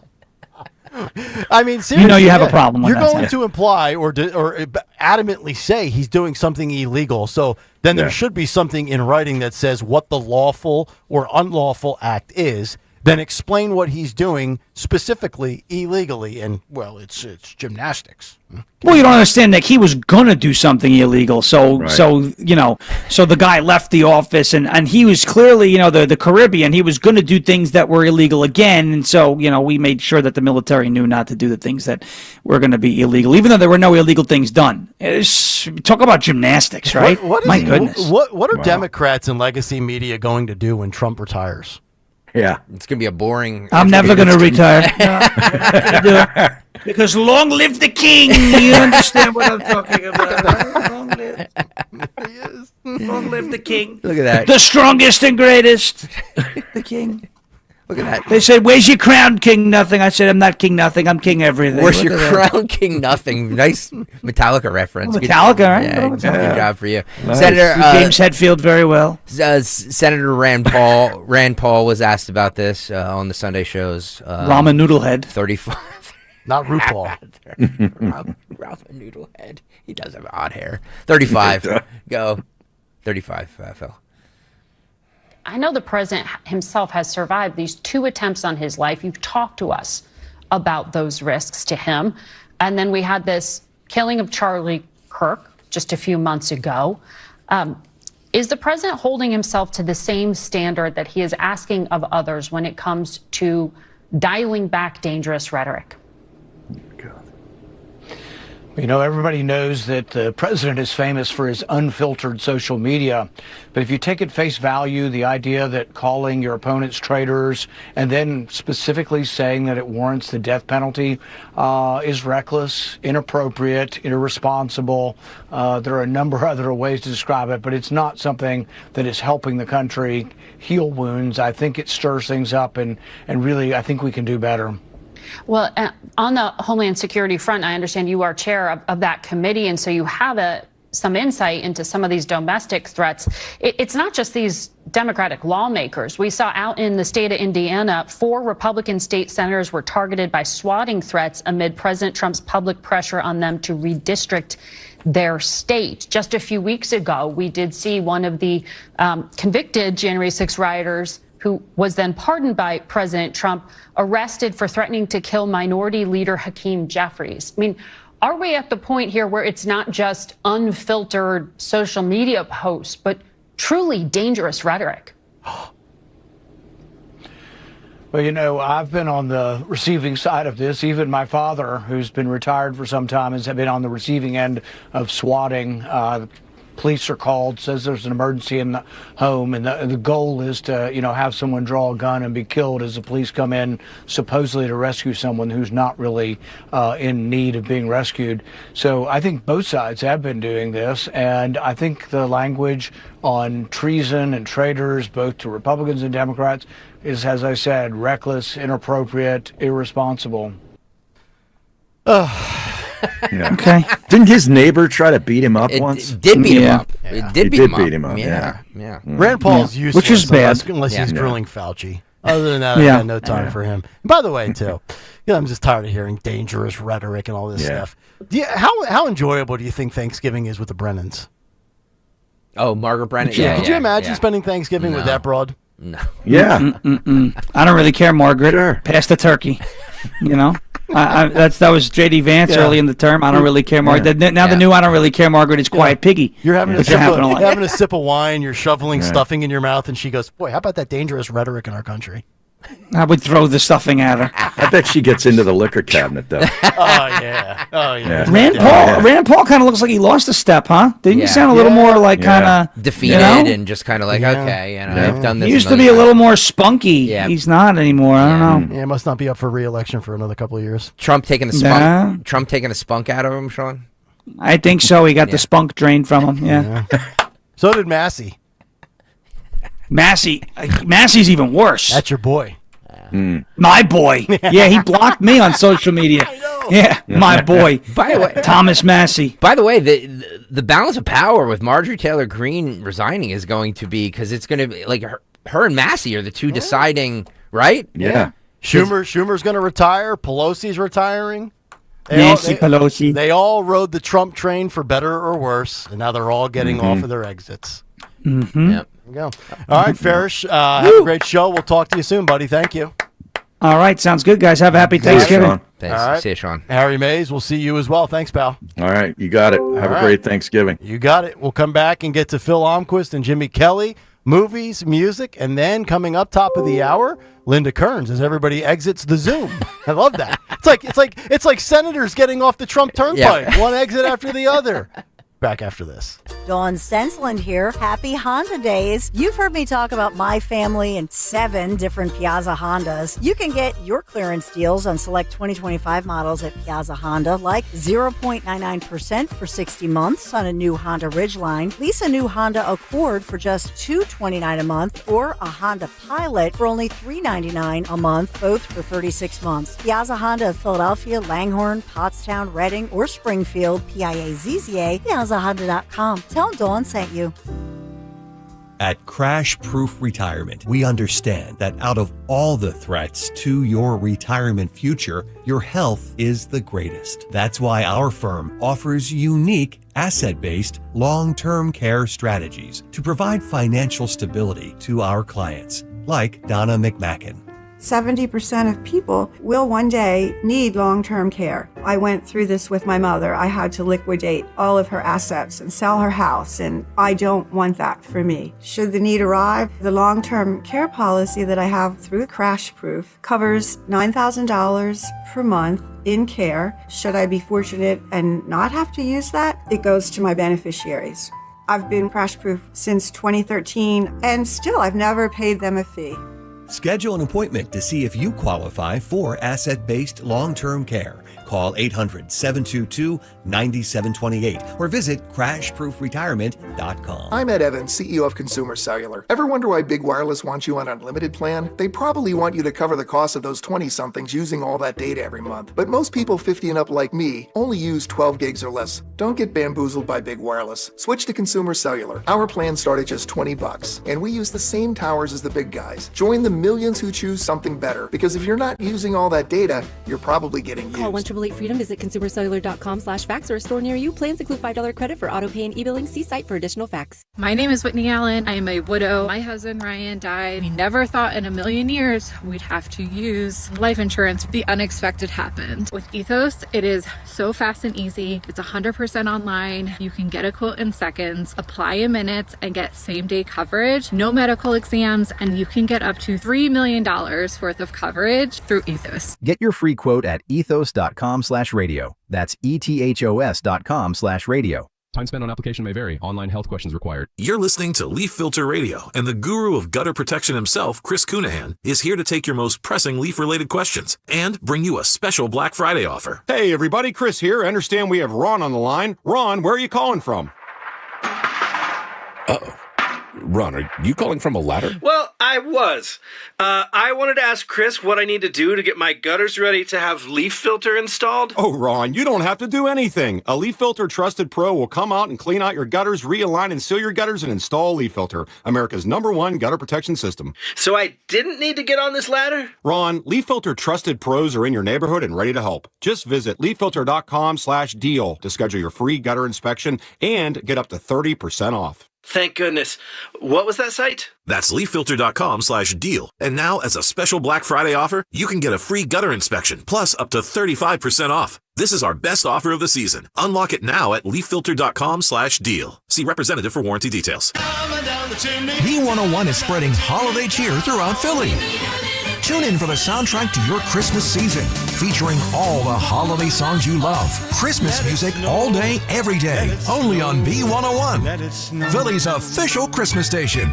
Start your collectible coin journey today with the first ever Seuss coin. Hip, hip, hooray! The Grinch is here for all to see. DrSeussCoins.com kicks off your collecting spree. Now, for the first time ever, Rare Collectibles TV has licensed Dr. Seuss's beloved creations, making them come to life on collectible, adorable coins. Don't wait, or you'll be too late. Get yours today before they're gone forever. Only 5,000 examples have been minted. Each Grinch coin is made from 1 ounce of pure .999 fine silver and is in perfect condition. Give the gift of wonder and enchantment to your kids or your grandkids. Just go to DrSeussCoins.com to start this whimsical coin journey today with the limited edition Silver Grinch coin.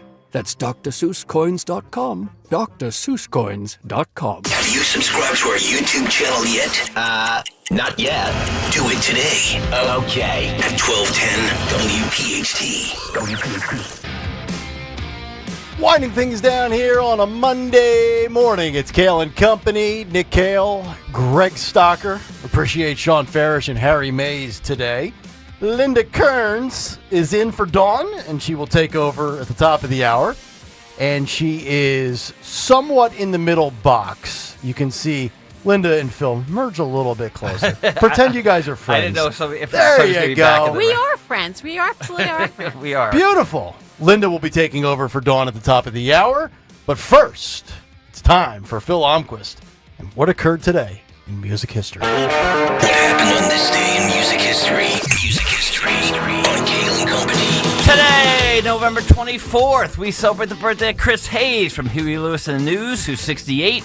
Heavenly birthday shouts to Bob Burns from Leonard Skinner and Clem Burke from Blondie. We also lost Eric Carr from Kiss and Freddie Mercury from Queen on this day in 91. Sing to the Genie from Bowie in 72 and Dreamweaver by Gary Wright in 75. Amnaku Live Without a Net by Van Halen in 86. Tropico by Pat Benatar in 84 and Garage Inc. by Metallica in 98. Also in 73, Ringo Starr topped the singles chart with Photograph. In 97, Johnny Rotten of the Sex Pistols was a defendant on an episode of Judge Judy. He does win that case. In 2015, the Scorpions became the first band to play Paris after the terror attacks. And in 2008, China condemns GNR's Chinese democracy, calling it an attack on the country and accusing the band of aiding a Western conspiracy to use democracy as a tool for global control. But lastly, speaking of GNR, they just announced a 2026 world tour. They will be in Hershey on August 1st. For Kayal and Company, I'm Phil Almquist. Will you be there on August 1st? I don't know. It is a Saturday, so maybe. Okay, there you have it.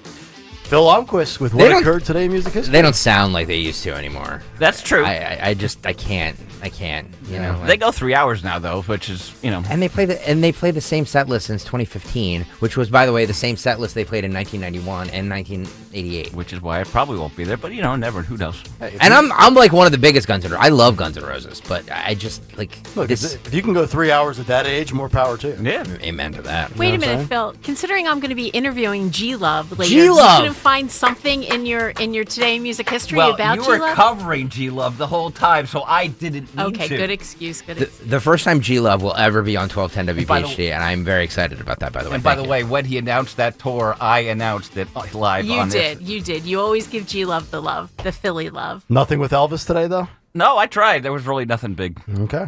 By the way, do I have to give Linda Kearns, do I have to give you the Elvis costume back? What are we doing with it? No, Greg is going to wear it for the that's Travis not right. Venue. I'm not wearing it after he wore it. No, absolutely Oh, my not. heavens. Just put some bleach over it. We're okay to get it dry cleaned. My heavens. Yeah. Plus, we're different. Like, I'm 6'2". It'll probably fit you better than me. It was like a nightgown on me. 5'8". Yeah, 5'9.5". Well, then, Greg, Travis Manion Foundation will suffer because I No, said I no. will give money, a significant amount of I money know if you you will. wear that all I- day, and- so it's up to you. I said I would. And by the way, for those people who are just tuning in at 10 o'clock, we have we're going to be out at Piazza in Springfield, right, Nick? That's correct. Next Friday. Next Friday. The 5th, not this Friday. Nick is going to be dressed as St. Nicholas. Which I actually fit that suit better. And I'm going to be the Grinch because that kind of fits my personality. that right? exactly fits your Absolutely. personality. So I will be dressed as the Grinch. We're going to be we're going to be collecting toys. It's a toy drive for the Salvation Army, and we are also going to be auctioning off the fourth box on YouTube. So That's you right. can stop by, drop off a toy in Delco next Friday, starting at 6 a.m., and you can register to be the fourth box on Kayal and Company. That's right. Piazza Honda in Springfield, Baltimore Pike. So before we get to what you have lined up for your show, what are we going to do when Stalker ultimately backs out of wearing said Elvis costume? He's absolutely going to. He will not pull this off. I think we should start kind of vetting and going through the punishments right now, to be completely honest. Anything top of mind that comes right away? I'm thinking Nick has to wear it all day in order for Travis Manion to get the donation. I'll do it. I'll do it. He would do it, As though. Travis would say, if not me, then him. All right, seriously. All right, Linda, what do you have lined up? You mentioned a couple of things already. Right, so I'm sitting in for Dawn Stensland, and we all miss her very much. I'm Yes. going to be interviewing Professor John Yu, a constitutional law professor. We're going to talk about the administration shooting these boats out of the water, these drug boats. The narco-terrorists. Is that constitutional? We're really going to dive deep with Professor John Yu. And then at 11:15, Philly's own G-Love. I am an attorney. I've been G Love's lawyer now for, I think, almost 25 years. I know everything there is to know about him, so I had to really think about these questions because all of it is really obvious to me. But I think we're going to have a really good interview, and we're going to have him on Zoom, so he might play a song or two. How about that? Oh, wow. All right. What time is that, Linda? 11:15. 11:15. Okay. I have to like make sure. that. By the way, John, you also a Philly guy, too. Yeah. So, and we'll talk about birds. They're both diehard bird fans. So. Oh, about that horrible loss to the that Dallas was horrible. Cowboys last night. But I'm hoping for Friday, right? We can redeem ourselves. Bounce back against the Bears on Black Friday. By the way, Greg in South Carolina, or Dave in South Carolina, excuse me, says Greg is not the Grinch. The Grinch rehabilitated into a nice person. That's a fair point. That's true. That's a fair point, Dave. That's a point for him. All right, Linda, have a great show. Thank you very much. All right, Linda Kearns in for Dawn, and she is coming up next. Everybody have a great rest of your Monday, and stay tuned for Linda. Good night, everybody.